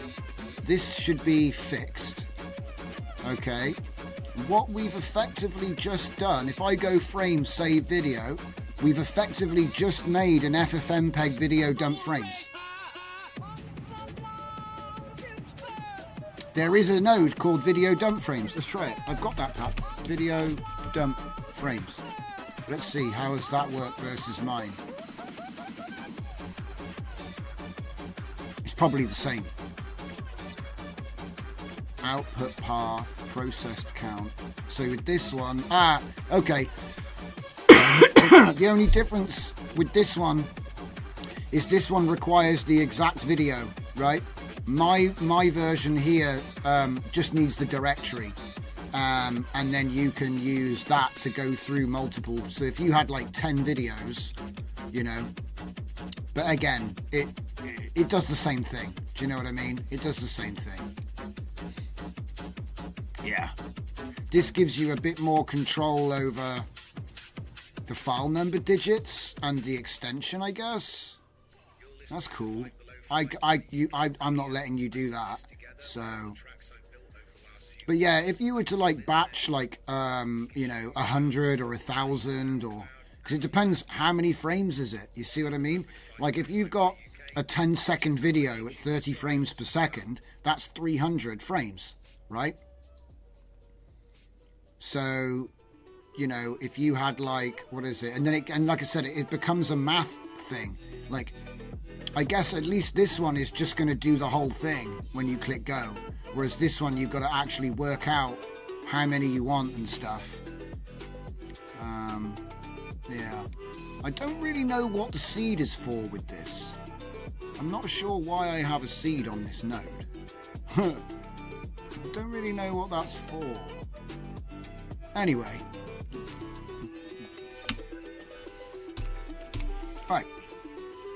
So is she doing the same thing? No, it's different.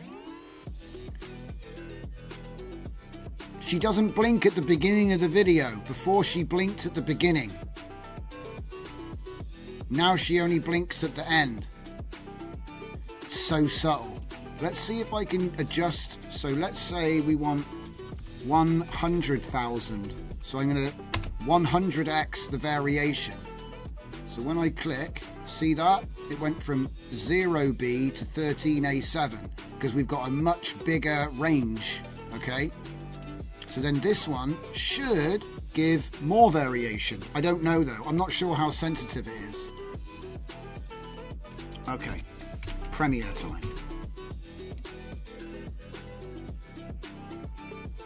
Give me that Premiere, boy. I need to get to the video section and I need to find all of these new videos. Wait, what the heck? What's going on here? Oh no, you're not gonna... No. What? All it is a oh no, it's just a recording. No, you won't believe it. You won't believe this. So I took a load of clips today of a game so I could do Shuffle Video Studio, and it recorded the wrong desktop.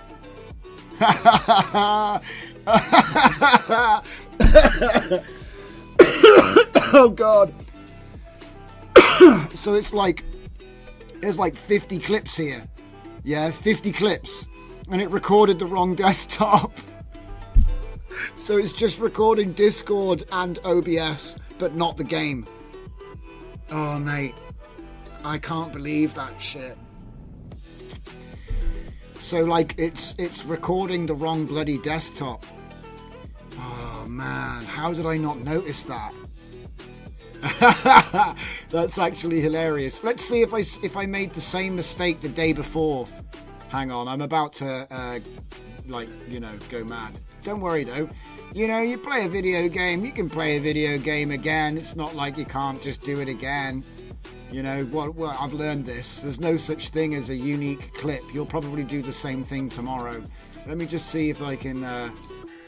all these moments will be lost in time, like tears in the rain. Hang on. Or they'll just be lost because you weren't looking. Alright, right. What? yeah, let me guess, they're all... What the heck's this? Oh, it's Can You Get Out of Bed Simulator. Can you get out of bed simulator? No. The answer is no, you can't get out of bed. Oh, what's this? Ah, now you're talking. Okay, okay, okay. Where does the good stuff stop? The good stuff stops here. All right, cool. So from 2727, and that's comfy, comfy, comfy, comfy. UDO. Ah ha ha ha. What's this? Hell pods, baby. Right, 2727. So only 11 clips. That's not really enough to do anything with. Shame. Oh well. I was hoping I could get a sick little beat, beat, whatchamacallit. But then I guess it is about 200 seconds. Right, let's give it a blast anyway.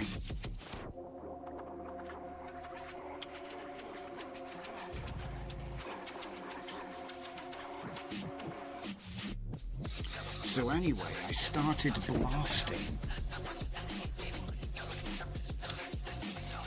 Add all and start. Okay, let's get that out of the way. Let's get back to the comfy. How's she looking now? Blink once, blink twice. She blinked twice that time. Yeah, it is changing. It's the same, do you know what I mean? It's the same person in the same location talking, but her mouth is moving in a different pattern now, and she blinks at the beginning and at the end. It's so subtle, but it is different. Let's see if we can't add another 0 and see if we can get more. So we go to 100,000 this time. So then you can see here is the hex code. And now we're going to F074.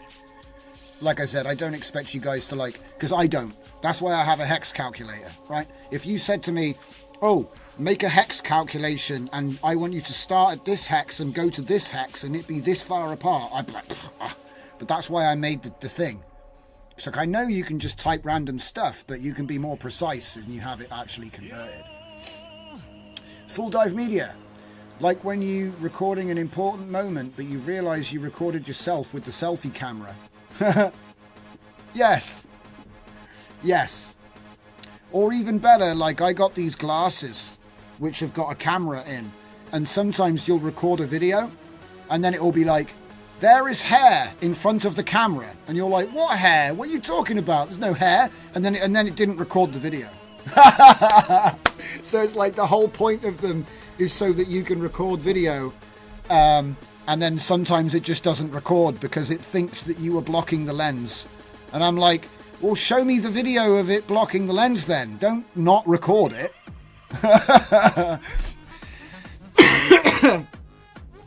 I think it's because they're trying to prevent you from exploiting this little light that blinks when you're recording and do stealth recording or something. And it's like, what are you talking about? It's got 2 giant camera lenses on there. How could you not see them? Whatever. It's fine. It works really well, actually. I mainly use them for listening to music, to be honest. Because it's a little bit more convenient than putting earbuds in your ears that always bloody fall out. So. As a matter of fact, I could probably just use that footage if this isn't working. Okay, hang on a minute. I'm just going to see what I got here. So I got all the hard drives plugged in. So let's see. New volume L. Backup phone.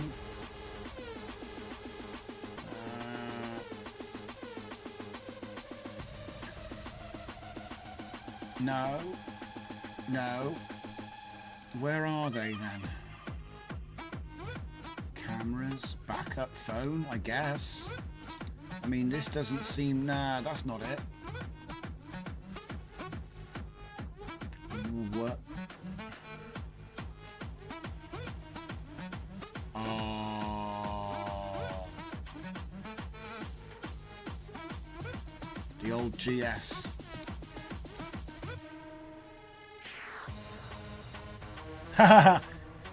Just in case you didn't know,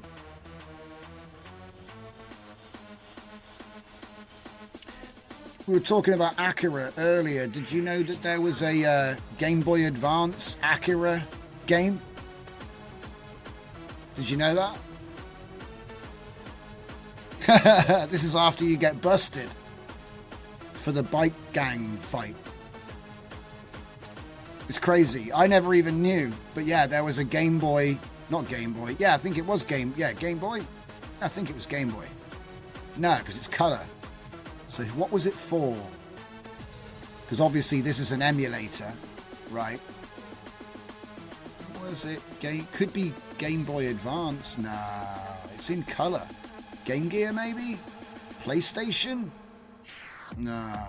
I'm trying to remember what platform it was on. But there was a game. There was an Akira game. Yeah, which I never even knew. I was like, what? And it's pretty cool. I was like, okay. I'd never even heard of it until I saw it on an emulator site. I'm just trying to find the footage right now, because I've got some footage. I wonder where that would have ended up. 2024 phone, no. I mean, maybe I never even transferred it yet. Unless I did.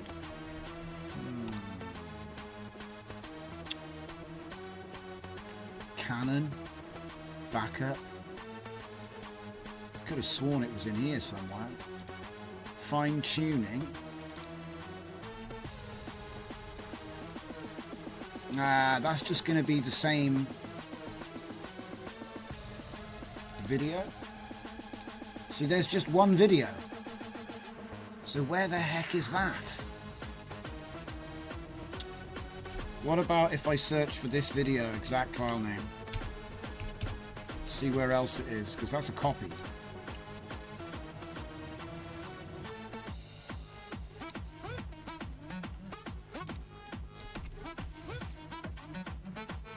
What? What are you talking about? Stop. Oh, I just didn't bother doing anything because I couldn't find one place. I couldn't find that. What the heck? Come on, man. What the hell's going on with this thing? Search all the drives. Well, not that, actually. Search not Google Drive either. Fucking useless. Are you going to do it now?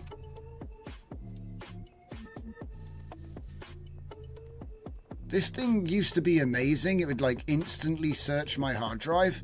Now it just doesn't find anything. This is why I was like suspecting my hard drives to be dying. But now I'm thinking, yeah, look at that. It's not found it at all. What the hell? So weird. It's like I got to find it myself. See, in my case, it really is quicker just to generate the image again. You're never going to find anything in this labyrinth.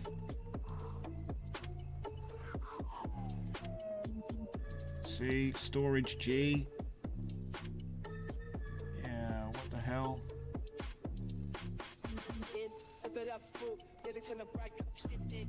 Nothing.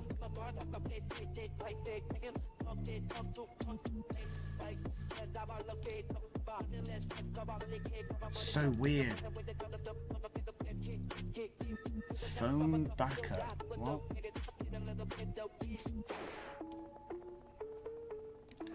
Mate, this must be ancient. Yeah, this is ancient. Where's the recent stuff? Man, Mochi pre-proc? No. This is all tools and stuff. Intermediates, my tools, release. No. Okay. Well, let's just do that, please. Come on, hurry up. I ain't got no time. Right, and then we've just done the thing, so if we go from there to there,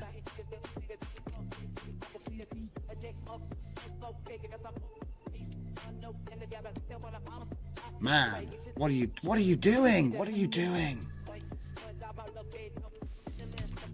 It just overwrote something. I didn't ask for that.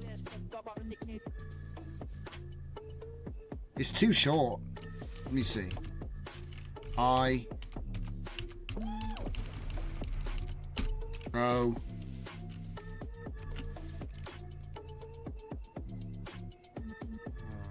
just going to call it too short. You're too short to be a stormtrooper.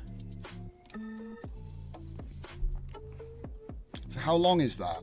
7 minutes to 10 minutes? Nah, what, really? Okay, maybe it is a couple of minutes long then. All right, fair enough. I was sat there going, it's too short. Ain't no way. All right, so while that's running, what I'll want to do is go to doobly-dee. What's that? Gcam? No.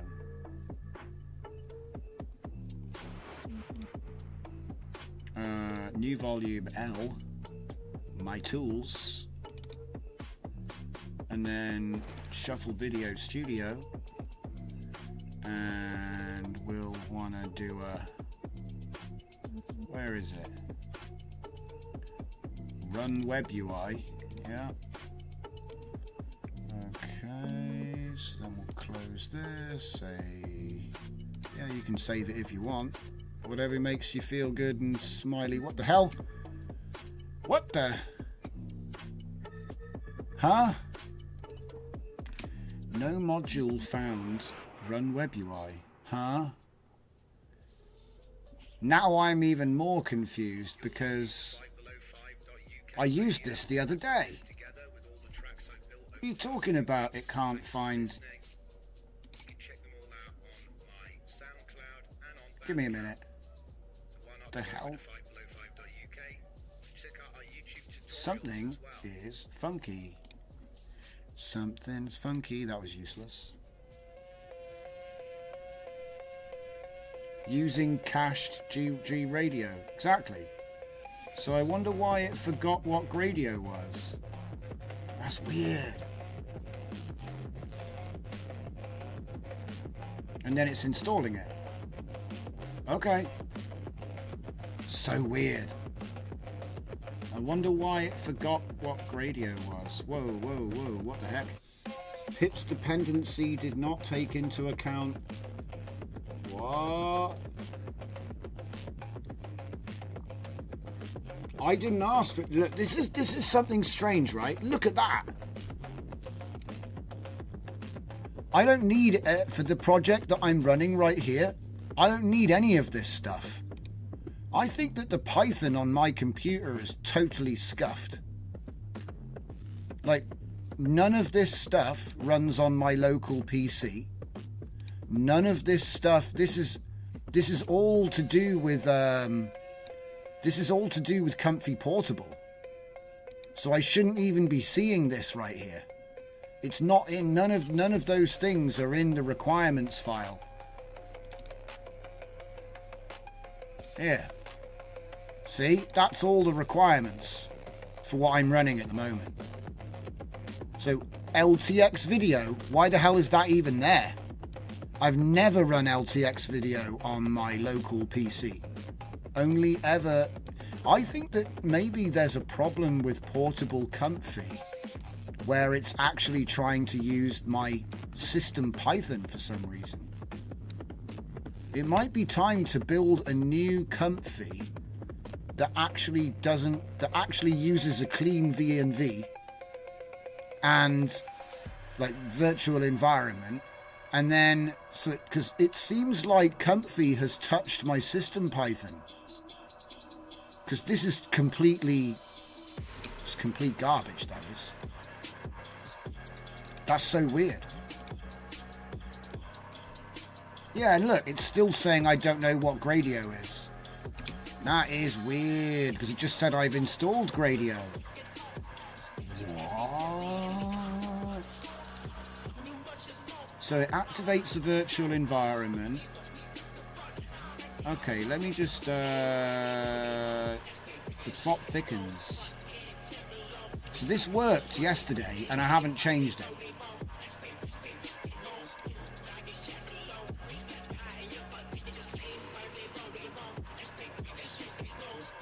Fatal error. Unable to create process. System can't find the file. What? What? What the heck's going on here? Piss off. So something is broken. Checking CUDA. What? PSU to AV requests TQ. These are all of the things which I need, and it's just refused. It's refused everything on all counts. That's very strange.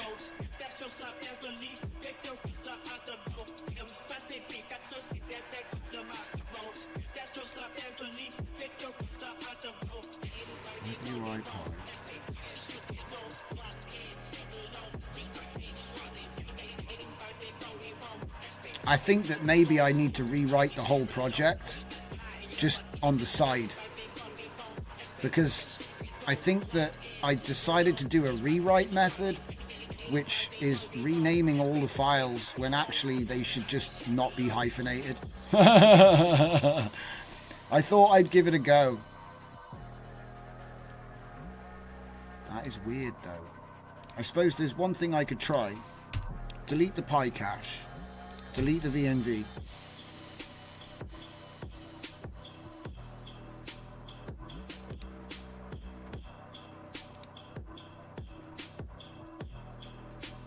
Okay. And now try the install again. I think maybe this just isn't going to work.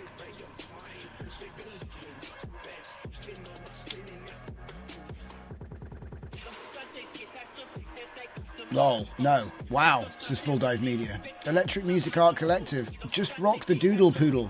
Look in the system vase to fix the comfy portable issue. The order of Python versions is important. Do you know what? I'm actually going to do it. Let's do system variables, ladies and gents. Let's see what twisted wasteland awaits us.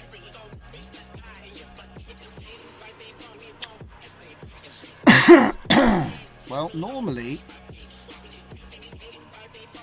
we've got CUDA 12.4 there. We've got CUDA 11.4 there. What else is here? Probably don't need this one, I would think. If I'm running 12.4, I probably shouldn't have 11.4, right? I don't know. That seems wrong to me, out the gate. If I go into the actual paths, that's what we've got. 12.4, 12.4.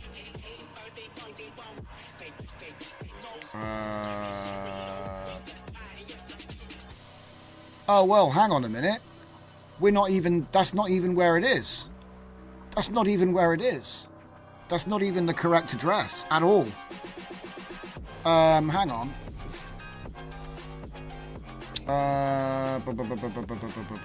This is the correct address. So comfy UI portable Python embedded scripts. So that is the correct address. So straight away that needs changing. Even if we don't do anything else, it should be machines 6, not machines 3. So we'll do that. What else have we got? We've also got Python 3.11 here, but I could have sworn I got Python 3.12. Let me just get a terminal open.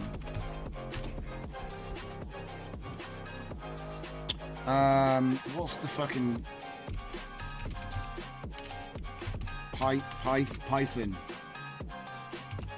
version? No such error or directory. Pardon me. Python 3? Python 3 is not a thing.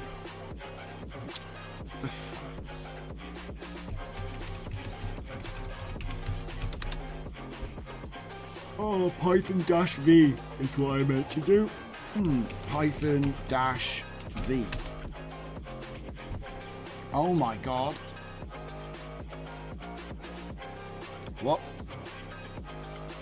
What? Python-V gives me a whole mess. 3.11. My god. Python 3.11.9 is what I have on the machine. I could have sworn I had 3.12. That might be a problem.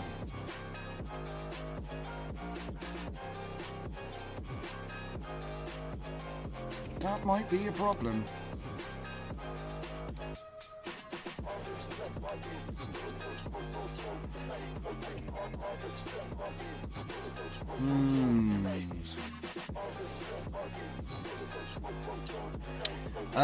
What's he saying? Electronic, don't forget to install the Python embedded folder with the M flag. Don't forget to install in the Python embedded with the M flag. Oh right, hang on. I think I got rid of the terminal. Let me get another one. Let's get another one here. So this would be Python dash. Is that dash dash or dash? Dash version. See, I just did dash V. Ah, crap.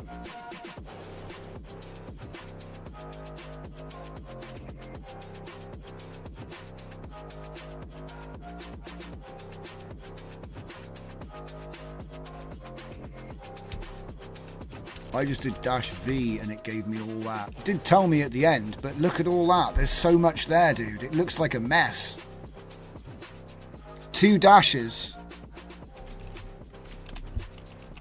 Oh. Exit.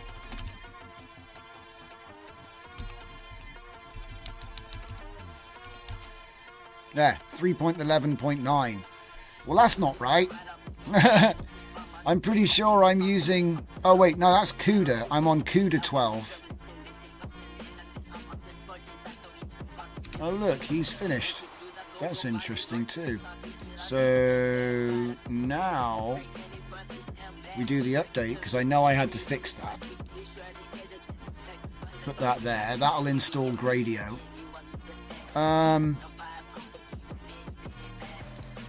So what do we reckon? I've got 3.11 on the system, so that's right. But I could have sworn that... I don't know. Say okay on that. But then that needs to go, right? I'm pretty sure. It's a completely different version. Whoops. Number of processors, 0. Did you said there was something about the ordering? I've never paid attention to the ordering here.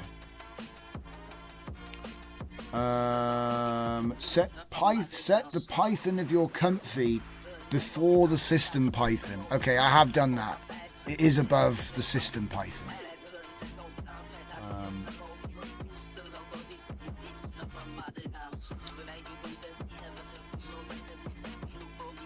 I set the actual comfy UI before the regular Python. Yeah. Okay. It will use system Python as well. Right. 2 dashes. We look for things. Things that make us go. Pirate GFX production. So if you have more than one version installed, you will be in version hell. Been there, done that. If I remember right, 3.11 is good for comfy, 3.12 will be problematic. Well, I think that I've got 3.11. Haha, comfy portable uses 3.12.7. Hell yeah. So, in other words, that's the issue. Comfy portable is using a dumb version of Python. How the hell do you fix that? How the hell do you fix that? You don't. You don't. You just cry. You cry inside. You just internalize depression. Okay, so let's just do it. Let's do it, because it's not. I've got nothing to lose at this time of night. So here we go. Look, I said close it, right? There you go, he's closed it. Cool. Right. Oh, look, it's done it this time. And no errors. Did you see how there were no errors this time? Isn't that weird? I didn't change anything. All I did was delete it, reinstall it. So, hang on. Let me just see if this has fixed the problem.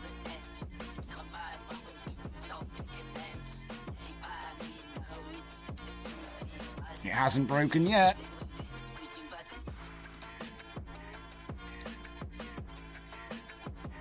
No way, it worked.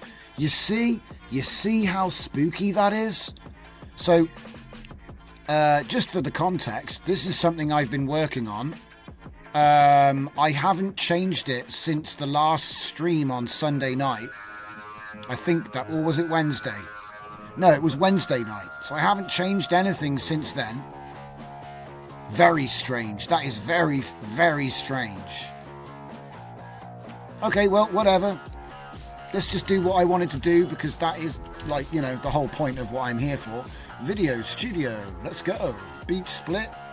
And I'm going to pick the Angel tune. So, where's my Angel tune? Let's go back to book. Angel. Put that there. And then the video I want to use is the one I just put together. Too Short. Now, one of them is 5 minutes long, and this is... What? 9 minutes long?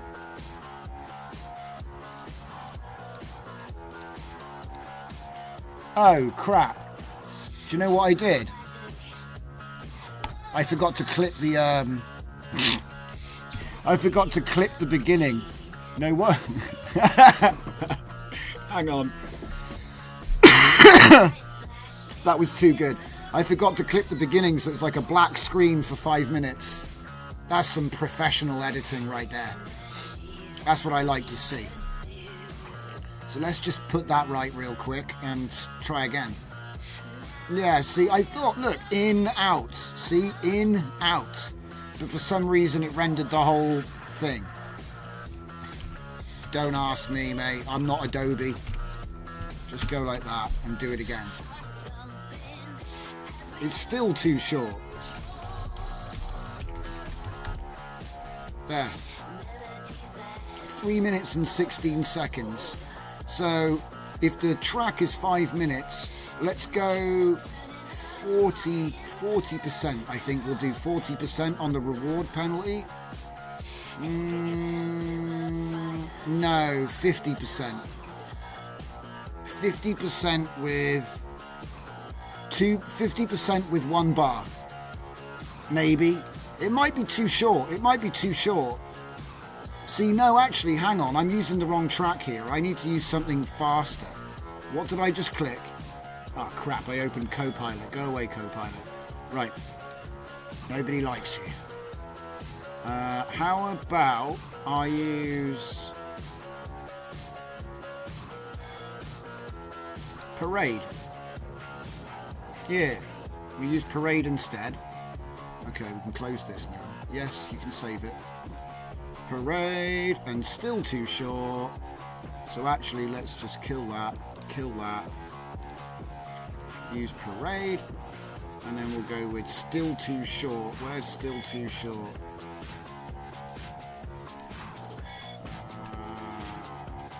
I'm going mad.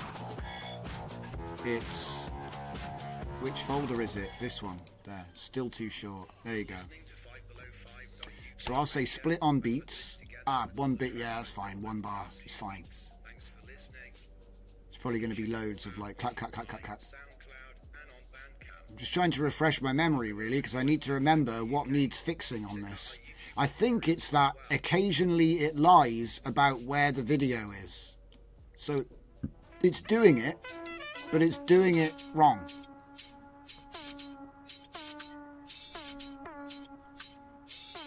Anyway.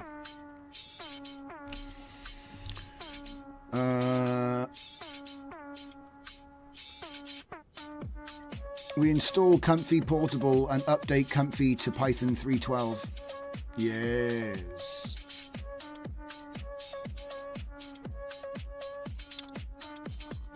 Yes. That's the idea. Not spooky. The system vars path are important. But Full Dive Media, maybe your PC is haunted. Who are you going to call? Ghostbusters? Yes. I'm going to call the Ghostbusters. Okay, so it's making me frames, which is nice. Let's get rid of that.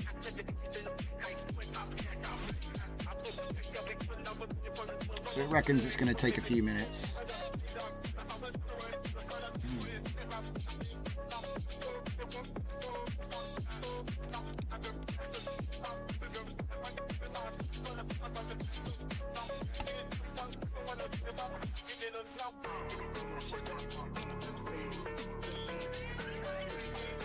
Man, we'll get there.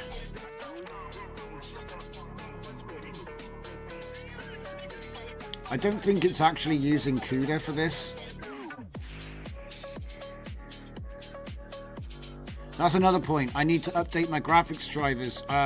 Or do I? Where is that stupid GeForce crap that like lies and tells you you've got no update when you do? I don't even understand what the point of that app is. It's like, have I got an update or don't I? It's like, do you want to log in? Do you want to buy stuff? I'm like, no, I just want to get my update. Look, look at this. What's the point of the app? Oh, I get drivers. Yeah, but I don't need an app to download drivers. They have their own standalone installer. Yeah, but you know, you've got to give us your login and email address so that we... Exactly. What was the point? What is the point? I mean, it's still broken. So it's like, what, like my NVIDIA... So not only are my drivers out of date, but the program that's supposed to manage the drivers is broken too. I'm telling you, man, this is haunted. Try reinstalling NVIDIA and reboot your PC.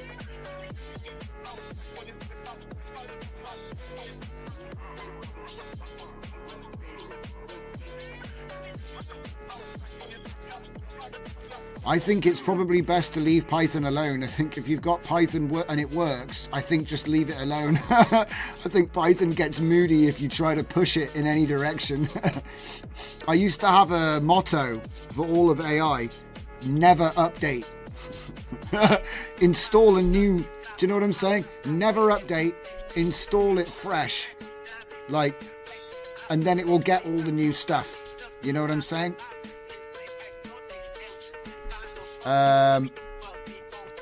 Always actually NVIDIA Studio Driver and CUDA. Yeah, see, I've got those. But yeah, I just think that it's like a ragtag thing. Right, so this is actually where the tracks went. That's actually where it is. Temp processing. So now we go to shuffle, we put the folder in, we put size reward, we put 50% and shuffle. And now it's shuffled. And so now we take, now this is with the lie, I think this is the lie. Output shuffled. So if I now go to my tools, output, there is no output shuffled. Oh no, it's actually not telling lies today. Okay. And if I remember right, I used parade, so I'm going to go beat join, so input folder there, and then I'm going to get the parade. Where is it? Parade. There you go. Join. There we go. I make it look harder than it is. I do sometimes. I do make it look harder than it is sometimes. I don't know why. And also there needs to be feedback for the user when we get to final video stage. There's nothing here to tell you that it's doing anything, and that annoys me. That annoys me a lot. I'm like, why is there there should be a progress. And if I remember right, there was a progress here, but it's not there today. It's very inconsistent. And we never put any videos up. We never put any images up on my gallery either. Well, maybe I'll get round to doing that tomorrow. So basically, we've got another big stream tomorrow. Yes, you shouldn't anger the snakes, Electrolab. Very good point indeed. An Electro Music Art Collective, it depends on 3.11 and 3.12. So the right Python version. So yes. Not the left Python version. Electrolab, by the way, why does your shuffle video make segments of videos? Can it not make a single video from them and delete the material after?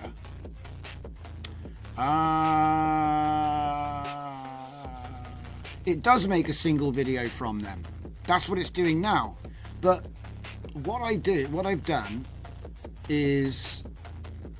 Oh look, it's finished. That actually didn't take very long, did it? There we go, that's alright. Right, so let me just explain this for you guys.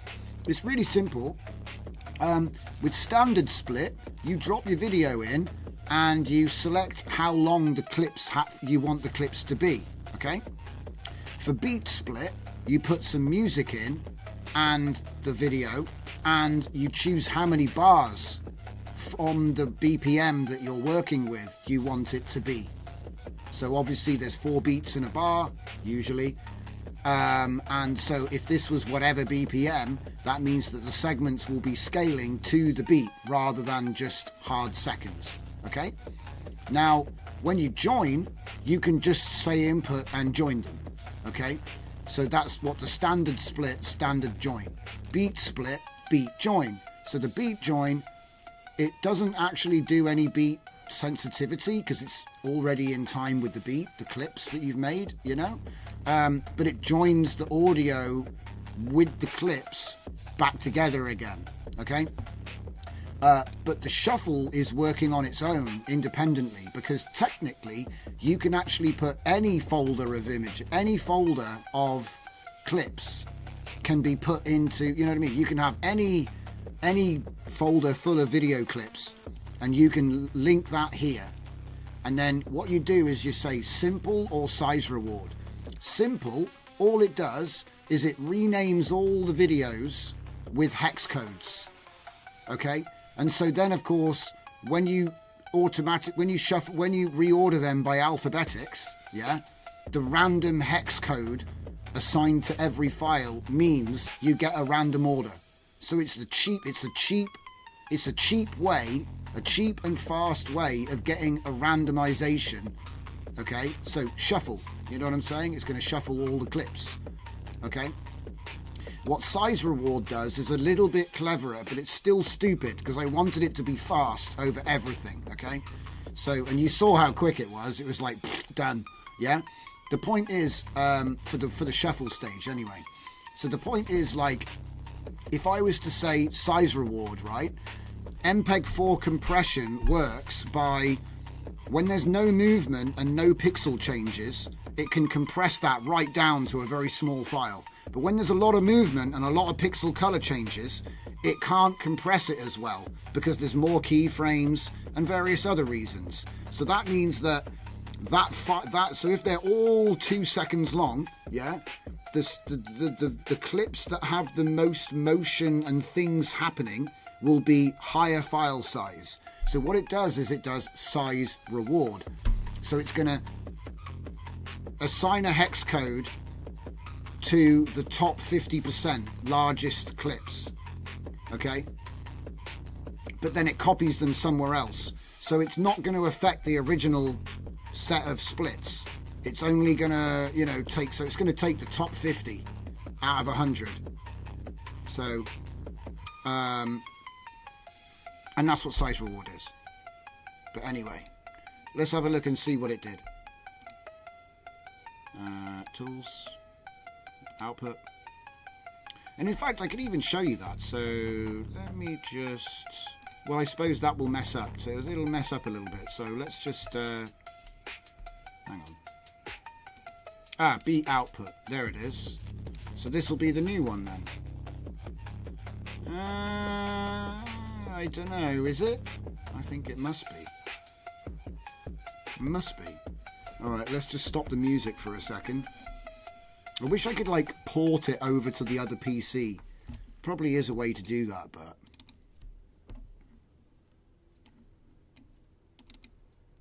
I don't hear any music. Oh, here we go. It's just taking forever to get started. Wow, look at that randomization.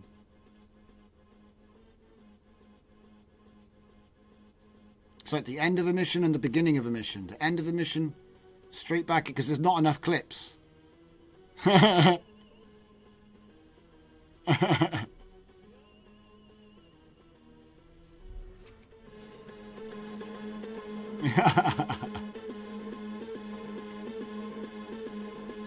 going to finish.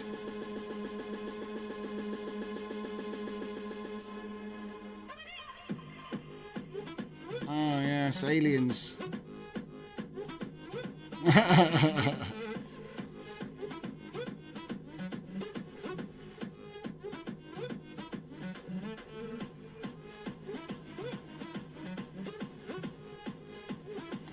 It's just let's get in the pod again. Oh god, it's just the same clip.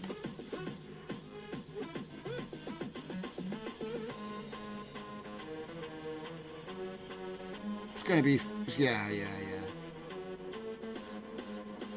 The more clips you have, the better it gets, you see. That's the trouble with it.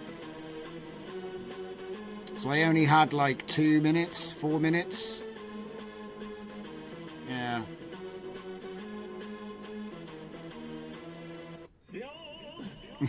Yeah. And it had a really long intro as well. It's beat timed though. I can't say it's not timed. So...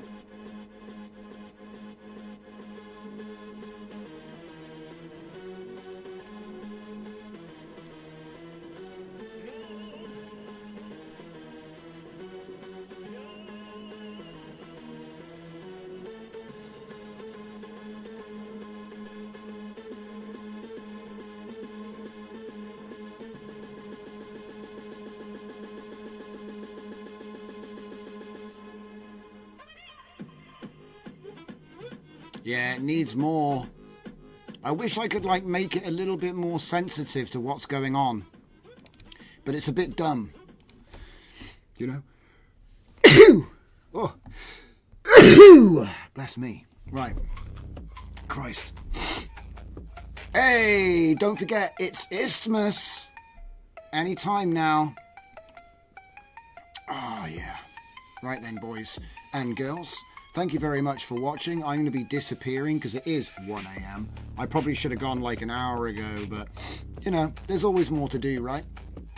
Video Shuffle Studio. Back in the house with the web UI. Oh, I need to sneeze again. I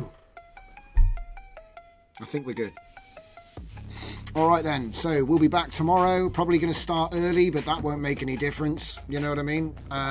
Starting early and continuing. Hopefully we're going to get that loading time sorted out. But even if we don't, it's not the end of the world. We can get around it. Alright, thank you very much, guys. It's always my pleasure. And I will see you tomorrow.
this together with all the tracks I've built over the last few weeks. Thanks for listening. You can check them all out on my SoundCloud and on Bandcamp. So why not go over to 5below5.uk and check out our YouTube tutorials as well. See you in the side.